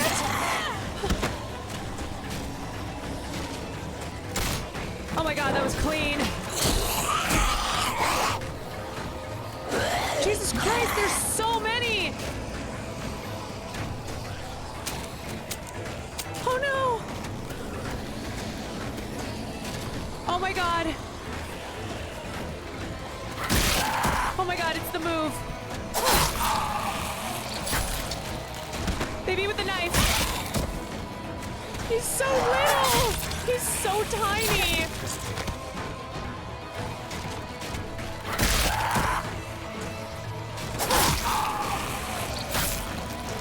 He's so small!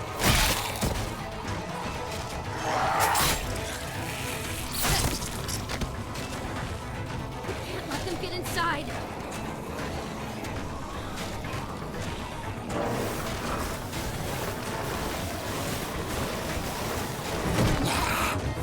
Oh my god!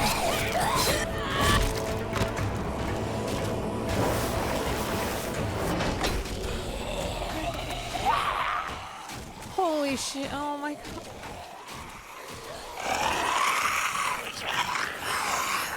He's so tiny, he can't even kick their knees. He's so small.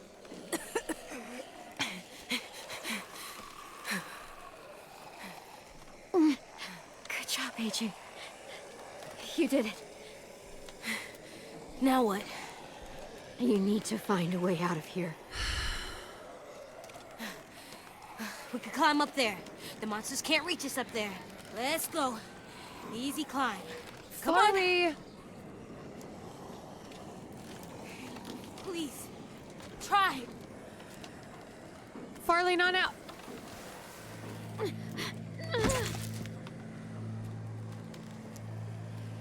can't give up. You can't give up. I need you. I need you. I'm so sorry, kiddo. This is just what happens sometimes. But it wasn't supposed to happen to you. No, I can't go through this again. My little goofball. It's Alvin Jr. You'll always be goofball to me. Hey, look at me. AJ, please. I can't go through this. Please, chop it off. There's still time. You're such a cutie. How did I get so lucky?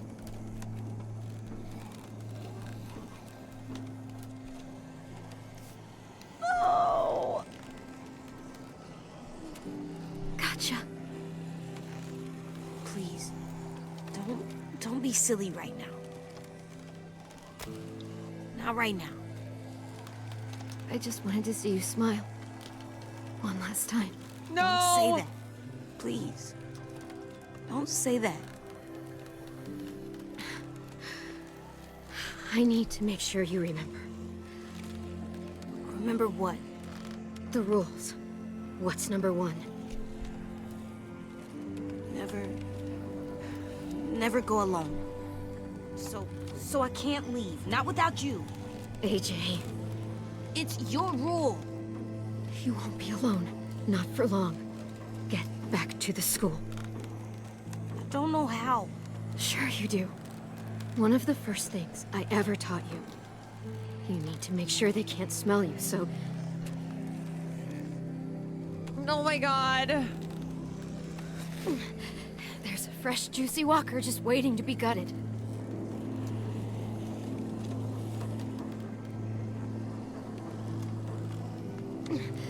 Grab that axe. You know what to do with it.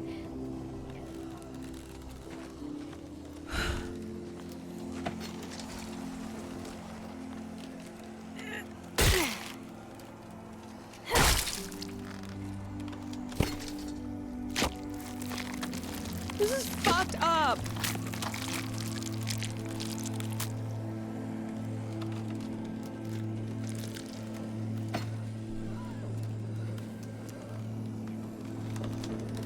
Next rule. What do we do when the monsters come? Why do they do this to us? AJ. Shoot them in the head. Got any more ammo? There isn't any more. Okay then. Fuck. And the last rule. I want to stay with you. I know what'll happen. And I don't care. I don't want to go. I just want to sit next to you and stay. Stop it! Like that monster couple from the train station. Even if someone kills us later, we'll just sit for a really long time.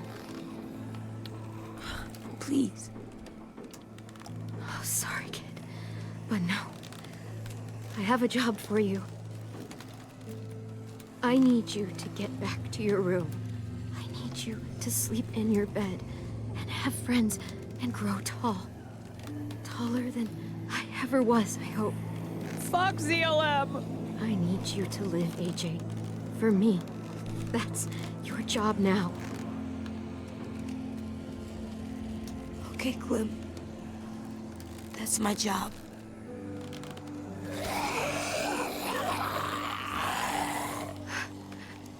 Last rule. No! What do we do if I get bit?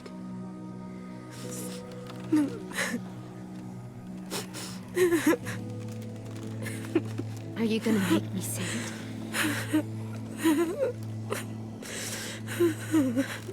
Fine.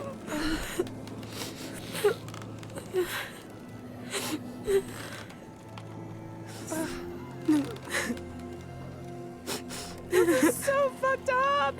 AJ, you have to kill me. Don't let me become one of them.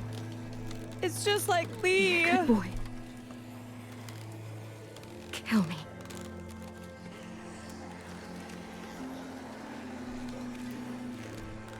No. Oh my god, the parallels. Oh my god.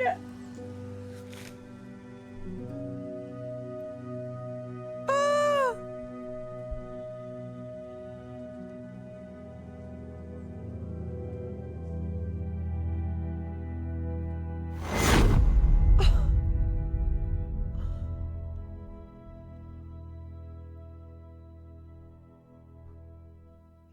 Oh my god, he had to axe her in the fucking head? He had to axe her in the head.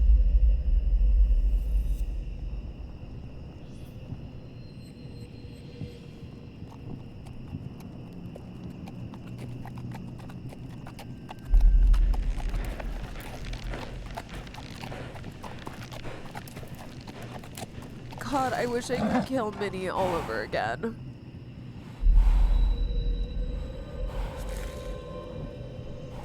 AJ, I'm coming. Oh, is this when she rescued him?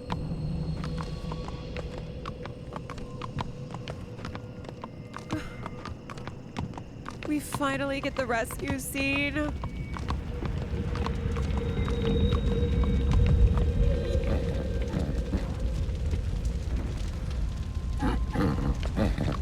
No.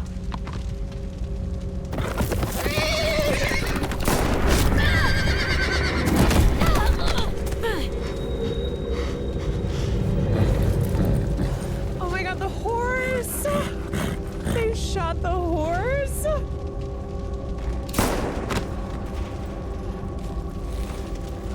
my god! Fuck, this is so fucked up! Fuck this guy!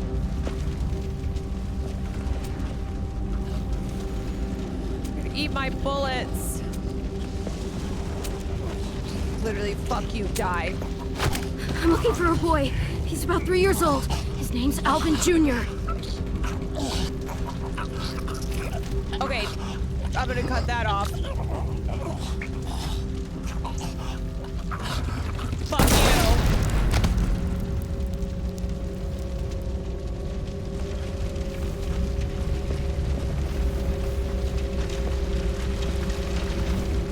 Please. Please. Please kill me. Where's the boy? Tell me where the boy is. Where are the children? It hurts. Oh my god, it hurts so bad. Kill me.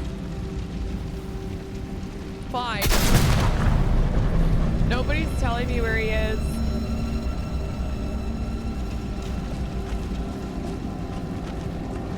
I'll find him myself. Eat some of this shit. Another one? Fuck you.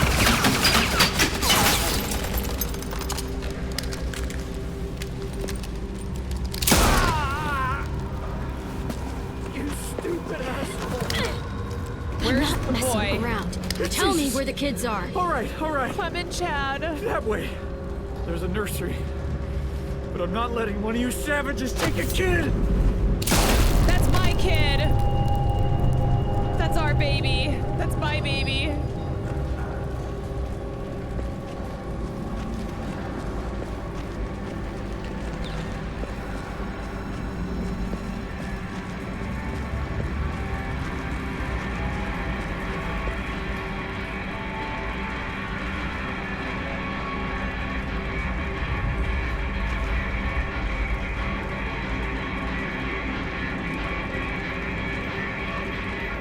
Who did this? Is this Lily? Of just like one of these wars?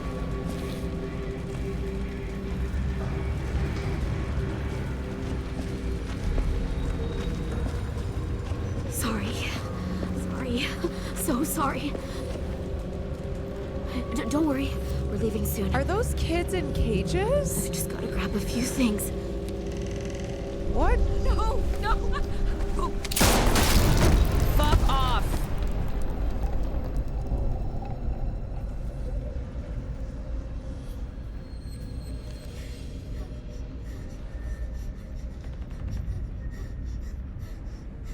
AJ?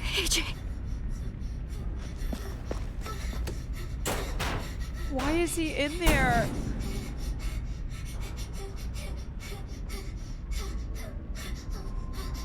She was going for a bottle. Well, it's stressful out here, okay?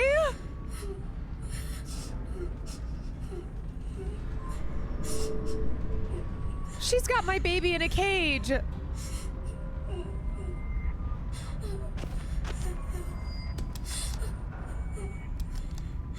I had to shoot her. She had a gun too.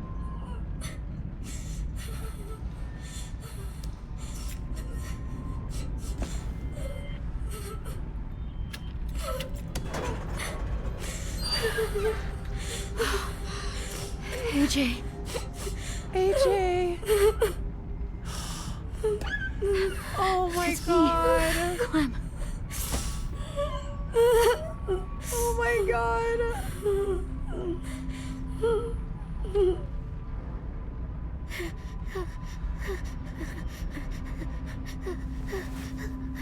You're so tiny.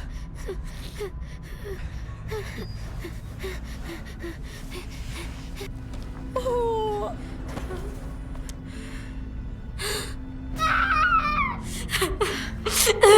Don't look. Okay, maybe I shouldn't have killed her, but whatever. AJ, just don't look, okay? Let's get you out of here, okay?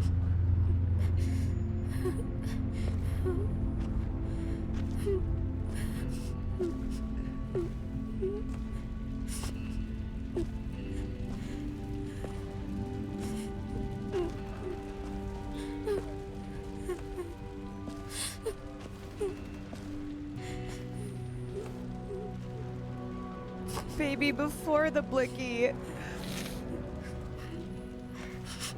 Look, I won't hesitate to shoot anyone who I think is hurting my baby.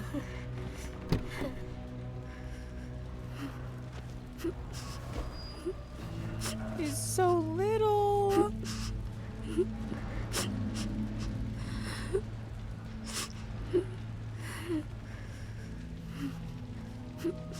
That's my guy.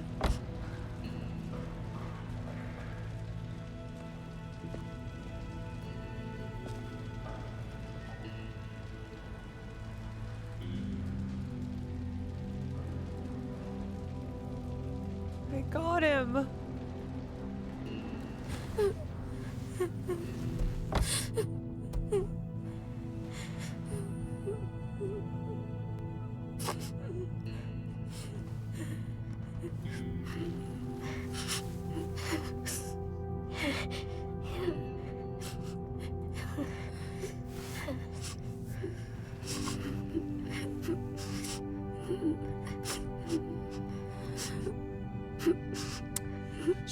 Clem is so young and was such a mother to AJ. Oh my god. Okay, now, where to? Can't go back to Richmond. This whole area is a war zone. Oh my god, I'm crying again. Gotta... Clem go? was 14 here. Yeah, 14. we have to go, AJ. This place, we can't stay here. It's not safe. But it's okay. We're survivors. And the first rule of survival is... Give him a blicky. Never go alone. Never go alone. Oh, this is the beginning of the survival rules. Clem?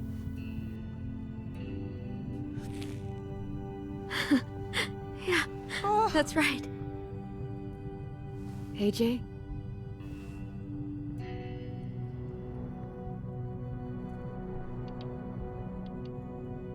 Don't worry, okay? We're gonna be okay. Everything is gonna be okay. I know where we'll go.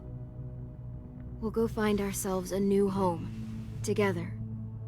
Oh my god. And I'll never leave you again.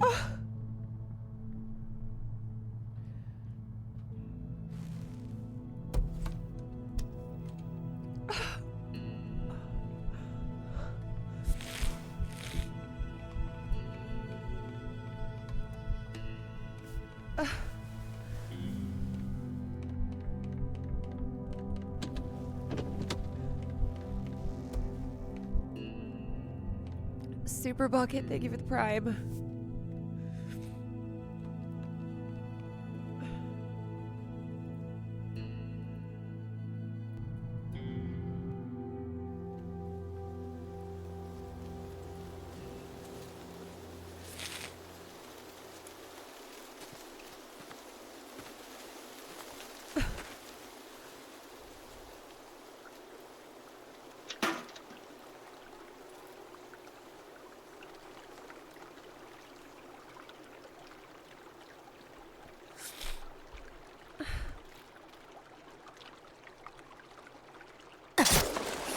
Gotcha.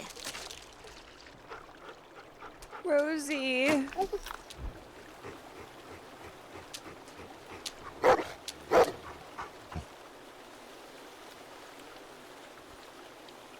Who's a good girl? It's you, Rosie. Rosie. Goodest girl in the world.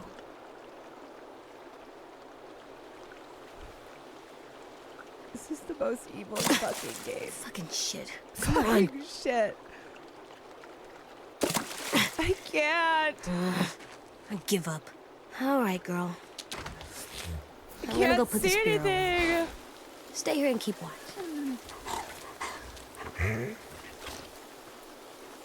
Oh, is he living in this house by himself?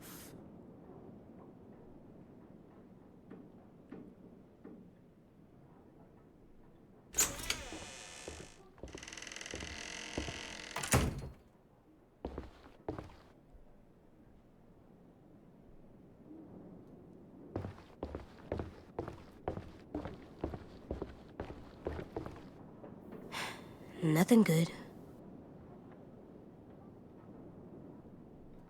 I hope Violet didn't kick him out because he shot 10. I should tell Willie this is here in case we need more bombs. I hope those guys are taking care of him. A skull. This shit is fucked up. He's just a baby. You've collected skull fragment. Everyone dies. What the hell? I gotta put the spear back. Oh.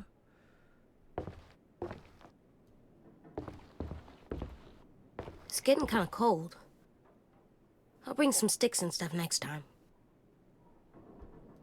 Oh my god. Looks like a bad place to sleep. Why would he have to sleep here? They have a whole house. I don't get it.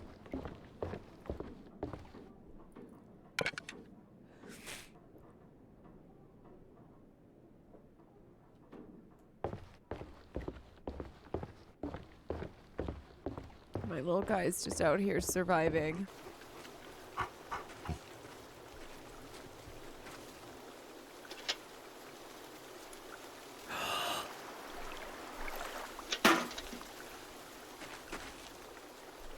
No! Oh my god! Oh No. my... Please! No, no! Why can't I get it? Yes! Rosie! Good girl! Rosie, you good girl. You good girl.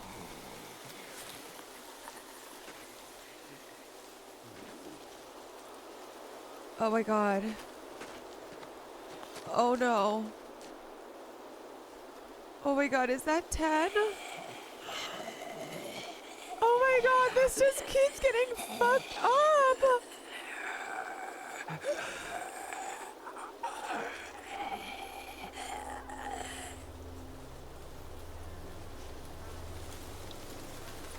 You let your sister mess with your head too much. It must have been all that trauma on you. 10.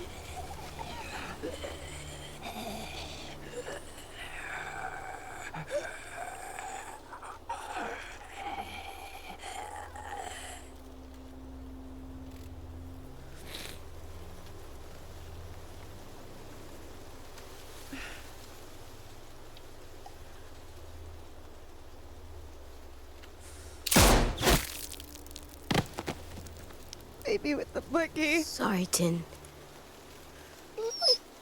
I know. Me too.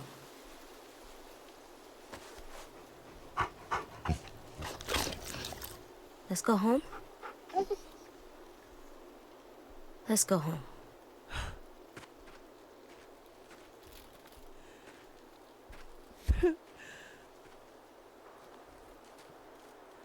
Look, you gotta, okay? You have to. Oh my god.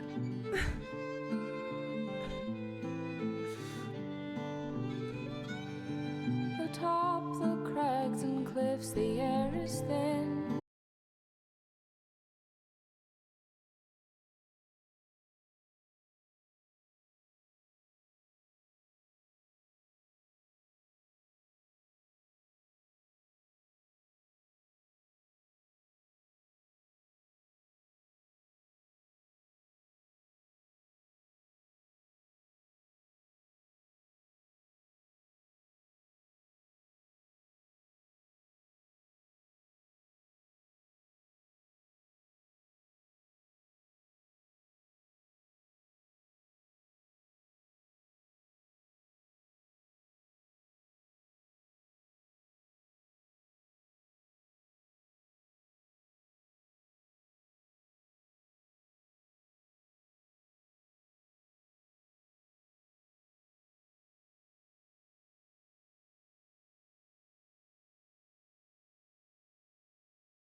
Easy there. You're out of bed. You're walking. Wait. And you have wood arm legs. Crutches. Crutches. I found your hat. It was in the creek down by the shack. I thought I wouldn't get it, but Rosie jumped right in and got it out of the water. It's all wet now. Is this real? I don't know what to believe. It's definitely seen better days. Wait, what? You know what? You keep it if you want it. I don't trust this. I'll put it in our room. I have a surprise for you, too. He Come with chopped me. off her I want leg? to show you something. Why did they do that?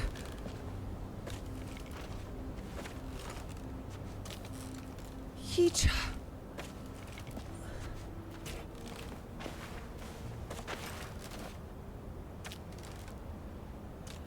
What? So, what do you think?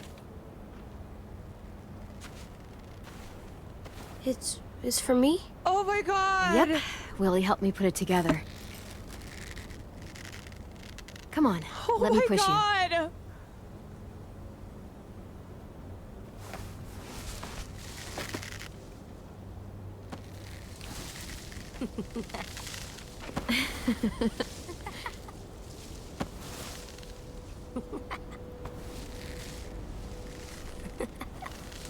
This is fun. I am so I love fucked up. today. you. Me too. It's good to see you smile. Food's ready, everyone. Come and get it.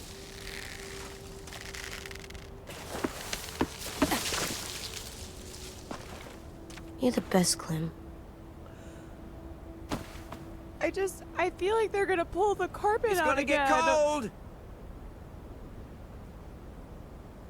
Come on, let's go eat.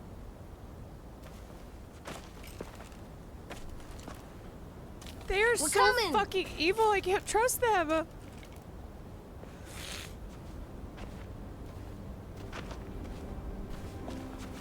Tennessee.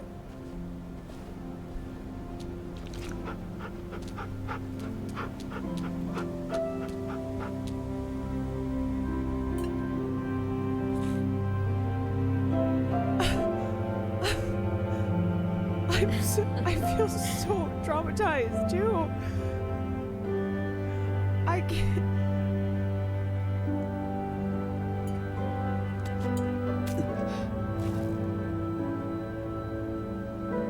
Like, is this real?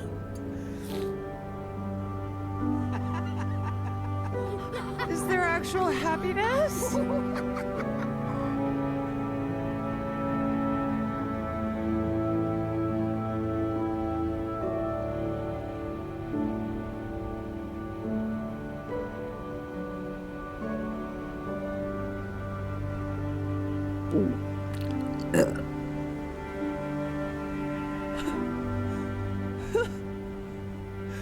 After 4 seasons, we get to see happiness. We can't even accept it. They have fucked with us.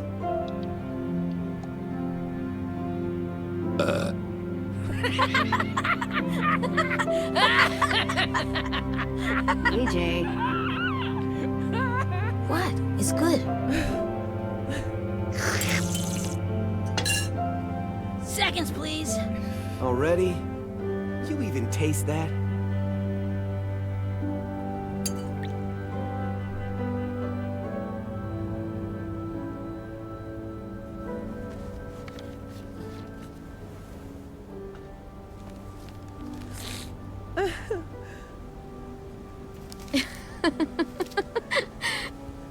Idiot. Oh.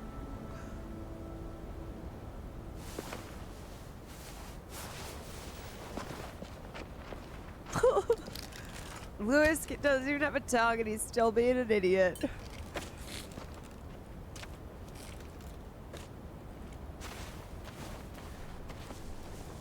Yeah, that's the spot. I can't believe Sim Clem is says he saw alive. 10, 15 of them, a little bit past the old safe zone. I want you to go. You're the boss. We need to know who they are. Maybe even see if they're willing to trade. Just keep your distance until you can make a call. Who are? A group of survivors out beyond the old safe zone. Some kind of caravan. Are they bad people? How about you back me up, What if and it's we'll find Rick that Grimes? out together. Word on the street is you're a good running buddy. Best. Aren't you still mad I killed Tin? The thing you said on the bridge. That he was messing up all the time. It wasn't something new, you know. Ten got himself or other people into trouble all the time, long before you guys got here. He was always so lost. He lived in a world that just isn't there. Oh, he was a You know? liability. And that's why I tried to look after him. Oh. But when I was pulling him away from the walkers and Minnie, I could also see he just wasn't there anymore. Oh, So, Ted. you're mad, but They had, sad. they had to old Yeller Can I be him. that for a while? Yeah, it's okay. Don't sleep in.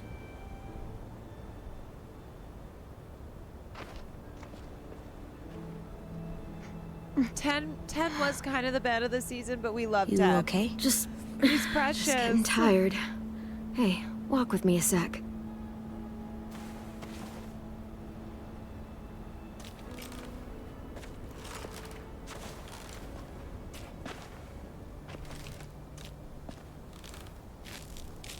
Get this girl a prosthetic legs, Dad, please.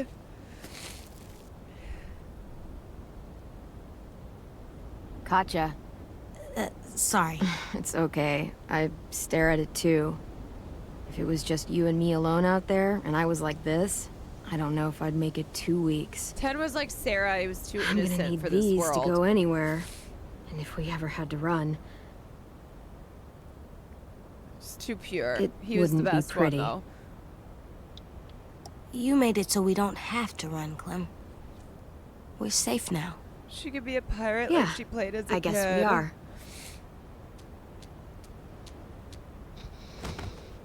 Rosie.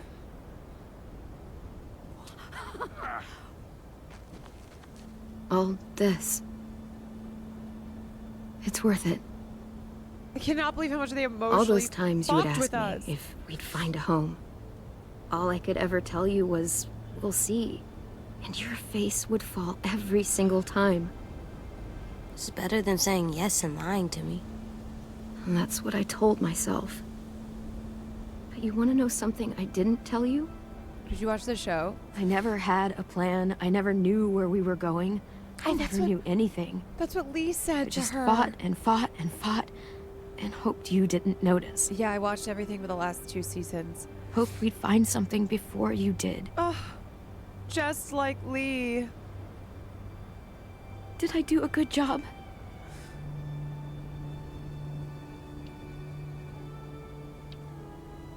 You tried really hard. That's all that matters, right? It's part of it. A big part.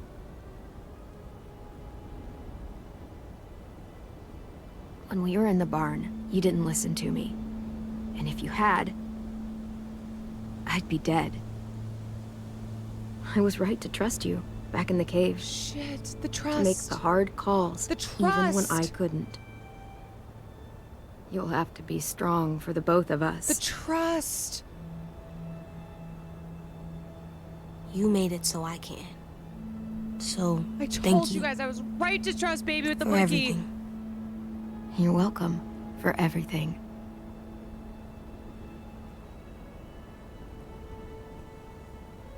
She walked so he could run.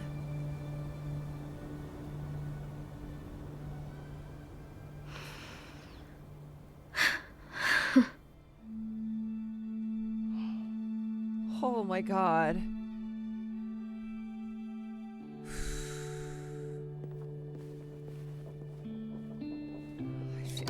I feel so...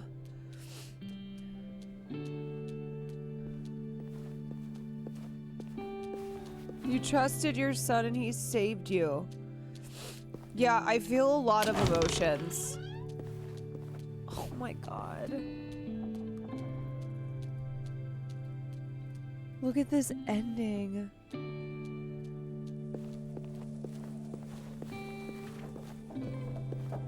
Wow. What a cool way to do the credits.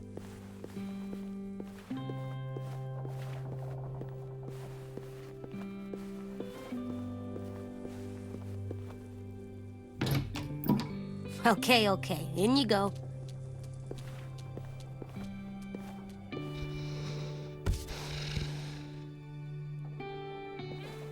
Amazing. I don't know how this works. This seems like really hard drawing. I'll ask Clem later. Oh, I can put my skull there. Oh, my skull. I wonder who you used to be. What a nice decoration.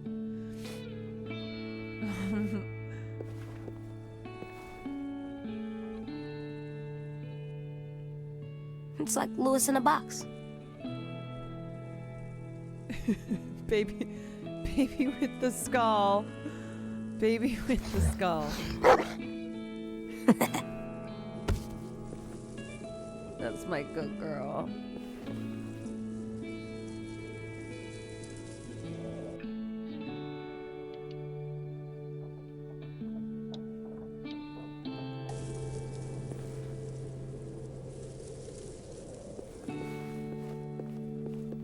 The crystal.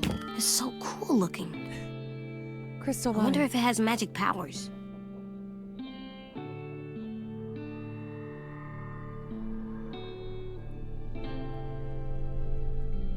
Nah. He's like, no, I'm not a crystal mommy.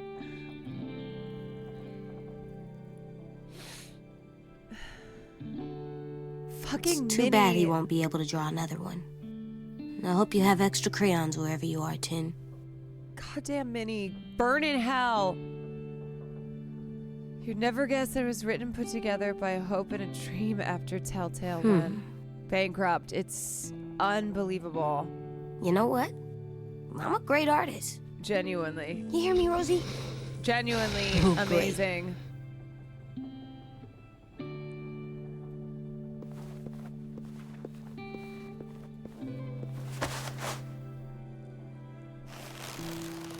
Oh, I have a skull and I have a spooky mask.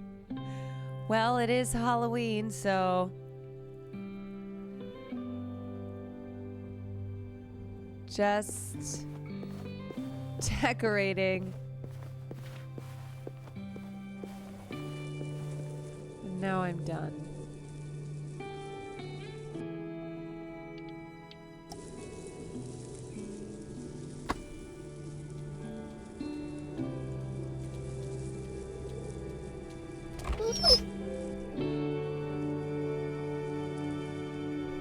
I'm coming.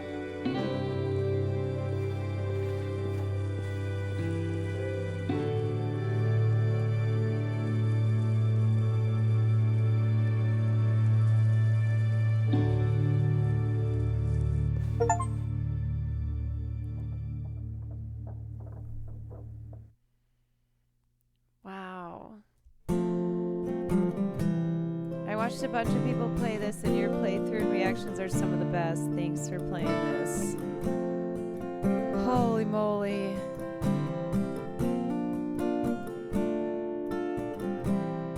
You and 12% named the school the rotting shithole.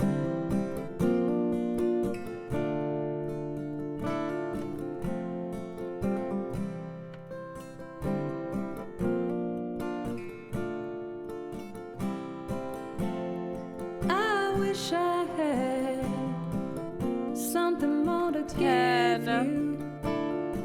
10. You've Dead. been feeling bad this time of year. If I could, I would. Lily. Dead. Drive out to see you. Things are finally James. looking Infuriated. up Fuck you, for James. me this time. Louis shaken.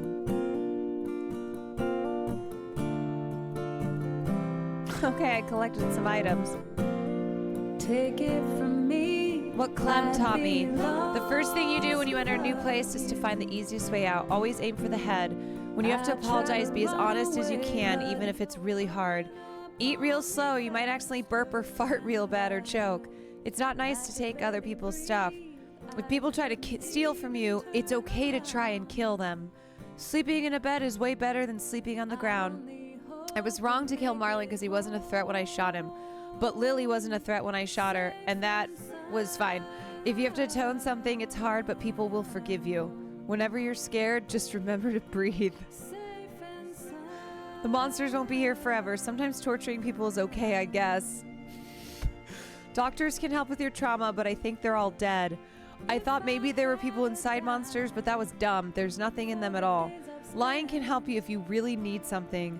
If your grandma's dying, stop watching cartoons. Growing up too fast can make you seem scary, but people still have to trust you to make the hard calls. And the hard calls are always unfair.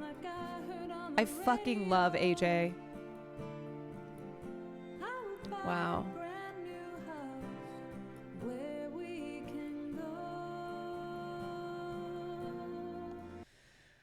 Oh my God, you guys. That was a 10. That was a 10.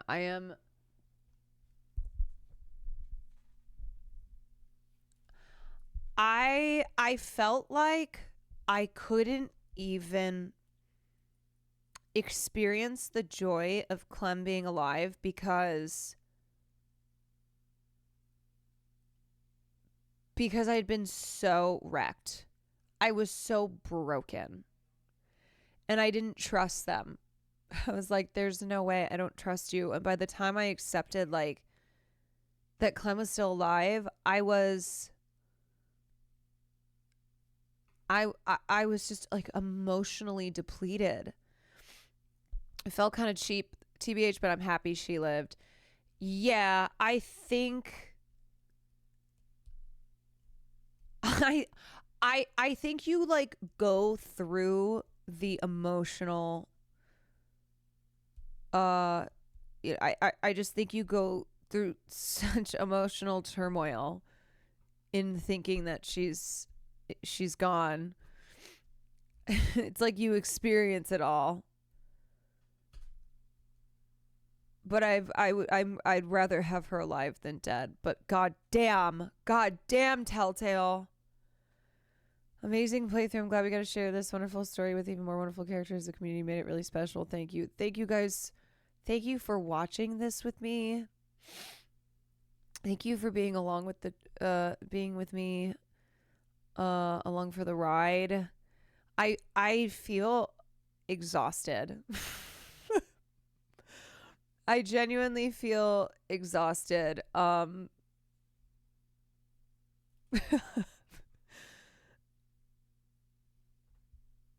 I cannot believe how much this game got me. I truly cannot believe it. But what an experience. My God. I don't think I've had an experience like that with a game. I've definitely had a lot of moments of, oh my God, I can't believe this person died, or, moments of shock and whatnot. But feeling this connected to characters and just being stabbed in the heart over and over again. Like I can barely see right now. You should look at the Telltale list and choose one that interests you. Yeah, that will not be my last Telltale game, is what I will say. Some of the best is truly incredible storytelling. Unbelievable. Ding Dong Walking Dead character tier list. Okay, I'm not going to spend a lot of time on this because I'm like, I need to lay down. That was a huge experience, but I do want to do this before I say goodbye to Walking Dead. Speed Razor, thank you so much for the 10 community subs. Thank you, Speed. Also, y'all, I'm proud of you for not spoiling. I'm very proud. Badzuim. Badweezum. Thank you for the 5 community subs. Yeah, good job, chat. You all get a pat on the back for not spoiling the final chapter, and especially not spoiling the ending. So, thank you. All right, let me grab some water and then I will do this.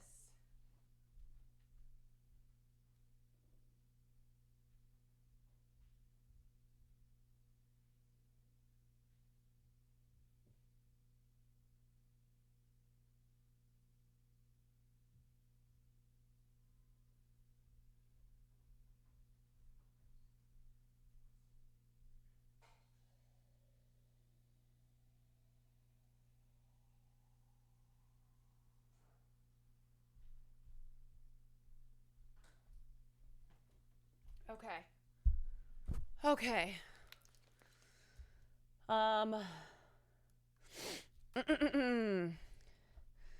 Okay, Asim. Honestly, you know what? Because he voted for me to stay, Pogu. Pogu? Abel, fuck off, Abel. Ew. Maddie Healy, die. You are dead. I was laughing very hard that they're using his body as a deterrent. They're using Abel's body to deter. AJ, come on. AJ's a fucking Chad. That's my baby with a blicky. Alvin was a Chad too. His dad, his father, Andy. Who the hell is... Oh, was he one of the cannibals, right? Andy was a cannibal. That was... Yeah. Arvo. Oh, he shot Clementine, so fuck you, Arvo. I defended you. I defended Arvo, and he shot Clem. Fuck off. Ava. Oh... I feel like I didn't really have a chance. I didn't have much of a chance with Ava, but she did save her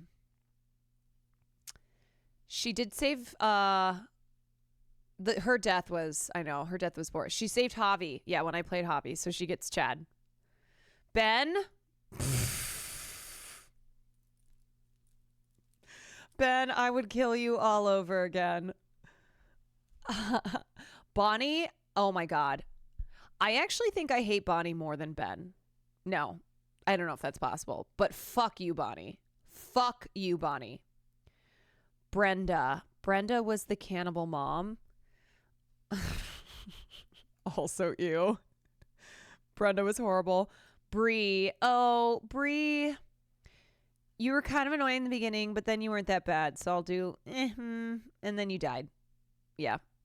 Lee's chapter. Brody. Oh, Brody. Yeah. This recent chapter. Brody.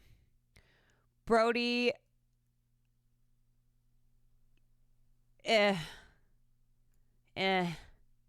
feel bad that Brody was murdered, but Carly. Oh my God. Carly was such a Chad. Justice for Carly. My sweet Carly. Carlos.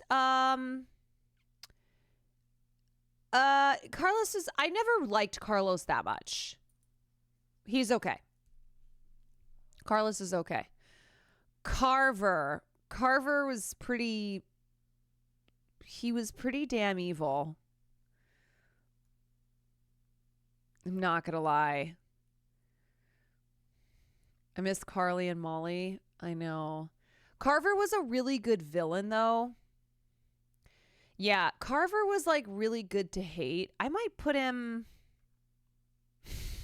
Chad. Where do I put Carver? He did hurt Kenny, but he was a very good villain. I don't know where to put him. You do kind of love to hate him. I'll just put him there because I can't put him... I feel like I can't put him with these guys. I'll put him in Krista. Wait, whatever happened to Krista? Did Krista die? Krista was such a bitch to Clem afterwards, so she gets We don't know. Her whereabouts were unknown. Assumed dead, but not confirmed. She did kind of just disappear. Yeah. All right. Well, Krista's final interactions with Clem were pretty nasty. She did take care. You're right. She did take care of Clem for months. But she blamed her. No, I'm putting her there. Okay. Chuck. Oh, Chuck was a Chad. Justice for Chuck. That another victim of Ben's. Chuck died for our sins. Okay, Krista next to Carver is kind of crazy. Clementine. Oh, my girl. My Clement Chad. Not a high enough spot for Clem. Chuck is the one who told Lee to arm Clem and to cut her hair. Yeah, he was a Chad. Clint. I don't really remember Clint. Was he a fucker? Who? He's going, He was in season 3. Oh, yeah. He was one of the leaders. He was one of the leaders of Richmond. He wasn't. I'll put Clem next to AJ. Oh, my family. Yeah, he was like, he didn't really do anything, I guess. He was against Joan. I think he was actually like a good guy. Joan was evil and David was an asshole. Okay, Conrad. Oh, I mean, I feel bad. I really ruined Conrad's life, but then he did kind of go crazy at the end there, so he gets put in Yeah, Conrad kind of sucked, but I did totally, as Javi, I did fuck his life all the way up. Okay, Danny. Danny's the other cannibal guy, right? Yeah, he goes, ew. Okay, Krista's going to go one higher. This feels unjust. David, ugh.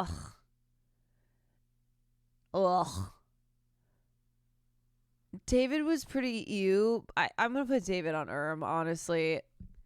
David was a dick. He was an asshole, but I think it's more complicated than me putting him just straight up ew. But David, you are not missed. Oh, Doug, I'm so sorry. You were one of the first to die. For that, you get Pog. You get second category. Poor Dougie. Poor Doug, you never stood a chance. Oh, Duck, I didn't high five you, and that's why everybody died. Toad. I gotta be honest, though.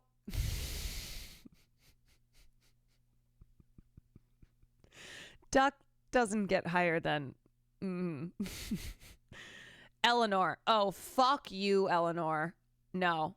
You traitorous bitch. Wait, where'd she go? Am I insane? Did I not just put her there? Oh, here she is. No. Eleanor? Ew. Eleanor, ew. You were cool, and then you did such traitoring. You were the most traitorous. Eleanor. Gabe, not that best, but like had some okay moments. You get to go next to your dad.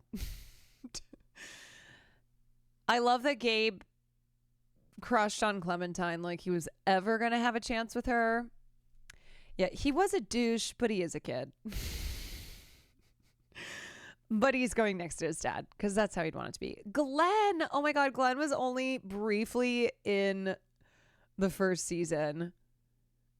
You know what? Because of Walking Dead, because I've like seen the show and everything, Glenn goes Chad because I am the biggest. I'm the biggest Glenn girl. And he was a Chad. He was a Chad in season 1. He just was only there for like 2 seconds. Herschel, honestly, this version of Herschel, not that great. I mean, I guess it's because he ended up kicking Kenny out. Because Kenny didn't save his son. But Herschel was, he's not the sweet Herschel from the show. Oh, ZLM James. You know, I gotta be honest.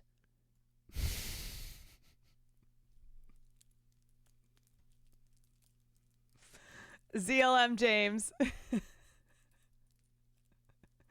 ZLM James. He just got so annoying. And he tried to steal AJ. That's crazy. Anybody who tries to kidnap AJ, you're going down.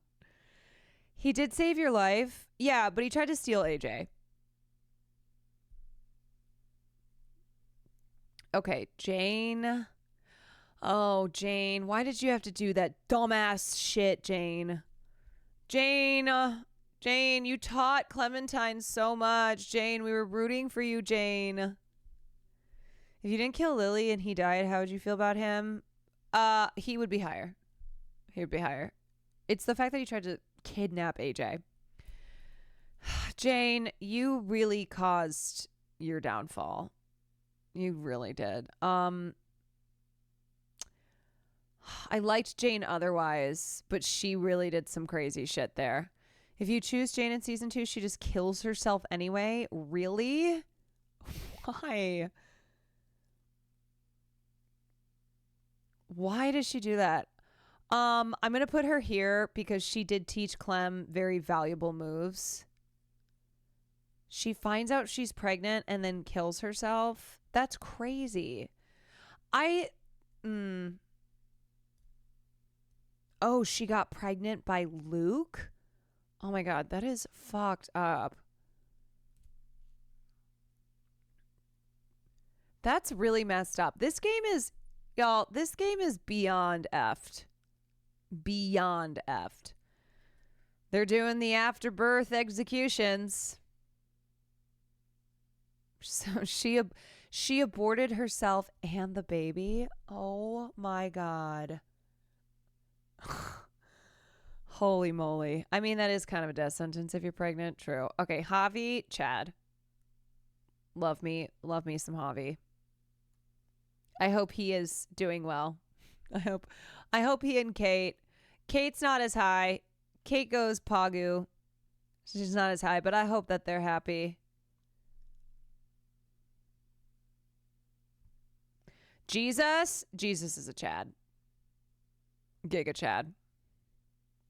Chad. Joan was an evil bitch. Joan, honestly, she gets ew also because of the Tulsi Gabbard streak. Fuck you, Joan. Fuck your Tulsi Gabbard hair. No, she was no Carver in terms of great villains.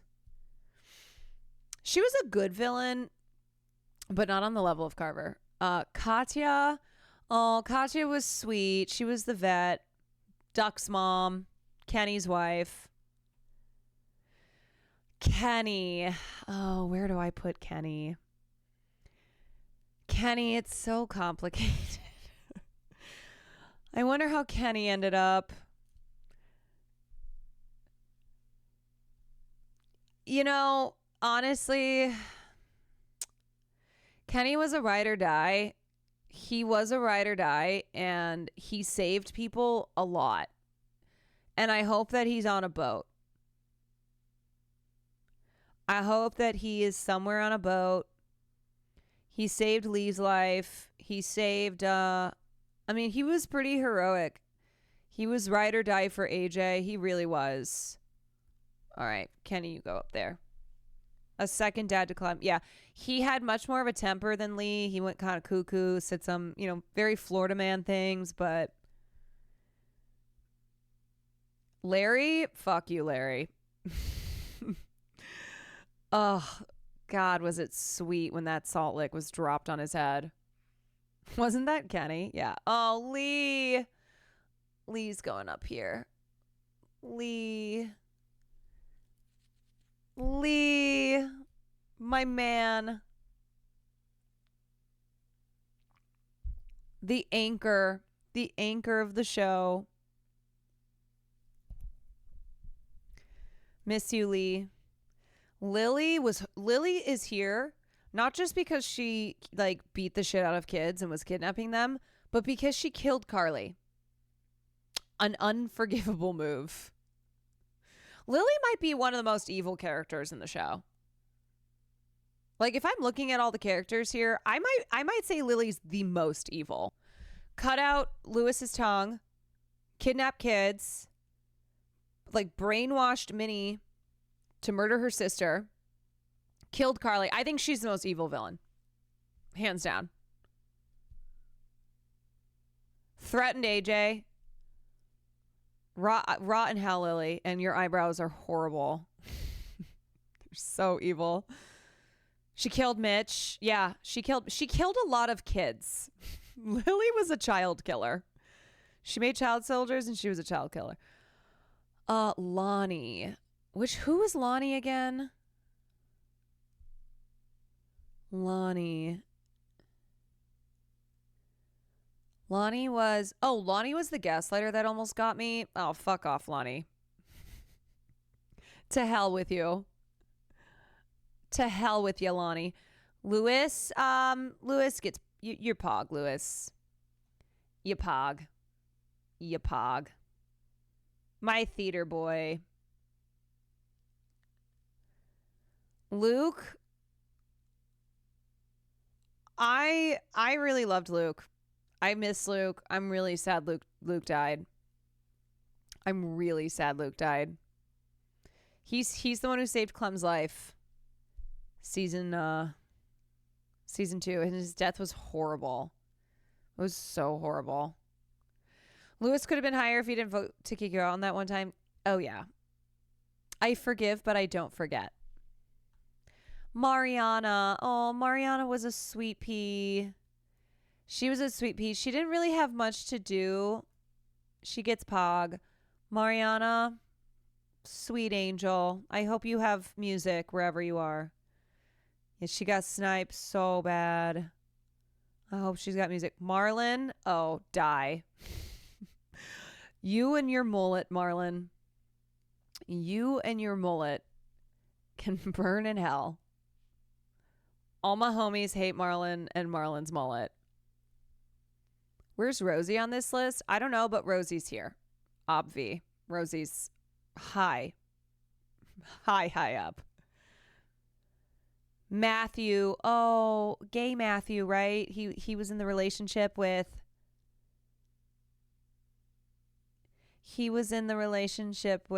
Is he on here? Walter. Oh, Matt, he was a sweet guy. He didn't really have a chance.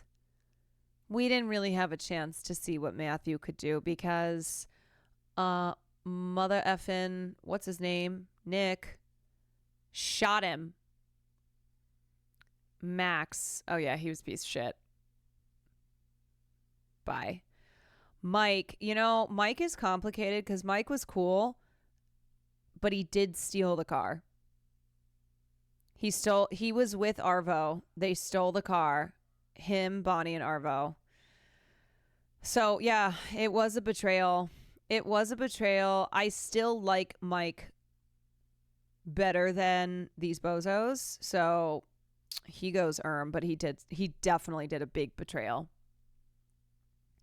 He was afraid of Kenny, true. I don't completely blame Mike.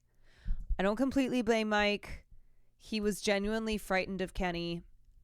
He did not know that Arvo was going to friggin' shoot Clem.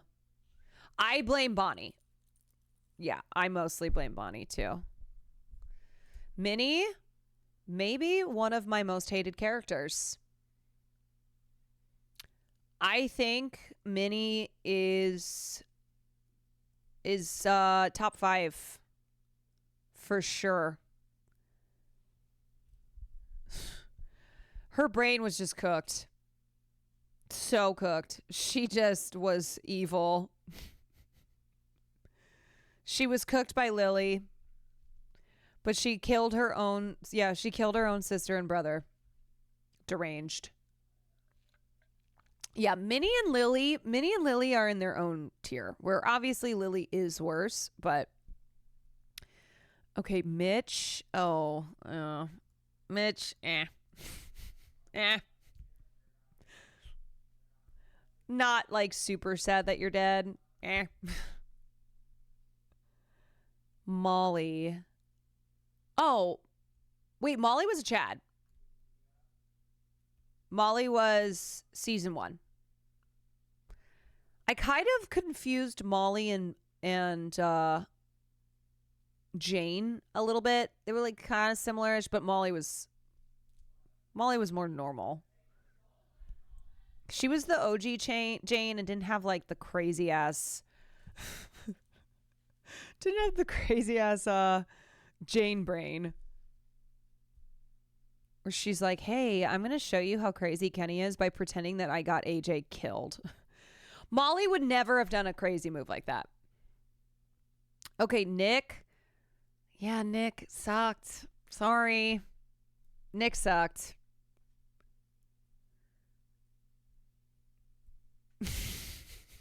Frick you, Nick. Molly got abused. Oh, I forgot about that. She got abused to help her sister. True. To get her medicine. Omid. Oh, you know what, Omid? Omid was a Chad. He was funny. He made his jokes. He was a good guy. I was genuinely sad when he died. I know, he was the comic relief, but he was also like, he also would have had your back. Omid deserved so much better than to die in the opening of season 2. Are you kidding me? Are you joking? That was one of the more shocking deaths, I will say, because it happened so early. It happened in the opening credits. And he was going to be a dad. He was going to be a father. Paul. Who's Paul? Paul.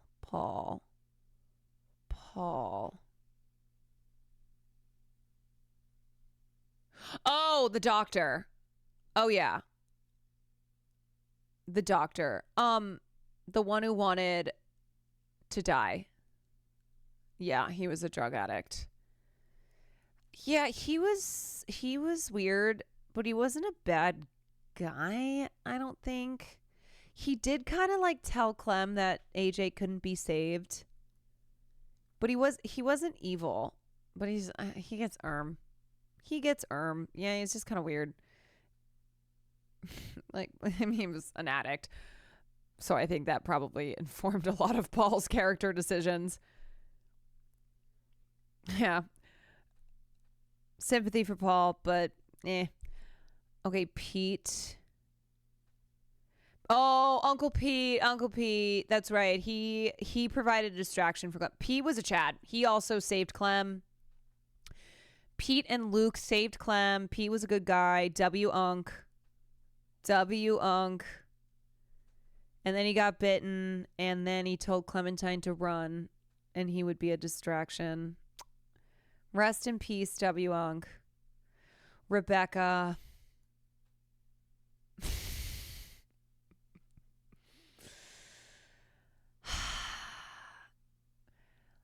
Oh, Rebecca. AJ's mom. Rebecca was horrible to Clem, but then she got better. She was ops for a good bit. She did get better. Okay, you get one step up from you. It also, like, didn't seem to be her decision to be with Carver. Alvin's mom, she did do a 180. Yeah, she did get better.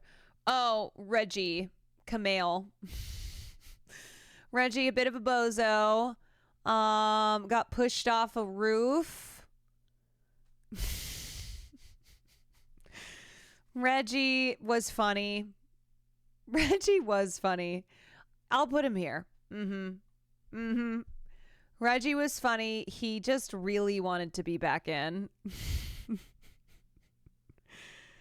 He was also comedic relief. I didn't hate him. I mean, I did kind of get him killed as Clem because I didn't help Sarah. Even his death was kind of funny. Yeah, Reggie was very much so like, we need to follow orders. Ruby voted against us, so she doesn't get Chad, but she gets Pog. Yeah. Does not get Chad because of, the vote. Sarah. Oh, Sarah. Oh, Sarah. Yeah. Who? Wait, who? Sorry, who? Who are we talking about? Oh, yeah, the one whose death wasn't even acknowledged. No one acknowledged Sarah's death. No one. She just wasn't cut out for the apocalypse. She was pretty damn useless. No one cared when she died. You get middle spot, Sarah. It wasn't your fault. You were very sheltered. You didn't know what the fuck. I don't even think you knew that there was a zombie apocalypse happening. A lot of that blame goes on your dad. Here, you know what, Sarah? You can be next to your dad. Sarah, you were in the wrong game. Sarita. I liked Sarita. I cut her arm off, and I'm sorry that didn't work, Sarita. You were sweet though. Kenny's lover. Kenny's love.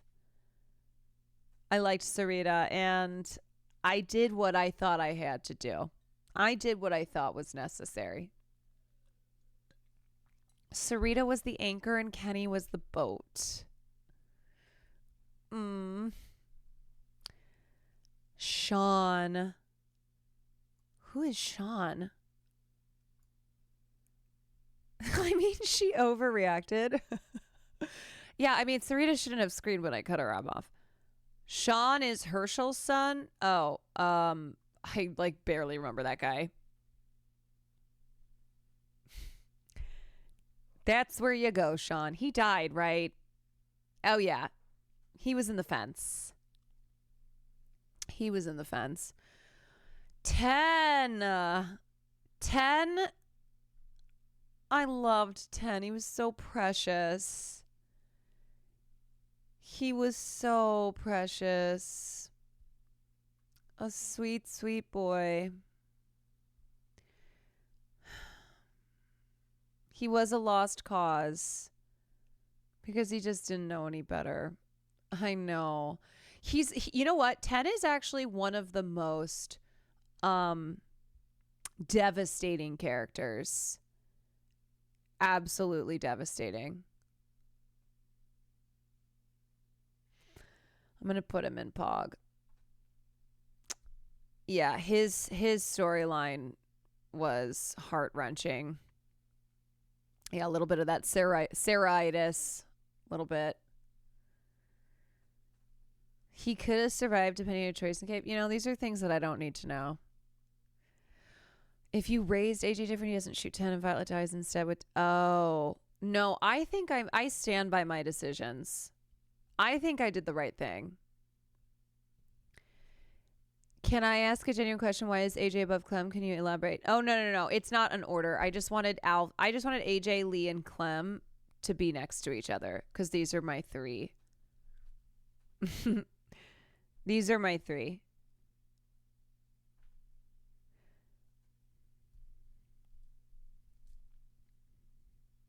Clem is my girl though. Like if I'm picking my number one character from The Walking Dead, it's Clem. She's top dog. That's my girl. Trip was, you know what?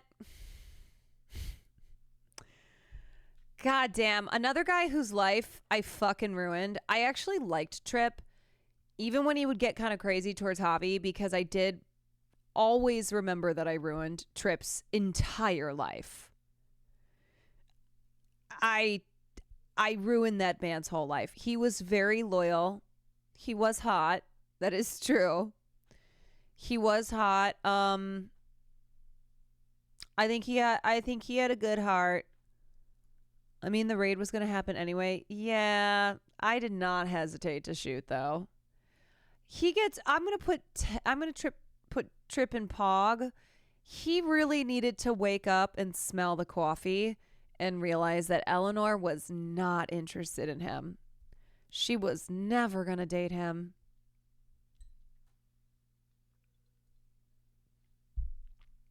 Ever. Okay, Troy.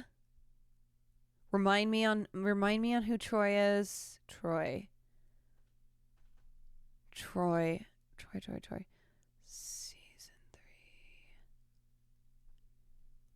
Troy was the guy that... Oh my God. Fuck Troy. Oh, he was horrible. Season 2, he was Carver's goon, and he had no problem punching Clem in the face. He smacked Clem multiple times. Troy was a real piece of shit. A real piece of shit. Vernon. Didn't Vernon double cross? Didn't he lock everybody? Vernon helped us in season 1, but then didn't he do some traitoring? And he stole the boat. Yeah. Vernon stole our boat. Fuck you, Vernon. I hope you're dead. You stole Kenny's boat. In the DLC, it's confirmed that Vernon's dead. Good. Good. You don't get to take our boat and live. Oh, Violet. I'm a big Violet gal. I'm a big Violet gal. And Violet, I'm sorry. I didn't read the writing on the wall. I'll put Violet next to Clem just so they can be together. Violet.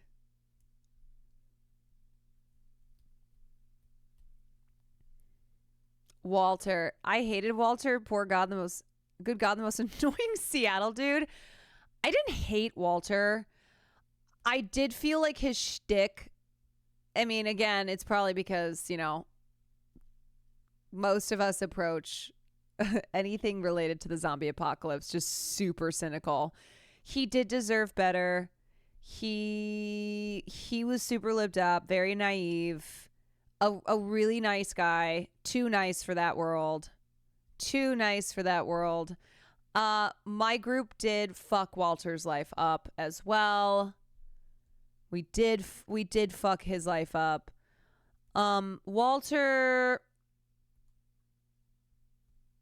Walter, you were kind. You were kind, and you would not have made it very long, I do have to say. And you know what? When he found out that his boyfriend was dead, he didn't even go all crazy. Like he got a little crazy, but he didn't go all crazy. He did let Nick die, but honestly, that was deserved. He didn't kill Nick, but he didn't save Nick's life. Nick, zombies were approaching Nick. Yeah, he would have a coexist bumper sticker.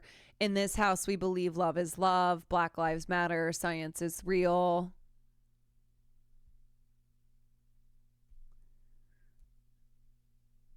He would have called you a Trump supporter for not endorsing Harris.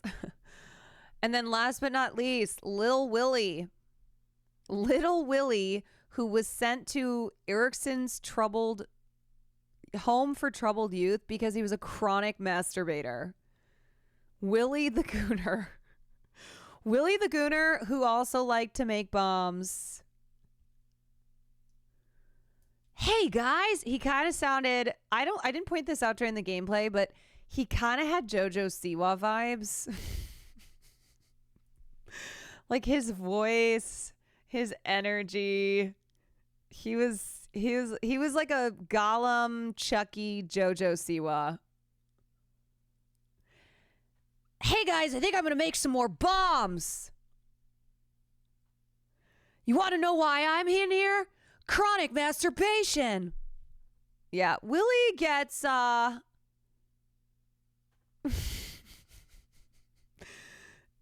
Willie. Okay, normally I would have put Willie Pog. I do have to deduct a point because he voted against us. I actually think Willie should have his own section, the Gooner section. Willie gets put in the Gooner section. And I think that's what I got. I think that's the lineup. Damn. Man, the character writing in this show was so good.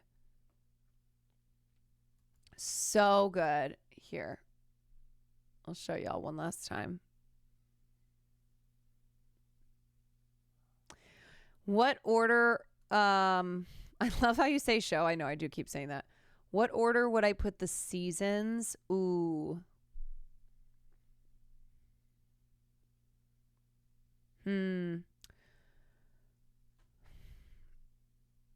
I think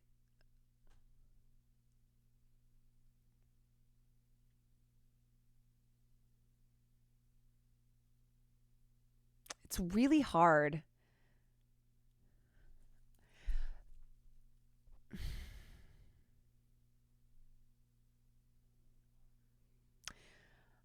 I think one.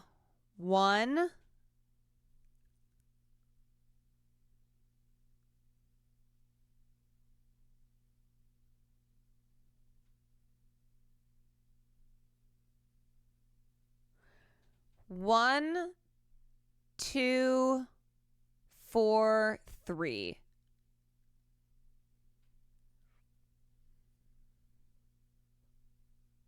They're really close, though. They're especially for me, 1, 2, and 4 are super close. Like 3, I wouldn't. 3 is like, it's easy for me to put as the last, but it was still very good. Like I think early on when I was playing season 1, a bunch of people were like, it gets worse. Like 1 and 2 are really good, and then the other seasons aren't that great. I was expecting it to be ass. And maybe because my expectations were low, season 3 exceeded those expectations, so I liked it.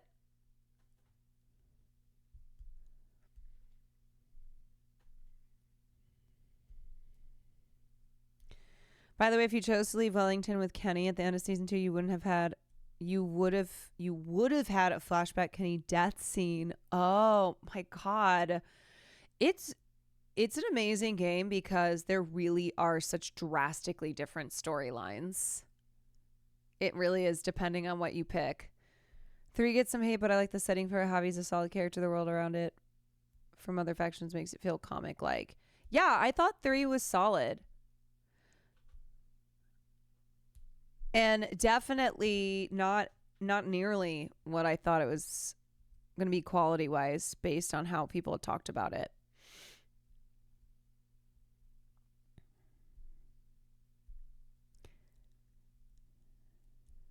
Which season had the best game mechanics?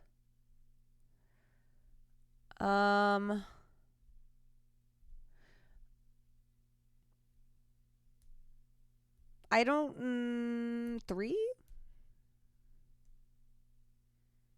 I think 4 was the most different. Yeah, I don't think that's an answer for me. That's a question for me. I'm like, game mechanics? IDK? IDK, my BFF Jill. Okay, you guys. Are you gonna play Telltale Walking Dead Michonne mini season 3? It's 3 episodes. IDK.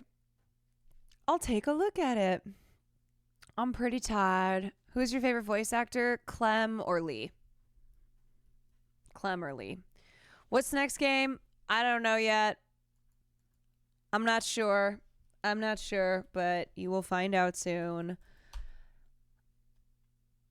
The artist who made your portrait is in chat. Oh! Hi, Caroline. I was so happy to see your reaction to the portrait. I hope that you enjoy it in your home. Yes, I'm really looking forward to getting it, and I'm going to show everyone on stream, and I've already talked about it so much, and it's amazing.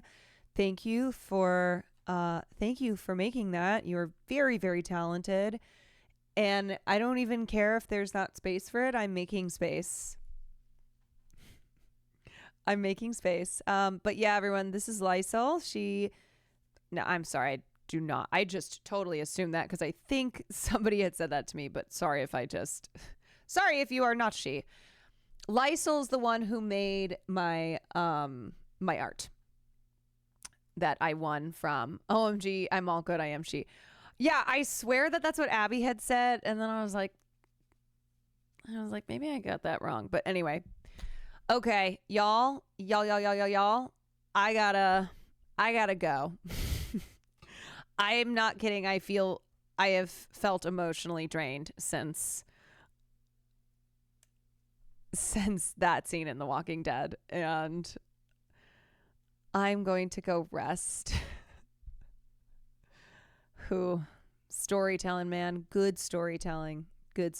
Preston, thank you so much for the gifted to Lysol. Thank you all for being here, and thank you for joining me on my Walking Dead journey. What an amazing experience. Wowie. I will miss it so much. I am going to send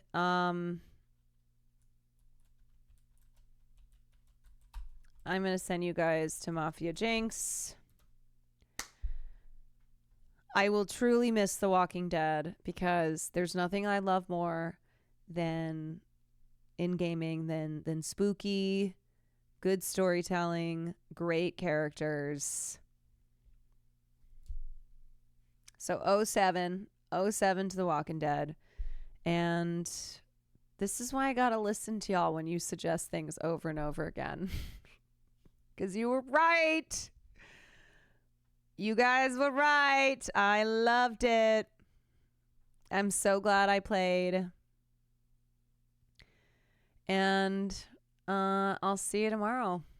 Good night, everybody.